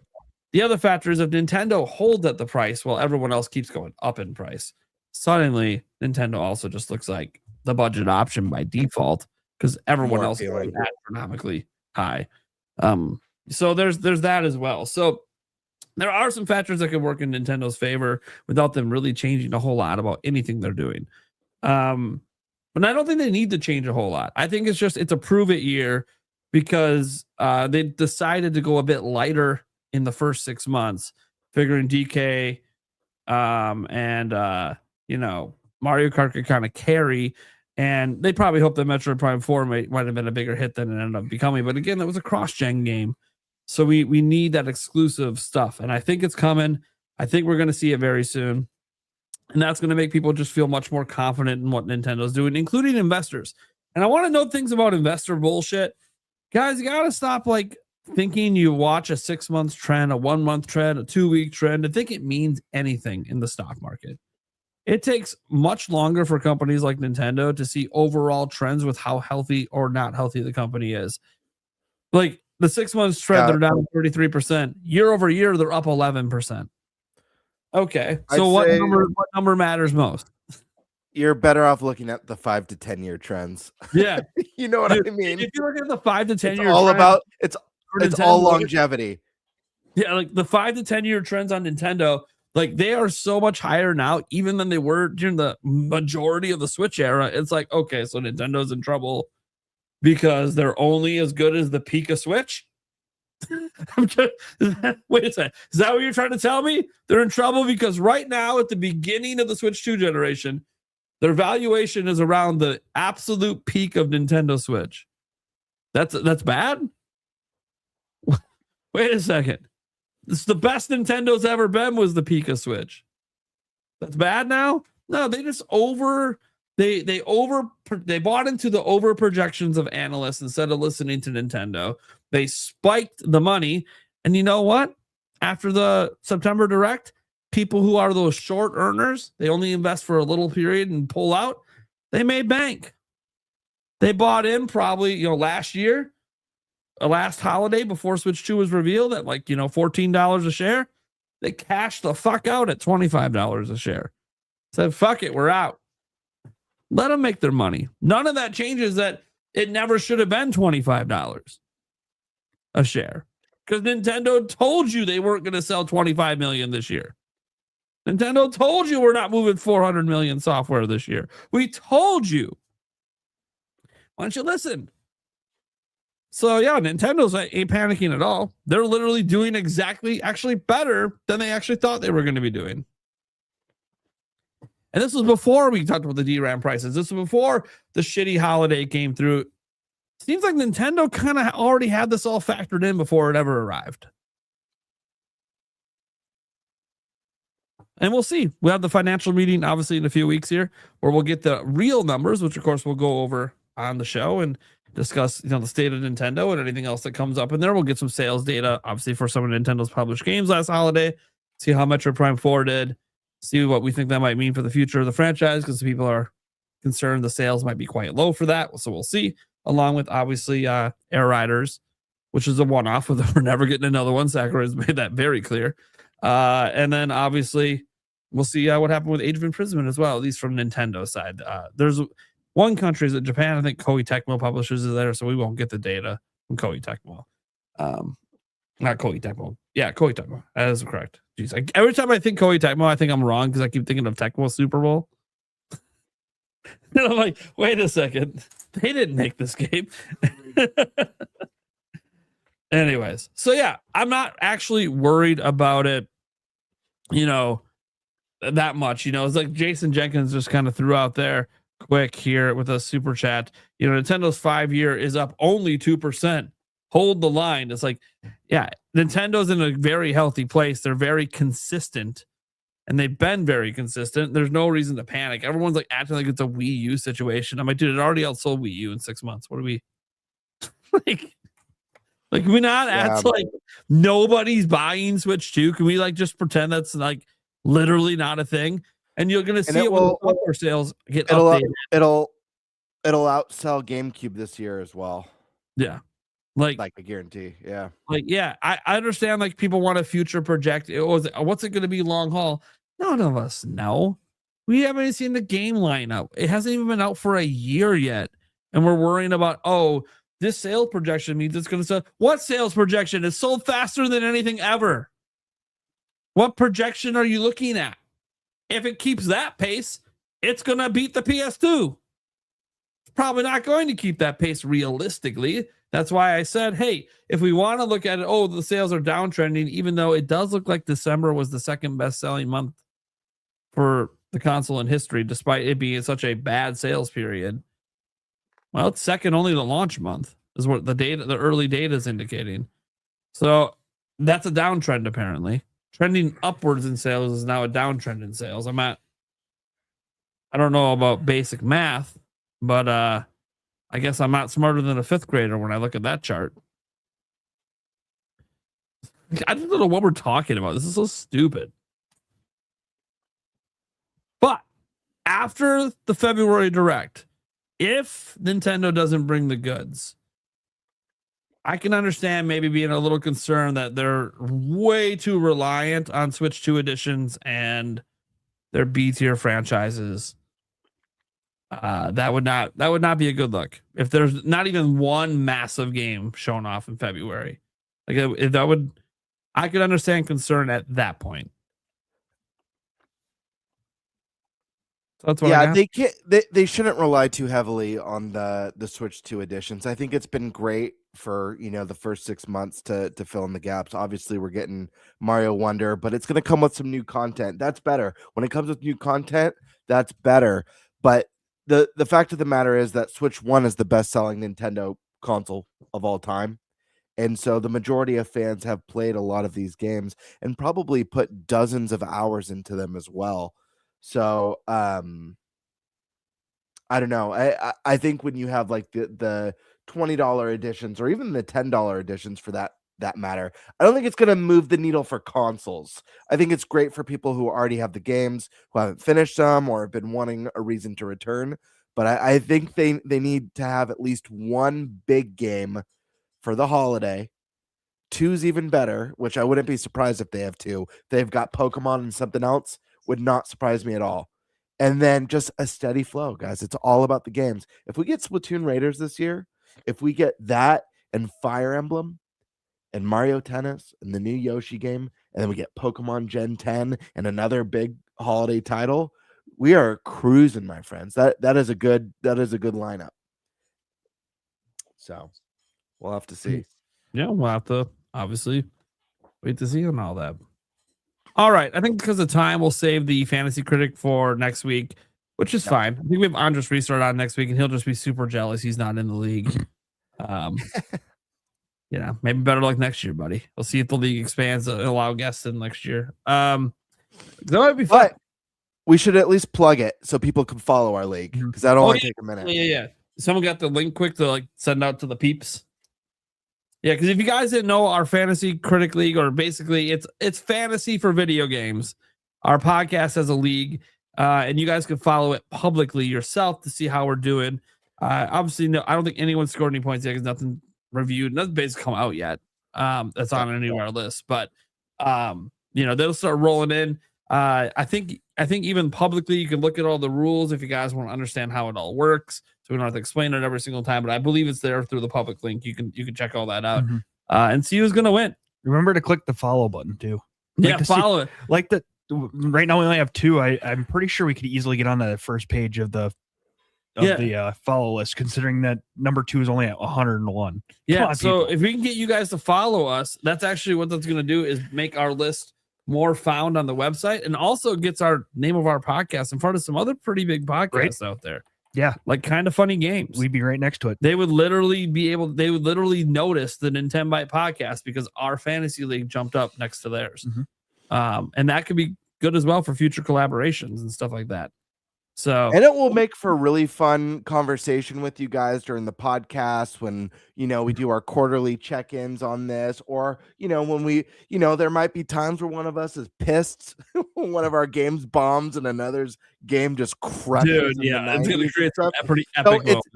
Yeah, guys. So definitely check it out and follow along, and you guys could make, have all your comments for us. You could dish it out about our weekly or monthly picks that we bid on. It'll be a really fun time. And even if we don't have any dedicated topics to it that week, guys, if someone's game bombs or someone's game does amazing, the trash talk's coming up either way. That's just, not know what's going on. Like, it happened in the intro, it'll happen in the outro. It's happening somewhere. Happened in the middle of a topic. It's going to happen. I have the first game coming up too. Which one was it? I forgot. Mio, that's right. Mio. Yeah. comes out on the 20th. So we'll see. And for those wondering, it's based on Open Critic, not Metacritic. If you're wondering when you're looking at stuff. Do we know how to follow? Someone in my chat's asking if there's a follow button, but I've only ever been part of a league, so you click into the league. I put the link in the private chat if you guys want to share it out to your guys' chat. Or you just copy the actual URL when you're in our league. And then there's a follow button up at the top right corner. Right. I think you have to create a free account. So how else do you get notified what's happening and what you're following? Yeah, right. Come on. But they're free to make, guys. It was super simple when I made my account there. So. Okay. So we'll see what happens. We'll see if we can get some followers on that and see if we can bump that up the list a little bit. Notice us, please. We're a podcast too. Yeah, I mean, did we become the number one most followed? to get onto the first page, we only need 19 followers. So yeah, we can do that. Let's just promote it. Yeah. I'll be mentioning it on my upcoming videos. So I have it linked in our clips channel. I'll be mentioning it every time I get a dominating victory. Oh, so speaking of So videos, that sucks that you won't mention it at all then, huh? You're funny about that. What he's basically saying is every game on my list is apparently going to suck really bad. So think about look at my list and see the games and think about what Stash is inferring here. That every single one of those games is going to be bad. That's not. I don't know, man. It's just fun trash talk. Gotta love it. I'm just throwing it right back because what he's really doing is I mean, insulting the game. He ain't insulting me. Yeah. I mean, No, it you is said massive wins. yes, massive wins, meaning game scoring in the 90s, baby. That's what I'm talking about. Some fat point gains coming my way. 2? Oh, buddy. Yeah, I'd say maybe. I'd say 1 for sure. I think everyone knows the one for sure. This is one of my top picks, but Yeah, but the rest, we'll see. We'll see. I'm pretty confident in some of that list. Just saying. 90s, we'll see. all right. We just got two new followers in my chat, so we're already climbing up the ranks, gentlemen. Sweet. What were you gonna say, Gamer? About 3? Make that 3. Because I was gonna say wait, channel. Go ahead. No, go ahead. Oh no, I was actually gonna ask Stash. This is probably a conversation for after the podcast, but screw it. Stash, you have B-roll of the podcast when you shout out the podcast at the end of every episode. I was gonna ask you, if you don't mind, if maybe I could use that same B-roll to shout out our podcast at the end of my videos as well. Yeah, I don't want to take your Google edit Drive right from now. you, but it's a great little clip. I could do my own voiceover for it, and you know, it will be nice to have something like that because I try and remember to shout it out, but sometimes I forget, and then I realize after I upload it, oh shit, I forgot to mention the podcast at the end. But I could just add that to the end of every video and do a voiceover for it. Yeah, I'm uploading it right now. Hell yeah! I'll get you the link in a moment, but so I could shout out the league and that. I like it in the same go. Very good. Oh, nice! We're getting more followers for sure. We're at 7. We're at 7 right now. We're on page 3. We're on page 3. We're on page 3, everyone. Remember, it only takes like 18 to get to page 1. And then, dude, we got to beat out Sacred Symbols. Come on, we got to get above 101. What are we doing? We got to be right behind Kind of Funny. Dude, you know what's wild about Sacred Symbols? So I was looking at their picks today. Not a single person drafted a Nintendo game. Not one. Wait, sorry. I didn't mean that. I think there was a Nintendo game. No one drafted Fire Emblem. How wild is that? I feel like that's the highest rated one they have announced right now, besides Dustbloods, for a possibility. Yeah, but Fire Emblem that game is going to review extremely well. It's going to be in the 80s. Yeah, it's going to be in the 80s, easy. I could see that one hitting 90 plus. Did anyone draft Colin's game? Saint Slayer, Spear of Sacrilege by Lily Mo Games. Oh, it was on my video for most anticipated. I'm looking forward to it. It's like a Castlevania style game. That's right. I'm curious if he drafted his own game. For everyone in the lead, just to give you a tip, if you don't pay a lot of attention, all you gotta do is just watch Stash's video for an hour and a half, and you'll have all the inside info you need on the games you should be looking to pick. Yeah, it was a great video, by the way. It made my very stressful work day a little less stressful. Good. All right. Let's get to our Q&A here from all the super chats and everything today. We we go through some of the stuff here. Steak has been a member for 3 months at my channel. He just wanted to say, let's go. Sorry, not my channel. I think that's Stashes or Game Birds. It's a link channel, so not sure which one. Well, that's why I'm asking if they know. Let me check. This I is from think it's your mine. guys' It's mine. Yep. There you go. Yeah, brother. Cheers, Remember, man. 3 months over there. Hell yeah.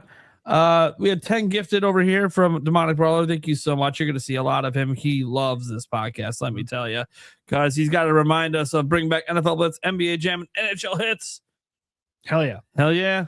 That hoop is staying up, guys, until it happens. Yeah. It is what it is. And when it does, I'll slam dunk it and make the backboard shatter.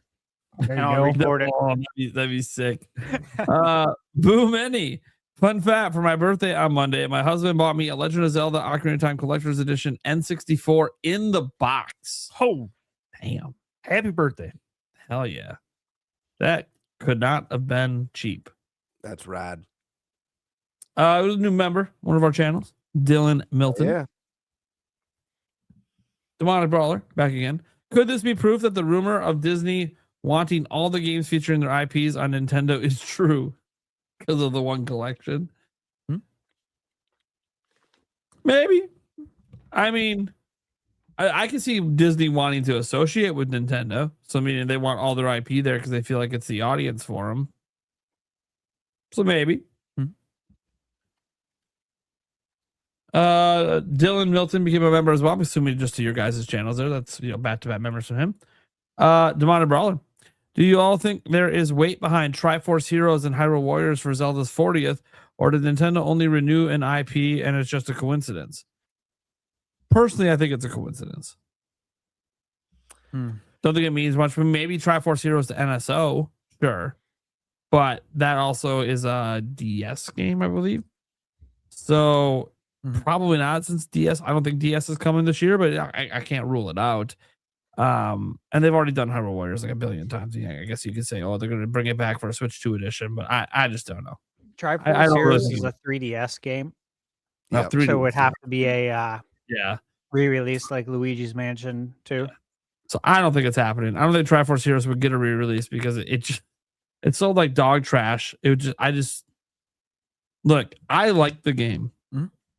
I really do. I just don't think if you're thinking of Zelda games to bring back, that's the one they do, to be honest. Out of like all the options, it'd be one of the probably least popular options. So that's why I'm like, I think it's just all coincidence. Nintendo renews IPs like all the time. They just don't want to lose the rights, I think next year we could get Four Swords Adventures on GameCube. Sure, yeah, that makes sense as an NSO release, though. You know what I mean? Yeah, and use game chat with it, which would be nice. Dude. Hard to play that back in the day. Oh Before man, Game Boys. That's one that I would love to do a stream with you guys. Same. Do a Four Sword That Adventure would be stream. fun. Would be make a lot of so sense. much fun. Yeah, we'll have to do that. Heck yeah. Maybe at some point we start a once a month bonus stream night where we play a game together with all together, audience can interact and everything. Would be fun. There's a lot of games out there. It'd be the 4-player online. It'll be fun. Future idea. Do some tennis doubles. Yeah, we'll just have to fucking put that on the tack board and come back to this at the appropriate time. And make some plans for it. All right. Let's see here. Roger Enyart said, wow, 5 months already. Time flies. And then he said, whoa, 3 months at Gamebird Classic.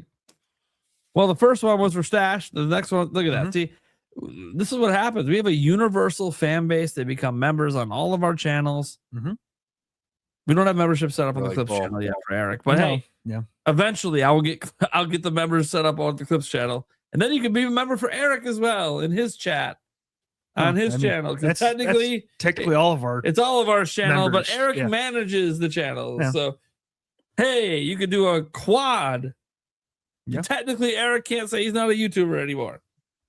He does cut content and upload it on YouTube. I do. Demonic Brawler, that we just mentioned 4, and Pokemon Gen 10. That's So that's a very popular projection for this year. Gen 10, like the leak, it's kind of hard to just ignore that. Like the whole, like everything leaked.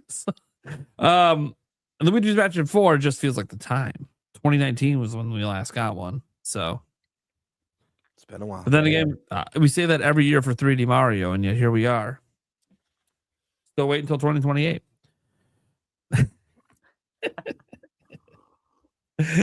Tamale Brawler. I believe Luigi Mansion 4 is coming in October and Pokemon Gen 10 this holiday. 3D Mario is 2027, they say. We'll have to wait and see. It's a lot of guessing. We don't know what's happening. We haven't even had our first direct. Yeah, definitely 2027 the latest. Easily. So a trend is getting started where everyone's just shouting out how many months they've been a member for. Yeah, dude. The Ronald Brawler. I love GTA, but let's be real, it's not coming to Switch 2. Even if it did, it wouldn't be until the PC port on day one. So if you have Nintendo only, I mean, there might be a follow-up one to this. No, I don't see a follow-up to that. So I would just say that one, I've obviously said this whole time, I think it's coming to Switch 2. I don't think it'll be the same day as the other consoles. I do agree that it won't probably be till roughly around the time the PC version comes. Because I do think one thing that might happen in tandem is they might want to try to get GTA to work on these handheld PC devices, because that would help expand the reach. And if you're doing that, then why not get this thing running on Switch 2?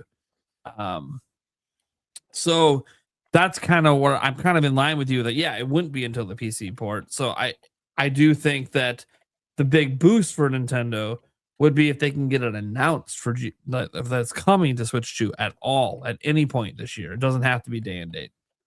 But that might not happen. That might be more of a 2027 announcement. And that's okay. That's okay if it is. But we'll see.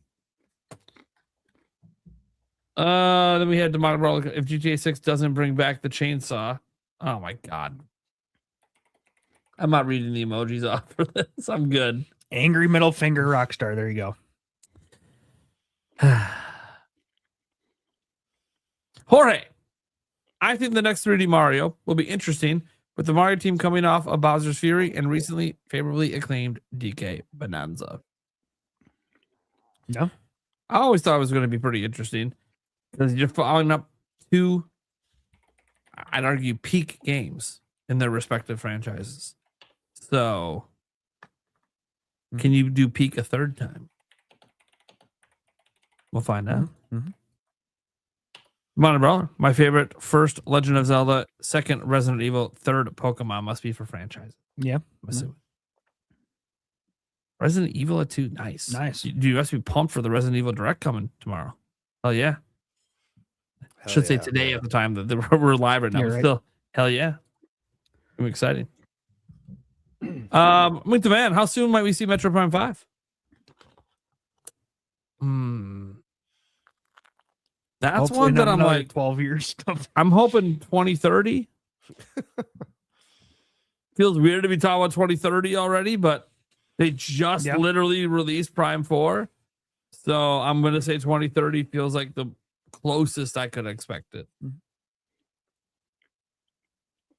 Anyone else have any other guesses? Like, all right. Say 2028 or 2029. Okay, Stash is going with the quicker turnaround. Yeah. I don't know what the hell Gamebird's doing right now. He's featuring some wild chats right now. Some absolute wild chats. You I like this talk to the audience, Gamebird, so the audio listeners know what you just put in front of our face. If the year is 2027, GTA 6, ass poop. Middle finger. I love it. This is the high quality conversations going on in our chats. Damn straight. Totally indicative of every single person. All right. With the man. Oh yeah, we did that one. Sorry. Next one. Unstar that one. Venatus, Ninty Prime, about the WTF game. Are the beings in the game aware of their existence and their place in the world? Related? Do they have feet? They may have legs, but no feet. On that topic, I'm definitely very, very confident in my projection for it to be Horizon from Sony. I'm feeling pretty good on how he reacted to that one. Sony definitely. His face when we said Sony was oh shit, they're flying too close to the sun. Then we said Horizon and he lost his shit. So I'm just trying to read the tea leaves over here. But still, we do know definitively he said Crimson Desert's coming to Switch 2 this year. So that was like a very definitive statement. Yes. That we didn't even ask for it. He slipped in. I love it. That means he would plan to reveal that shit on the show. That was so great, though. He You and I just caught that and looked at each other like, wait, did he just say exactly what we thought he said? Yeah. So thank you, Kiwi Talks, for a primary topic for my video tomorrow, besides Resident Evil. And watch nobody else cover it because we're not mainstream. Because he didn't tweet it out. There you go. Jorge, wait, I did. Oh, wait, no, this is the one. Kiwi, does your opinion on Sakurai's dev timeline change now that we know that Nintendo and HAL Labs actually asked him to make Kirby Air Riders? Obviously, he's not here to answer the question. It's interesting because obviously right now he's basically overly stated. He doesn't have a lot of connections in Japan. He's just starting to form some of those connections, including an upcoming potential source that could have answered one of those Japanese related questions earlier, but he doesn't have that source right now. So yeah, it's interesting, thinking about if this changes the dev timeline at all. I think the biggest change to the dev timeline would be knowing if the team that worked on Kirby Air Riders with him was the Smash team or not. And I know we have the credits and it doesn't really tell us that much about if it's the Smash team or not, because it could be the same team. So I think that's a bit more telling, but I truly think he's been working on Smash this whole time alongside Kirby Air Riders. I can't imagine that, even though Kirby Air Riders is pretty packed with content, it's nothing compared to the last Smash game. So I feel like he would have had the bandwidth to do both at the same time. But Smash just needs a little bit longer, which is why it could be this year. So that is some people's projection. I think if it's not this year, it's 2027, but I think there's a shot. There's a shot for Smash this year. Not enough for me to go for it on Fantasy Game Critic, because it should review very well. A new Smash? A new Smash, yeah. You think a new Smash could come this year? Yes. I think there's a possibility, an outside shot. That's an outside shot. I think 2027 is more likely, but I won't rule it out. If he's been working on it for as long as he worked on Kirby Air Riders, you never know. I don't know what all he's putting in the game. How big it's going to be, the content, I don't know. I don't know how many hours he sleeps. Dude, he's probably on a very strict, 4 or 5 hour sleep schedule. I think so too, and I love that. I respect that. Yeah, just very detail oriented. Every sleep. day is mapped out. Yeah. Okay, says has the MC a full live or a half-life? That's why I got in the half-life question with them, just to see was when that one came. I figured my question was a bit more direct, but yeah, he said it exists, but what version of it exists anymore? Because it's been restarted so many times. Kind of funny what we learned about how Valve works there. How basically they just have fuck you money, so you never really know what the fuck's happening. This was just to get to the streak on my end. Thank you so much, Pippuccino. Demonic Brawler says, has the What the Fuck game already been on other consoles? That would have been a good one. Yeah. To ask if it's a game that already came out, or, will it be day one across everything, etc.? That would have been a good one to get in one of these here. He probably would have just laughed and given us nothing like he did to every other question about it, but... Right. You wouldn't even tell me if there's feet in it. Yeah, what the fuck? Humanoids, animals, couldn't get that answer. All right. Except we got our answer. Well, I mean, I'm pretty confident in what my guess was, but yeah, we'll see. Project M Eternal Darkness 2. I can tell you right now that the person he interviewed did not make Eternal Darkness 2. Now, might this game be a spiritual successor? That we'll have to wait and see, but definitely did not get to work on Eternal Darkness 2. LCC Gaming, will EA and Lucasfilm ever give us Battlefront 3? I never want to say never on that one. They kind of messed up a lot with Battlefront 2. After some, tweaks and patches and stuff, it actually ended up being okay. But do you guys think there's a future for a new Battlefront game? Oh yeah. Oh yeah. If there's money to be made, they'll find a way to do it. Maybe the way forward for it, if they do it, is to do what they did with Squadrons. Make kind of a more budget tier game. Like, you're not trying to be this mega $70, microtransaction filled game, and you're just going to make a really, really good multiplayer Star Wars fighting game, battle game, whatever category you want to put it into. And you're just trying to make it on a budget, a little small team. You got like maybe only 50 people working on it. And you come out at like $40, $50 in this economy. Could see some big success with that, like Expedition 33 did. Ego. You think that's gonna be the problem? Yeah. Disney.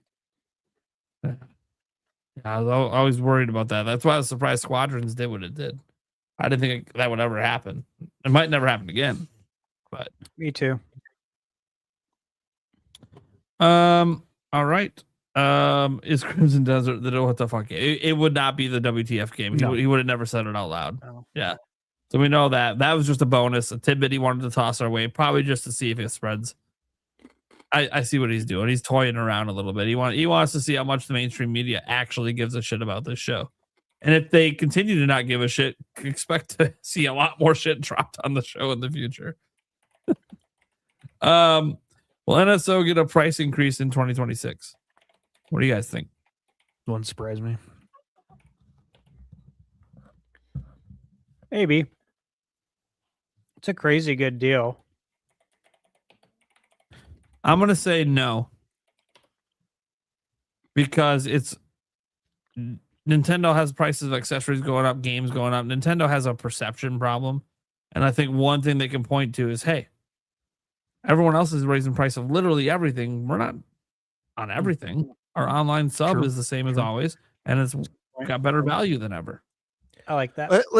Let's approach it like this, though, because I think this might be the more interesting question is, if price is going to go up somewhere, what do you think is more likely? Hardware increase or NSO increase? I think it's more price likely is going to go up. I think it's more likely the hardware goes up to 500. Which I don't think they should do, but I think I can't rule it off the table. I think they would like to hold, but it would be interesting if the strategy Nintendo goes instead is like, yeah, they get rid of the 450, but they do sell 500. But now they finally decide, hey, Welcome Tour is just going to be packed into every single Switch 2 moving forward. Should have been like that from day one, but at least then it makes the $500 new default price be like, well, at least they gave you something.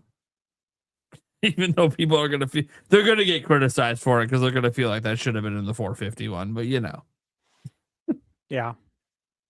People will complain. People who didn't buy it. Yeah, that people who don't even own a Switch 2 will complain. Yeah. Let's see here. Hugh Jenkuler says, did my Nintendo year in review. Was shocked to see I had played 35 games. I've only finished 5. Got to be better this year. I had 41 games on my review. Year in review. Do you guys look at yours? I haven't even looked at mine yet. Eric's looking literally right now. He has 11 games in 66 hours. There you go. Where's my phone? You guys want to say yours later? You can. I'll just move on to the next one. Imagine that. What? Reward Age of Imprisonment, your number one played game this year? Yeah. Who knew? Yeah, 29 hours. Woohoo! JView says 1 year ago today, we were speculating that the Switch 2 was going to get revealed very soon. That ended up being 24 hours later. Here's to another banger year 2026. You mean our number one viewed podcast episode of all time at 27,000 views just on my end alone, combined all together, over 30K tuned in to a title that says Switch 2 will be revealed tomorrow? Dude, where was That was I? fun. You were. I I don't think you were I a know. member on the I show yet, wasn't. but No. that was a crazy episode. The chat was nuts. Everyone was saying we're full of shit. We're lying. We're believing too much in Nate the Hate. Yeah. And just like giving us all this shit because our title was very direct. It was will be Really? revealed tomorrow. Yeah. And this was after everyone thought that it would be pre-announced that they would do it, and they didn't pre-announce it. And I remember talking to Stash and Eric at the time, and I'm like, guys, we have to run this title. Do we truly believe Nate the Hate is correct? He is acting very cocky about it right now. He put out the fucking photo with the lean back, and so I'm like, dude, and everyone's like, fucking do it. Sure as shit. Number one episode of all time, and it was this just 1,000% vindicated in less than 24 hours. It was great. That's so wild. And this wasn't a podcast. This was just a pre-reveal. This was our normal Wednesday podcast. Oh, it was the normal Wednesday podcast. Wild. And you had 30,000 viewers going. What was it? What was that like having that many people live talking? It's one of the largest live streams I've ever had, even on my channel. Like looking at my channel history, it's like one or two. I think the only other one that might be larger was actually at the time I think it was the largest live stream I'd ever had on my end, only beaten by the Nintendo Direct in April. That one also did some bonkers numbers for the stream. That's cool. But I'm like, dude, that was insane, and that happened on the Nintenbyte podcast on our regular Wednesday show, and then we immediately did a bonus episode after the reveal, which is crazy to think back. Like we did a whole episode off like a 16-second clip of the Switch 2, which was just everything we already knew it to be from all the leaks. But we did it because we were hyped as hell, and here we are a year later. It feels kind of good reminiscing back on the number one most viewed podcast in podcast history. Pretty crazy. I think that was like a year ago today, basically. Jason Jenkins, Nintendo 5-year is up only 2%. Hold the line, right? We did that earlier when we were talking about that topic. Dash Attack is going to be fire. Yes. Harmony. This game I am very excited about. Have you guys seen the trailer for this one? Dench Attack? It's basically jet grind radio, but you play as a train and you're rail grinding and doing tricks. And there's can someone pull up the trailer? It'll be worth your time. But please pull it up in chat because I'm sure this is a game a lot of people have not heard about. And it's what I'm very excited about. That's so please pull the trailer up. I think I saw this in some event last summer. We did. Yeah, legit. I'm like, what the fuck? I'm like, what is going on with this weird game? But yeah, it's like Sunset Overdrive meets Tony Hawk means but people were going wild in the chat over it, man. It was like, all right. I mean, I guess they're doing something. People are getting excited. That's the whole idea. You wanted to shock people in the middle of a show? This is the kind of game that'll do that. Yeah. By the way, Steak wanted to throw this out there. Gamebird hit 3K subs. Congrats to the Birdman. Oh, congrats. Hell yeah, people. Thank you. Thank you, all of you. Your arch nemesis must be defeated by the bird one day. Well, I'm aiming low. That way, my goal for this year is to just double what I have now. So I'm not going crazy, but sometimes when you aim small, you hit big. So we'll see. Yeah. Sometimes you spread your wings and you fly. Or was it? If anyone's seen the movie, remember what I told you like months ago? I said, Gamebird, all you gotta do is just get the content out, and the people will come. If you build it, they will come. And look at how much your channel blew up with 5 videos. Yep. No, it's true. Yeah. You make great shit. That's what happens. You make good content. We can promote it all we want. People ain't subbing if they ain't liking what they seeing. It's true. So it's true. Thank you, everyone in the audience. Couldn't have done it without you people, and I love you. There you go. Yamrob says Nintendo's got to slash Switch 2 prices if it wants to succeed. Okay, based on what? The fact they're already successful. I don't. Oh, sorry, our stock price is only the second highest it's ever been in company history. My bad. I don't even know what we're doing. Like the premise of this statement would have to be that it's not succeeding.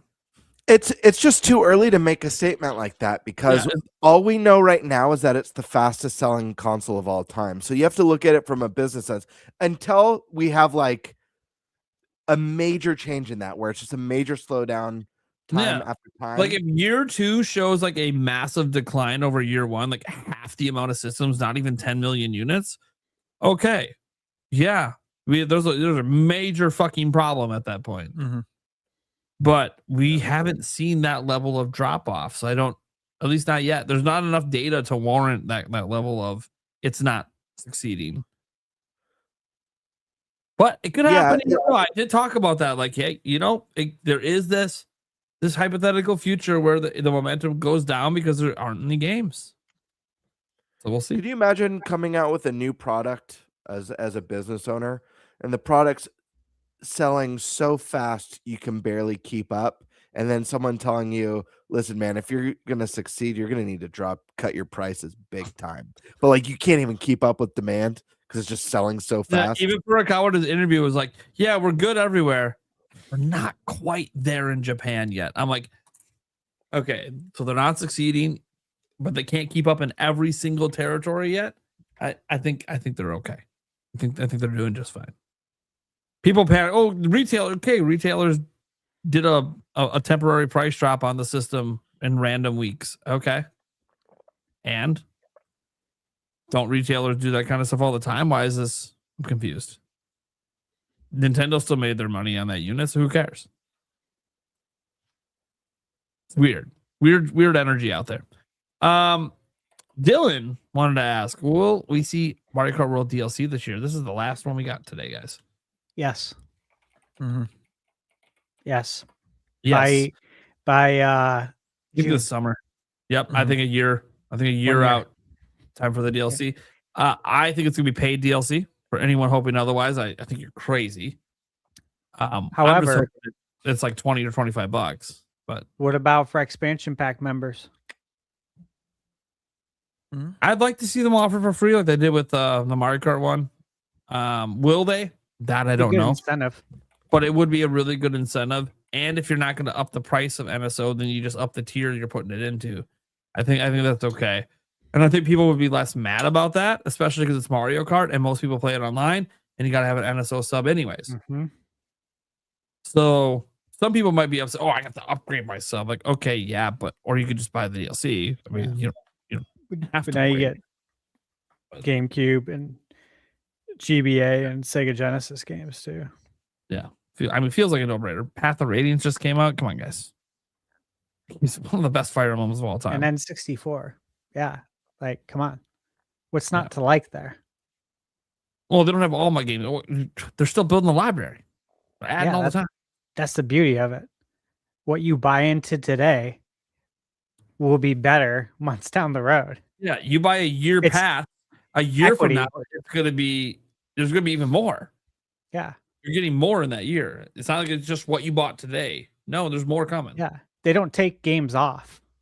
That's the best part. They don't remove games like the other, all the other services remove games, right? And then they'll put them back on maybe 6 months, a year down the road. Oh yeah. With this, you just get more games. I made the FOMO. All right. So that's gonna do it for the Q&A segment. I believe that's everyone. I'll just double check, making sure. Yep, that was the last one. All right, guys. Let's go around the room, let them know what we got going on, and then get the hell out of here. Oh, is that the game I need to play? It's Wild Woody, dude. Yeah, Wild Woody. Wild Woody. We need to get Wild Woody on NSO. For those listening to the audio version, you're missing out on some things for the video side, let me tell you. I would say Google it, but Googling the term careful. Wild Woody. I don't know if you want that in your search history. Be careful. Save it for the Nintenbyte podcast video version. All right, Eric, what do you got going on, man? Not a whole lot. You can find me here and on our Clips channel. There you go. Birdman. Guys, you know where to find me here on YouTube at GameBird Classic or on Twitter at _Birdmaster. I got a few videos that I'm working on that should be coming out pretty soon. I also am doing a couple collabs on a couple other content creator channels. I'm not going to say what they are because I don't know if it's projects that they've announced yet. But one of them is well, who am I collabing with? Oh, one of them at least I know has been on the podcast a number of times. So Nice. there's How many that, are you doing? but 2. I'm doing 2. Oh, we must be doing the same too. I wonder if we're doing the same too. That is hilarious. This is for a post-podcast chat. All right. Yes, it is. So look out for a collab that probably involves half the podcast. Yep. It's funny. I'm not involved in any. It's like I wasn't asked. Oh, wait. I forgot. There's reasons I was gone from the net for like a month. Okay. ThunderStash. I guess we know some collabs are coming up. Yeah. So what's going on? Right. Yeah. So I'm looking at an Excel list and I have 7 games highlighted. Those are 7 that I have review codes for right now. And I can't talk about them. But embargoes for all of these will be up by February 4th, 5th. So 7 games between now and then to beat and review. Yeah, I know. It's going to be nuts. I'm going to get no sleep. So yeah, that's what I'm working on. Look forward to that. There you go. All right, guys. I am Nintendo Prime over here. I'm back making my news videos, which is I'm really happy to say that. Not necessarily every single day. I'm trying. Today's video doesn't look like it did extremely well, which is all right. You're not going to have every video blow up, but it's cool. We'll just try again tomorrow with some more stuff. I obviously am just very thankful to be in the position I am, where I do this for a living and get to do this podcast every week with good friends, making new friends along the way. I can't wait to see what 2026 brings to this show, brings to events that we might go to, or just brings in general to all of us as gamers. There's a lot of exciting stuff happening in this industry. And I think it's important to end on this note of talking about that, because we live in a world where it's not just, the bullshit happening in politics and the economy and everything else going on in the world. Bullshit happened in the video game industry too, and it gets constant attention daily. Things like the Ubisoft layoffs that just happened again. Yeah, that shit sucks.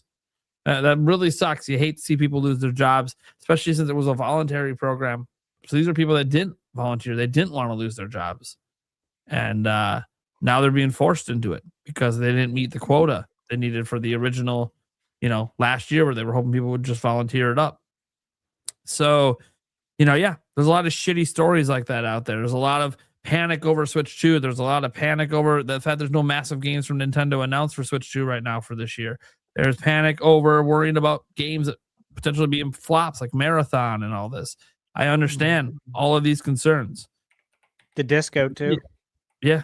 But video Always. games, I think, are actually in a very good place. And again, I can't say it enough. If you don't believe so, just look at ThunderStash's hour and a half. Look ahead to 2026. There is so much greatness going on, because why the hell are we here anyways? It's to play the damn fucking games. It's not to bitch about money or bitch about this or yell about that or get angry because Nintendo could brick your Switch 2, the same policy they've had since the Nintendo Wii, and PlayStation and Xbox had the same policies too. No, it's not about any of that shit. Anti-consumer. We're here to play fucking video games. And god damn. Yeah. 2026 is already loaded before we even get started. So it's going to be a good year. That's where we're going to end. Episode 35 of season 3 of the Nintenbyte podcast. Catch you guys in the next one.